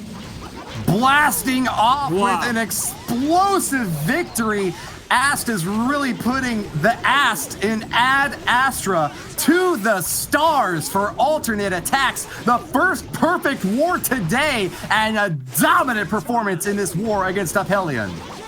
Unbelievable. The first perfect war we've ever seen in the qualifiers here on the stream. Unbelievable. 15 stars. Every single one gets the triple. 1 triple there to Affiliate. Man, it was what an unbelievable performance. That means alternate attacks will be advancing. Man, Banks, it was just crazy what went down. It is indeed. Alternate attacks proving to everyone that they did not belong in that losers bracket right there by showing face and saying, here we go, 100% 3 stars all around. Now let's carry on with the competition. I cannot believe what I've just witnessed. We just made history in the qualifiers, and it is absolutely outstanding. And I'm going to get over to break it down for you, somebody who is way more expertise than me. It's, of course, Judo at the Telestracer. Thank you, Banks. A perfect war. A perfect war! I can't believe what we just witnessed! I wanted to break down Boom's attack, the team captain holding it together and making sure to put his team onto the right tracks. Now, we talked about the Grand Warden walk up to the top of the base here in the previous attack. What that does is sets up the funnel whilst also making it very easy to pull your Grand Warden with your other troops. So exactly what Boom is doing is setting that funnel. The Grand Warden has done that to the top of the base, the King does that to the bottom, and that leaves just a thin path for the Yetis to move straight through, and this is where the class comes in. A little bit of a risk sending the battle blimp through, but perfect timing of the Grand Warden's ability to hit the battle blimp, also catching the balloons inside there, which are protecting the healers, and that is a pro move. If you really want to get towards that town hall, notice how the troops at the bottom, inside the clan castle, in that battle blimp, take it out. Use the Grand Warden's ability with the battle blimp. It can often be used for ring bases incredibly well when the town hall is in the center. Now, if we do look at the remaining splash damage, the Royal Champion helped to take out the first wizard tower, so we only have 2 on the back end, and that's where the bats will finish. Now, the beautiful thing is using the ice golem to tank, but also that the bats have a lot of momentum by the time they get here. They've spawned everything. Very unfortunate, missing that first freeze. It's sometimes a real tough one to wait until the last second, but because Boom broke down the base incredibly well. It really didn't matter. He had the Royal Champion there, making history with his team. A 3-star attack. And do not go anywhere, guys, because we have another match coming right up to see who will be joining them in tomorrow's matchups. But let's take a little bit of a look at the players and what they are discussing this time around. If you had to use one attack strategy forever, what would it be? 天使女王 Lava Loon. It would be Queen Charges. Even though it might get boring at some point, hybrid maybe. Queen Charge Hybrid. What is your favorite attack troop? 矿工 호그랑 광부가 요즘에는 제일 좋은 것 같아요. I'd say the healers because of the versatility. Lava Hound. I think a Balloon. The new Headhunter. Probably the Valkyrie. How does someone become one of the best Clash of Clans players? 오래 꾸준히 하다 보니까 지금 여기까지 오게 된 것 같습니다. Work in your hand-eye coordination and just play the game as much as possible. They're probably the only two things you can do. Be motivated and try your best. It's just a matter of playing the game for years. Sem dúvida seriam anos de dedicação e foco e também persistência. What is the most difficult skill to master? Wall breaking. Yeah, I'd say wall breakers as well. I think staying calm is really hard, especially if something is going wrong in your attack.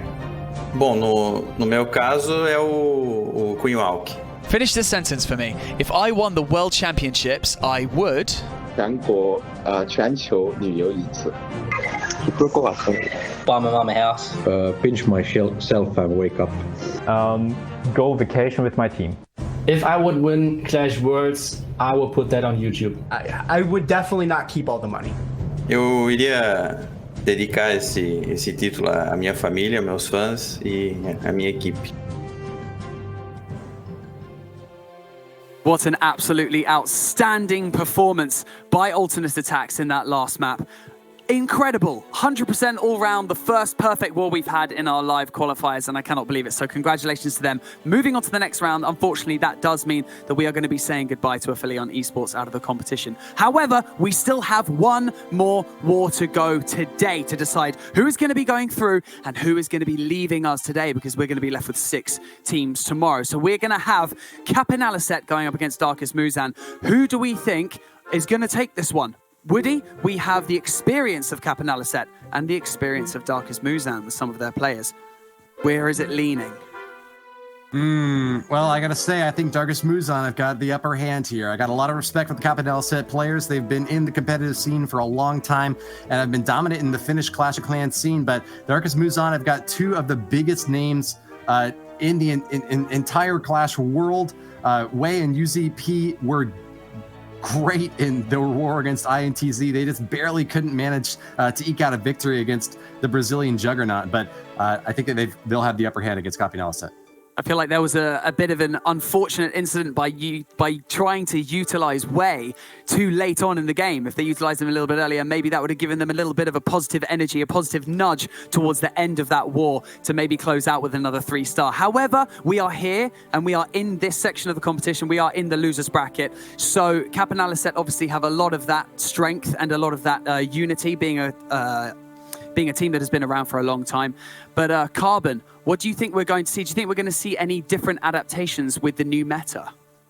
I feel like we've been seeing quite a bit. I know for Cap and Alicet, they've been coming with some E-Dragons. So we'll have to see if they continue with some of the E-Dragons with some air, or if they're going to switch it up. But I know Darkest Muzan, they can come in with anything. They can come in with the ground, the air, with the Zap Lala. They can come up with attacks that we've never even seen before. So we'll have to see if these clans switch it up. But it's going to come down to whoever's willing, which we talked about it before. Alternate attacks, they did the perfect. We'll have to see what they can do in this next war between these 2 clans here. It's going to be incredible. We're going to see them taking the risks, but we'll see who has the capacity to move on.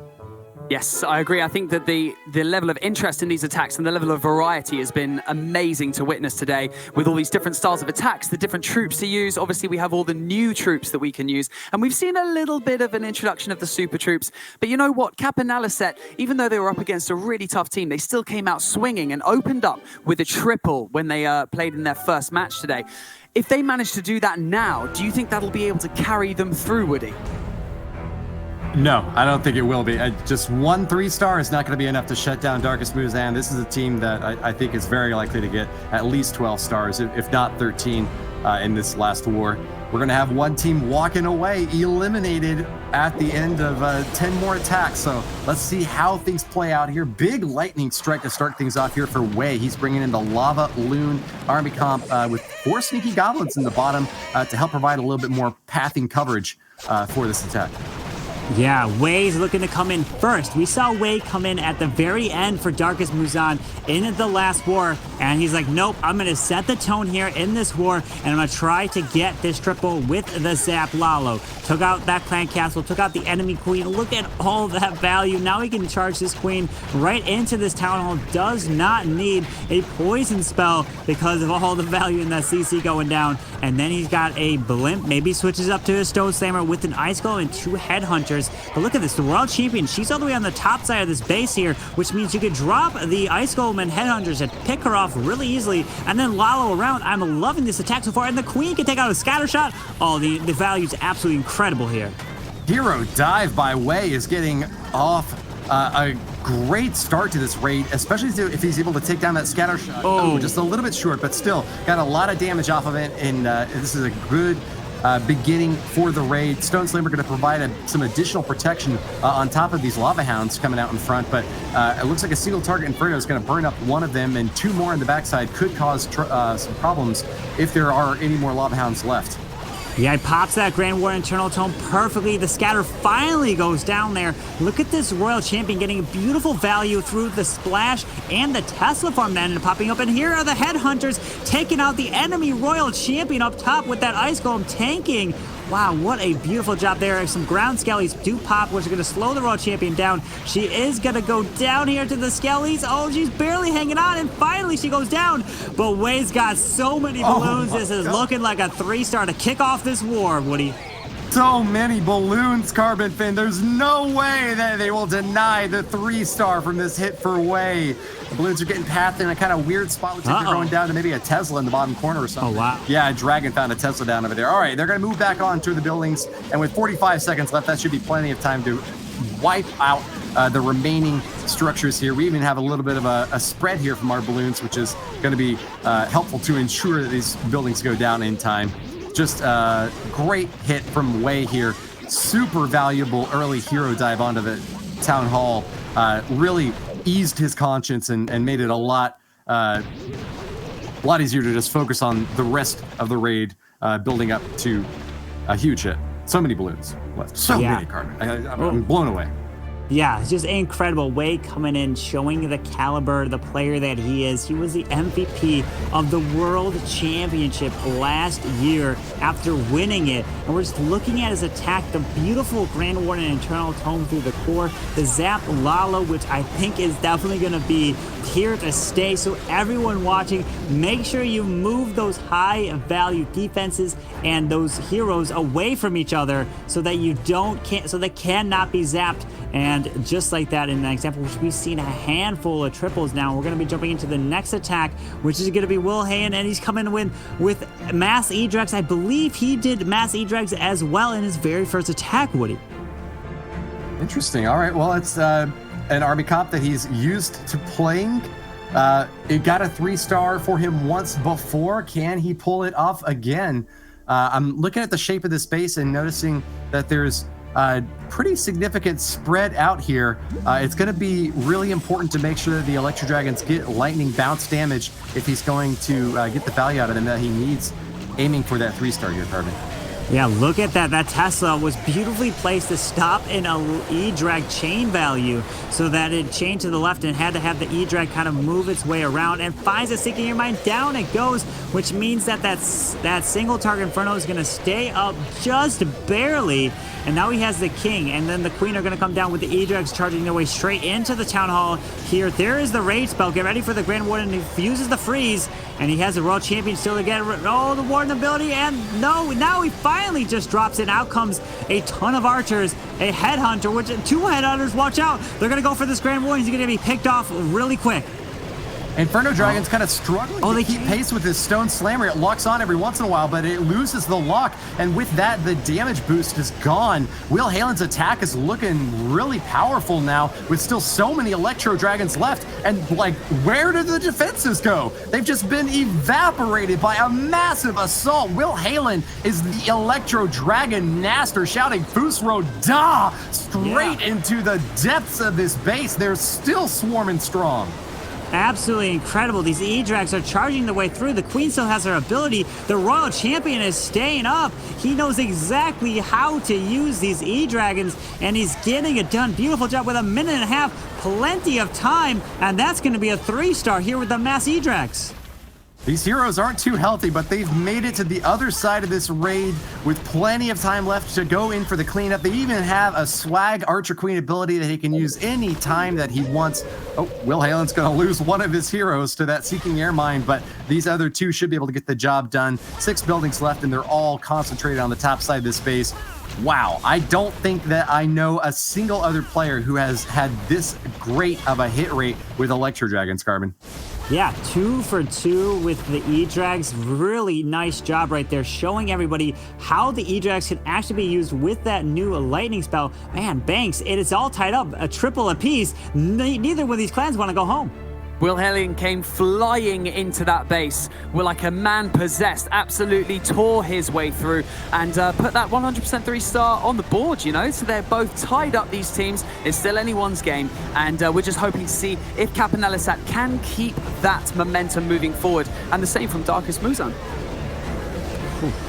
Now, keep in mind that Will Halen was the only player to 3-star for Cap and Elisat in their previous war against Hama. So if that's the best they've got, they're going to really have to keep some high percentage 2-star hits from the remaining attackers. Otherwise, Darkest Muzan, as we discussed before the match began, is very likely to get 12 or maybe even 13 up on the board. Much more likely since they've already gotten a 3-star from their first hit, Carbon. Yeah, absolutely. We are expecting at least 12 to 13 stars to help push you to the next round. And now we see Kartik coming in with the Yeti Bobat. And with these Yetis, and it's kind of the standard, there's nothing too crazy in this attack here. Using this Grand Warden to help set this bundle on the outside with some 3 wall breakers. And he's got a blimp, which means that he's going to probably have the blimp and the Warden ability, and wait a second, and the wall breakers all be paired together. That would be an absolutely incredible thing if he can do that, so that he can get the wall breakers to double wall break, blimp for the town hall. Because if he could do that, look at the just bowler bounce value with all these expos, and they're actually air expo. Oh, just 1 ground expo in there. That's a lot of value from the bowler bounce, and then bats move up. This could be a lot of value from Kartik, Woody. Yeah, this is a very versatile attack that Kartik can use these spells as he deems appropriate during this raid. He's got 3 free spells to shut down enemy splash damage structures like that scatter shot, which could give him a lot of trouble. He's going to protect all these troops with the Grand Warden charging straight through. There's so many small compartments, but it seems like he's got just enough damage to keep pace against these really powerful defenses. Sends in the battle blimp now, which of course goes directly for the town hall, and we'll be able to drop out some additional troops to get that first star. But hold on, it's got a tornado trap. Is it going to be on the wall? Wow, no way.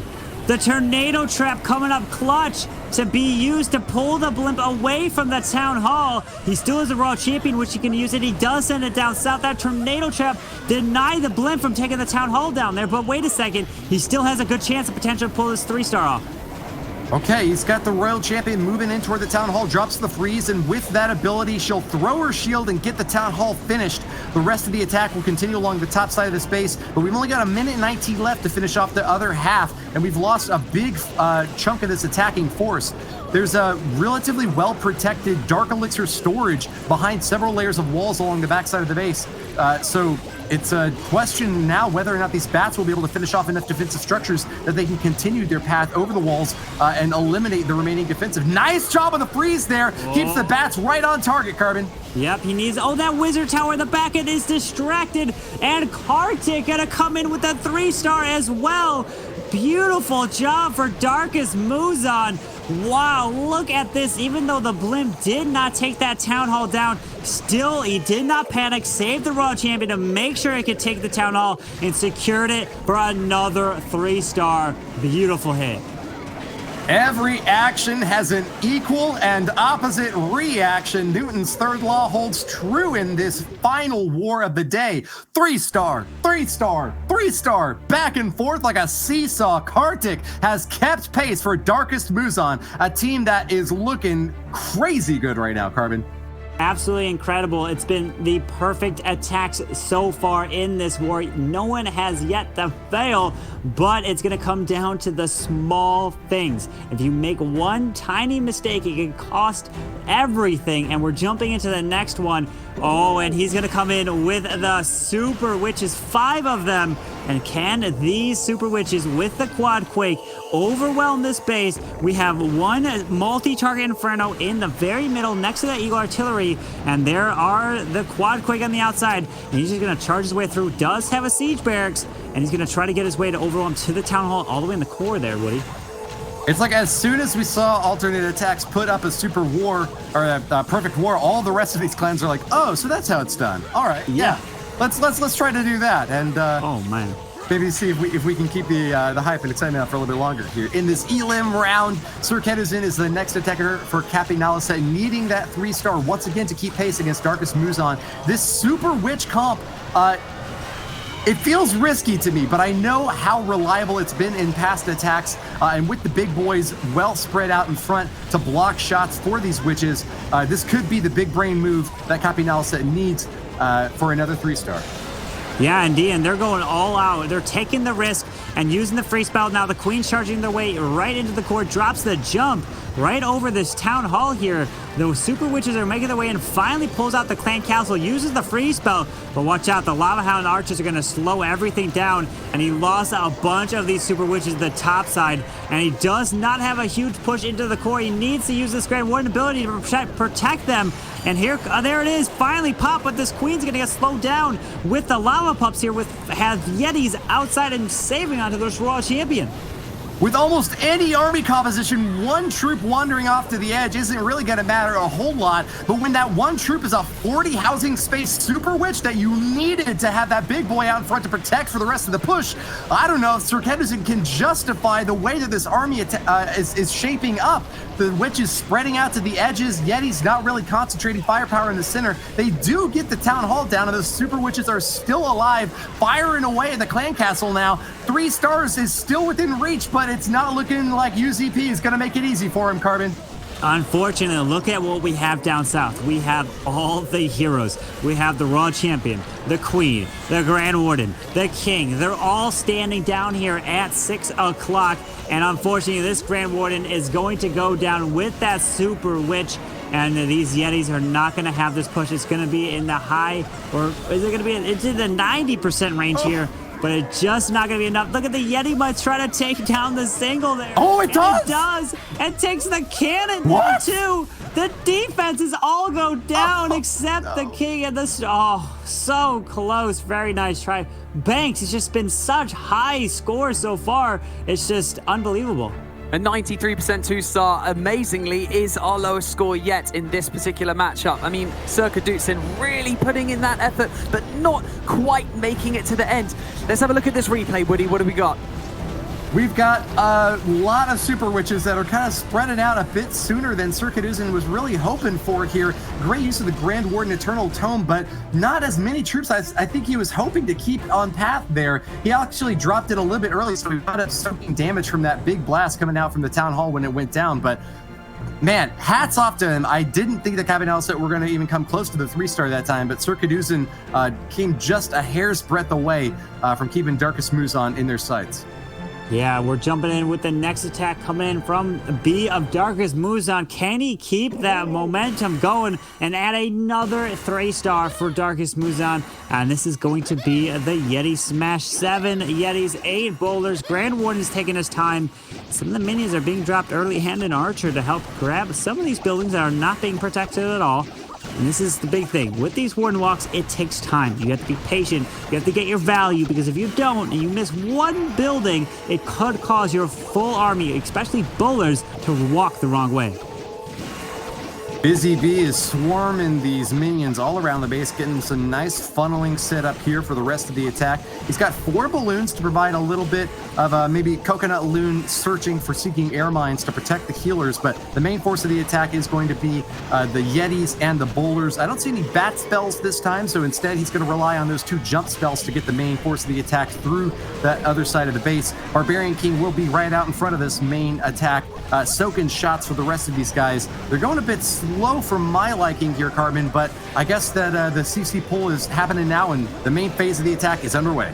Yeah, he did break through his initial wall here and unfortunately found a Seeking Air Mine that hit the healers, pops that Grand War Internal Tome, and there it is. The balloons are pulling more Seeking Air Mines and more traps, protecting these healers with that jump that connects it to the single target Inferno. Get ready, the Siege Barracks and Hogs will come out on the top side with the Royal Champion, and look at this King. He broke through the wall, and he's actually getting probably more value than he thought he would instead of running up and around, and now here comes the Royal Champion, and these Yetis and Boulders are doing massive work in the core, Woody.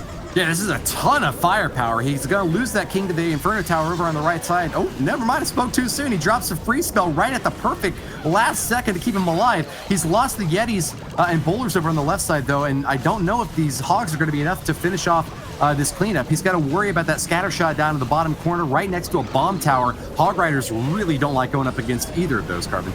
Yeah, oh, the Grand Warden dies to the scatter shot there. He's got a handful of Hogs, but I think every single one of those Hogs has almost next to no health here. So one scatter shot or that bomb tower is just going to cause...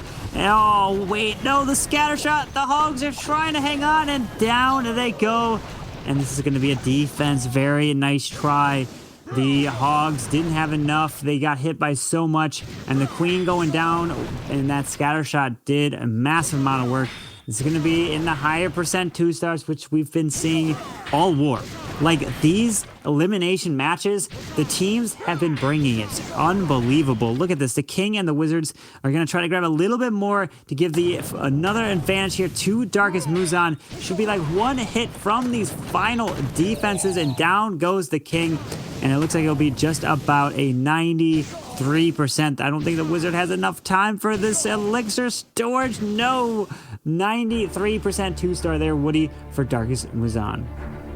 It's going to be a percentage advantage for Darkest Muzan and a star lead for them, having picked up the 3 earlier on. But a chance for Copy Analyst to make the comeback happen. If they get the 3-star here and now, they would actually pull ahead of Darkest Muzan. So definitely a lead for Darkest Muzan, but showing some weaknesses now. I know that Copy Analyst can hold their heads high marching into this 3rd attack, but let's take a quick look at the replay first, where we see that early Grand Warden Eternal Tome protecting the troops right before the Town Hall goes down and doing their best to survive a massive wave of defensive damage coming out from the core of that base. Yeah, absolutely. And now we're seeing the next attack here for... Oh, wait a second. Is it another Yeti Smash? Yes, it is another Yeti Smash that we're seeing with a heal spell, maybe to come out with the Hog Riders, because we saw before that there was no heal, so the Hogs took a massive amount of damage, and we can maybe see that or drops in the core. Usually a lot of times these players like to kind of react on the fly. That's at least what I do with the spells. Like, if you can't react, it's gonna really be a huge detriment to the team there, but all these players know exactly what to do, especially when the situation with the Warden, if something goes the wrong way, to bring it back. We'll see this Warden grab and set that funnel, and he's going to charge his way straight into this Town Hall here with some sneaky goblins on the outside. As long as he gets the value, it's looking pretty solid to charge his way in. Kiki and Sir Kedizin both said that they believe that Levo is the guy with the highest 3-star hit rate on their squad, with a chance to pull back with a heavy strike against Chen from Darkest Muzan. The 3-star, once again, would put Copy Analyst ahead, even if it's just by a little bit, but they really need their star to shine bright here and now. Grand Warden Eternal Tome protects those troops as they're moving over the Town Hall's charred remains, 34% overall damage, and they're looking for that 2nd star at the 50% mark. A Town Hall has been finished off. The Clan Castle on the back end, though, has finally just been pulled out, and it's going to be a big old lava hound to gum up the works on this attack, Carbon. Yeah, here comes the Hog Riders with the Royal Champion. Finally, the Hound does pop here. Drops the freeze on the single. The Eagle is doing some work. and he drops the heal onto the Hogs and the Yetis kind of to get everything healed up. Beautiful heal spell there. Queen still has her ability with one freeze left. Sub-Tessels pop up top around. World Champion's moving through. Can he keep this momentum? Watch out for the single target Inferno.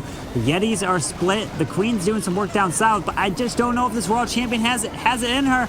She's got her ability still. Yes. Oh, but the ground sky's going to slow her down. Oh. But she's got her ability, and she can use it whenever needed. Takes down the Inferno Tower, and has just got a little bit of health left on that Wizard Tower. It's not too much of a threat for her after she finishes off these skeletons, so that's going to be going down. 2 more stabs, yeah, finishes it off. There's a single target Inferno at the bottom of the base, though, and I think that's going to be the big roadblock for this attack by Levo. 57 seconds left. He's got to worry a little bit about this clan castle well protected behind those walls and kind of no way to hop over them.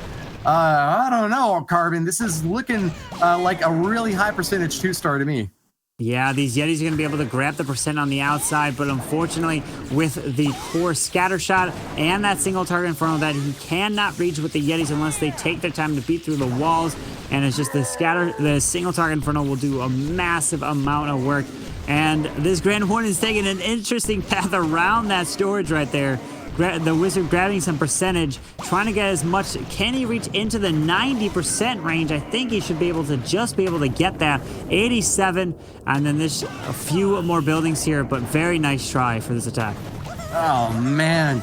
Super close once again. Levo pushing that overall damage percentage as high as he can, but denied the 3-star win. Copy Analysis really needed it now. We're over halfway through this war. Can you give us a recap here now, Banks? Well, Levo is coming in with an 89% 2-star, which unfortunately does make them slip a bit further down away from Darkest Muzan, which is a bit unfortunate.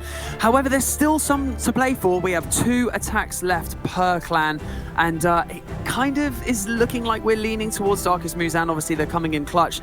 They're actually kind of in cruise control when it comes to their 100% 3-stars that we've seen so far. But it looks like we're going to jump in with Kien now from Darkest Muzan and see what he can do. Yeah, we'll see if he can come in with the hybrid here with 16 miners going to charge his way in with the 5 healers, dropping some balloons on the outside towards 3 o'clock to help remove. Oh, wait a second. Is this Archer? I should death damage other. Yes, the balloon takes down that Archer tower, which should help set the final. There's the super wall break to make sure he opens up that compartment. And looks like he wants to charge that Queen straight in to get the single. The clan castle, the town hall, a ton of value here. Great identification. Healers are going to be stacking right on top of that Archer Queen. Freeze spell used at the opportune moment to protect her, but looks like he might have been able to get that Wizard Tower as well if he had positioned it up a little bit. Maybe he was trying to grab the sweeper as well, but it didn't really seem to be much of a problem for this Archer Queen. She's slowed down a little bit here now, but she's still popping off against all these CC troops, which aren't seeming to give her much trouble. She should move into the town hall soon after and give this minor Hog Rider hybrid army an easy road to victory along the top side. I see a single target Inferno up there in the top compartment next to that scatter shot, but also ground targeting expos, which could cause some problems here for this ground-based recarbon. Yeah, the Queen will be able to take this town hall. But like you mentioned, those expos are all grouped up near that Eagle artillery. So as long as he can kind of time the Warden ability to protect them through that, maybe pair it with a rage spell if he doesn't need it for his Queen, that can be tremendous amount of value. And here we go. Hyra's coming in from the top side. The P.E.K.K.A. is going to be able to help tank this scatter shot. Look at that. Beautiful job right there. The Queen still has her ability to use and get ready for the Grand War Internal Tome, maybe through some Eagle shots through this whole core. There it is, perfectly timed. Beautiful Warden and Internal Tome, Woody. Queen wandered a little bit out of the range of that rage spell, and that's going to slow her down on the backside. She's only taking shots from an Archer Tower and an Expo, but these Hog Riders have really just pulverized the defenses up on the top side. Grand Warden's protecting them perfectly, and with another heal spell ready to drop, there it goes. He's going to be able to top them back off, sends in the second wave of Hog Riders along the backside, and the only thing I'm really worried about is that single target Inferno heating up on the Archer Queen. She's going to go down pretty soon after that, but I think that these Hog Riders are well positioned to finish off the remaining defenses on this phase and are looking for another 3-star from Chen. Oh, beautiful job. Still has the World Champion ability to use. Granted, there is a single target Inferno down top, but the Hog Riders will be able to help tank and distract that single while the World Champion moves her way in. does have the time here with about 30 seconds left in the raid. Pops her ability. Down goes the defenses. It flies around, and there we go. Another 3-star from Darkest Muzan. Unless there's a troll Tesla somewhere, which I don't see because obviously the world champion is not, or the Hogs are not targeting. They're going on to the regular buildings. And these are the final ones with the 3-star. Beautiful hit for Darkest Muzan. Awesome job there, and the Darkest Muzan team are pulling far ahead now over Copy Nalistad. With that 3-star hit, they've now got 11 up on the board and a 98.2% average destruction rate. I don't even know if it's possible for Copy Nalistad to pull back at this point. They could get a maximum of 13 stars, but even with that, Darkest Muzan just really need to put a decent 2-star hit up with their last strike, and that could be more than Copy Nalistad could overcome. Yeah, that would mean that Darkest Muzan just has to get the 2-star, but we're jumping into this next attack here, which is going to be with more Super Witches. 5 Super Witches is going to try to smash his way through Kartik's base, and we have the Grand Warden Walk starting up top, so we're kind of seeing a mix between some Yeti smash attacks and Super Witch smash attacks here.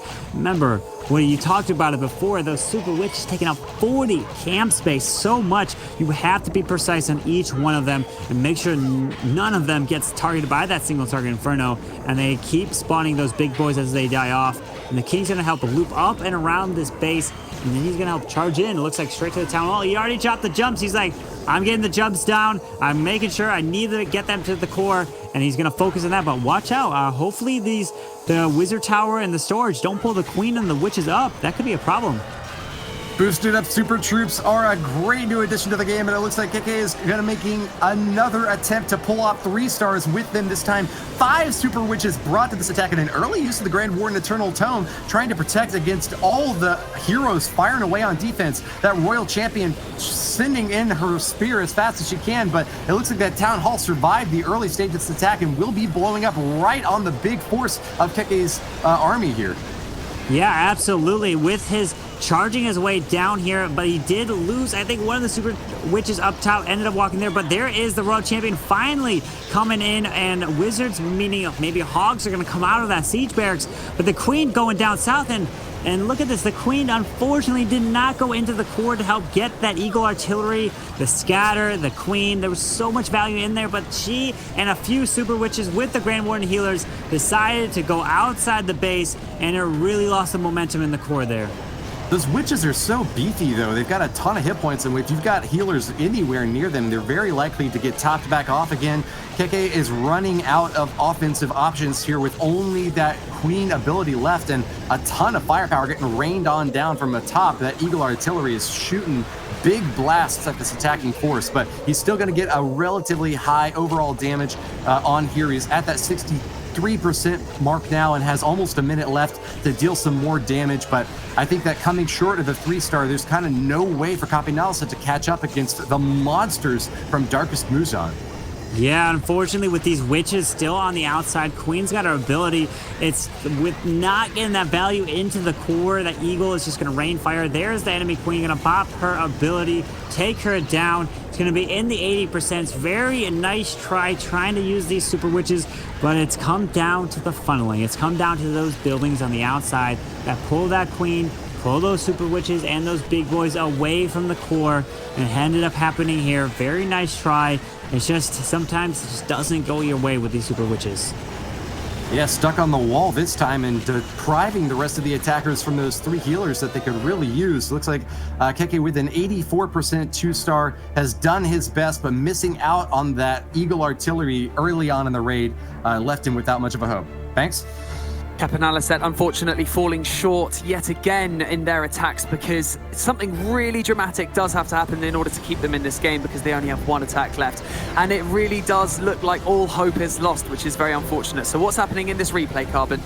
Yeah, we were seeing that they were trying to charge their way through, and that Lava Hound did pop, which stalled up the Super Witches and the Queen behind while the big boys kind of went around. They cleared a little bit of more of the core inside there, and then which made it so that the Queen and those Super Witches walked around the outside. So there was no the core defense in the middle, so they didn't want to go there, and they walked around, unfortunately. Very nice try, and that's why the CC defending troops is very critical. You don't want to use the same thing for every single base. There are specific troops that are meant for different base designs that get way more value. All right, it's time for the final attack from Darkest Muzan with 11 stars already. They have a chance to bring this up to 14. That would be the second best war that we've seen today, just right off the perfect war we saw from alternate attacks. I gotta say, this bottom bracket has really seen some smashing success for alternate attacks and now also for Darkest Muzan. The combat is going to be continuing throughout the weekend, and there is still a lot left to say from these two top clans. Even if they had a difficult loss against Tribe Gaming and INTZ earlier on, they are still in it to win it. This double Elin gives them a little bit of breathing room, and they have been taking some big gasping breaths. Yeah, now we're seeing the Zap Hogs being used here with 29 Hog Riders, and took out the enemy Queen, that clan castle, and here comes the Yeti with some of the goblins on the outside. Can he set the funnel to get his hero straight into this town hall? Or let's see, oh, decided to use a Royal Champion up top. Is he gonna invest a free spell for her? We'll have to see. Oh no, there's a Headhunter to do it as well. Okay, nice job. Okay, yeah, goes in for the assassin kill up top. That Royal Champion will go down, and he'll even get a few more shots off at enemy defenses with that super shield ability. Can't finish off the Eagle Artillery, but who knows if that was the intended target or not. Darkest Muzan's UZP going in for this last attack has got 29 Hog Riders, is shooing the miners that we often see paired up with these Porcine Raiders. Instead, he's going to be backing them up with just 2 heal spells, having spent most of his spell storage space on that strike earlier on to finish off the CC. Yeah, now we have the Queen and King moving their way straight into the Town Hall. It is going to activate, pops that Queen ability super early. Town Hall is going to go down. Oh, pops that King ability, which means he's going to lose a bunch of those barbs. I would have saved onto that King ability until after the Town Hall exploded to get a little bit more value there. Nice try, but here we go. Stone Slammer is coming up, takes out that Eagle Artillery, and look at that, and a Bomb Tower. That is huge value for the Hog Riders, Woody.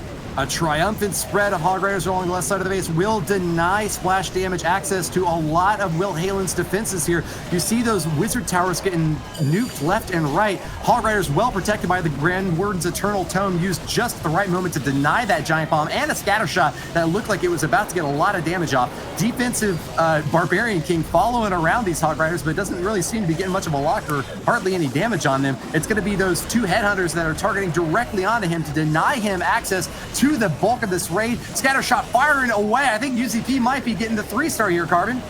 Yeah, look at these hogs pushing their way through. Oh, the spring traps! Ow. What the? Wow, look at those spring traps. Were absolutely perfectly placed to deny those hogs, and a giant bomb. Wow. Right when it seemed like this attack was unstoppable, the spells and traps have just been sprung right where UZP couldn't handle them at all. Will Halen's traps are on a Yu-Gi-Oh level of usefulness here, activated right when he needed them most to keep that attack at bay. Nice defense here to Will Halen. I thought we were watching another 3-star, Carbon. Man, it was looking really good for the 3-star, but perfectly placed spring traps. And that is what you would love to do. You want to place your spring traps near some of those Inferno Towers because of the 2x2 tile radius. It could be used really well, especially maybe if you sneak a little Tesla there, or if you have another like a sweeper, you could place it perfectly so the hogs will go straight between it and they'll all get sprung, which you tend to see in a lot of the bases. And there it is, all the hogs got sprung right when they were getting close to that Inferno Tower. Really a nice try from UZP, but Darkest Muzan putting up a show here in the elimination match right here. Sprung just like Sir Mix-a-Lot. This base had got a lot on its backside. Can't deny the defensive ability of the base builders from Capinaliset. They're down, and it looks like they've got no way to claw their way back into this race. But what a performance in their very first Clash of Clans World Championship qualifier. Good luck to them going forward. We're going to get to see their walk-off performance from Yent, the last attacker for the day. Coming in with the mass E-Drags and some of the lightning spells, which is going to take out a sweeper as well and damage that clan castle. We got some sneaky goblins to help set some funnels, and then we're going to see those E-Dragons look to come straight in, right onto that town hall, full sending right in and not wasting any time. And look at this. There's 2 minutes and over 2 minutes and 30 seconds left in the raid, and he's got the bulk of the army already down. Coming in hot and heavy. Yent will not be denied. We've seen some attacks like this work before, but oh my goodness, a big spread of enemy CC troops coming out of that castle have just been walled by poison spell and zip zaps left and right from the Electro Dragons. Rage spells getting dropped all over the place. Yent is unrelenting in this hit so far, but single target Infernos along the backside are going to be really difficult for Electro Dragons to overcome. He's got the first star from the Town Hall kill, but I don't know how much further he can go at this rate. Wow, those E-Drags just got demolished there. They were there, and then they weren't there. They're unbelievable. The King's gonna run around the outside of the space still. Where's this? Oh, the Queen and the King are down there. The World Champion is the thing that has not yet been used. And the Eagle is gonna be doing some massive work on these 2 remaining E-Drags. Grandwarden went down, and unfortunately, I blinked and the E-Drags were gone, Woody. Yeah, he was spending his troops and spells like I spend my allowance when I was young. You just take it all, grab the money, run out, and drop it all as fast as you can. I think Yent understood that there was no way, even with a 3-star, that he'd be able to defeat Darkus Muzan at this point. So hats off to him for showing us another E-Drag hit, but it doesn't look like it's going to come close to the 3 stars this time, Carbon. Yeah, unfortunately, that Queen is going to maybe take the King down, yes, but some of these defenses, the Wizard Tower does finish that Queen off right there. Really nice try. The Mass E-Drags, we've seen a couple Mass E-Drag triples, to be honest, so they definitely have some really good potential, but they're going to fall short, and Darkus Muzan is going to be advancing here. A remarkable performance from Capinaliset, but unfortunately it just wasn't quite enough. Darkus Muzan are going to be going through to the next stage of the competition, and unfortunately that means that Capinaliset are going to be joining Aphelion Esports in leaving the competition. But I am now going to throw you over to Judo, who is going to break down the match. Thank you so much, Banks. I cannot believe we have had such amazing action today. I wanted to ensure that I showed you the first attack of the war by way because there's a lot of key learning points. We've talked about the lightning spell to take out areas of the base, waiting for the enemy queen on this one to be right in the correct area, and also then offsetting the earthquake to get additional damage. So that really works out well. It takes out the center of the base, key defenders, and again the clan castle, once it's down, you do not have to worry about the troops. Now I really like that the sneaky goblins are used to set the funnel for his king and queen to come through. However, notice that the ice golem actually pops early here. He could have potentially swapped the king and ice golem deployment to make sure that the ice golem throws a little bit deeper into the base. So do just consider when you are dropping your troops, because in this scenario one of the key defenses was the scatter shot, and unfortunately the queen does not get it. However, we talk about pathing a lot, and with the lightning spells it means the center of the base has been taken out as well. That means that when Wei comes in with the Lalo, he can send it down through the bottom of the base, and he's maintaining that push entirely through. Now, it's also key to remember that the Stone Slammer is a fantastic siege machine to use with the Lava Loon because it can tank as a Lava Hound initially, and for this scenario, the scatter shot being up, it's incredibly helpful. Now, I do enjoy that the balloons were continued to use along the bottom side alongside the Royal Champion, and that meant the main push came through as we mentioned.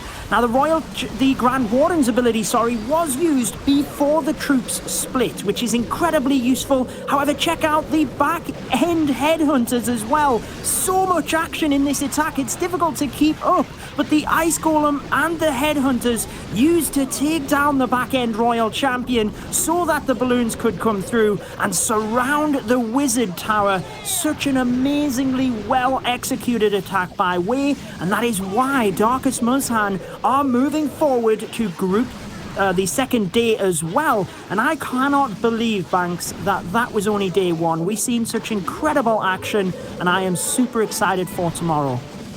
Thank you so much, Judo, for that explanation. And yes, I agree with you. It is absolutely unbelievable, some of the Clash of Clans that we have seen today. Some of the most amazing attacks. And we also broke a record, we'll have you know it. We had 100% 3 stars all around for alternate attacks, a perfect war. So let's take a quick look at Group A. Carbon, who have we got? Man, it looks like from Group A, Tribe Gaming and Resistance won their very first matches, and then Alternate Attacks won in the elimination bracket down there. So those are the 3 clans that will be advancing there in Group A. Some great performances. And what about Group Group B, Woody? Well, we'll take a look over at Group B, where you can see Darkus Muzhan and Kapinalisa moved down to the lower bracket, but Darkus Muzhan will be advancing on. They will play against the loser of the next round in Group B, which tomorrow will be Hama versus INTZ.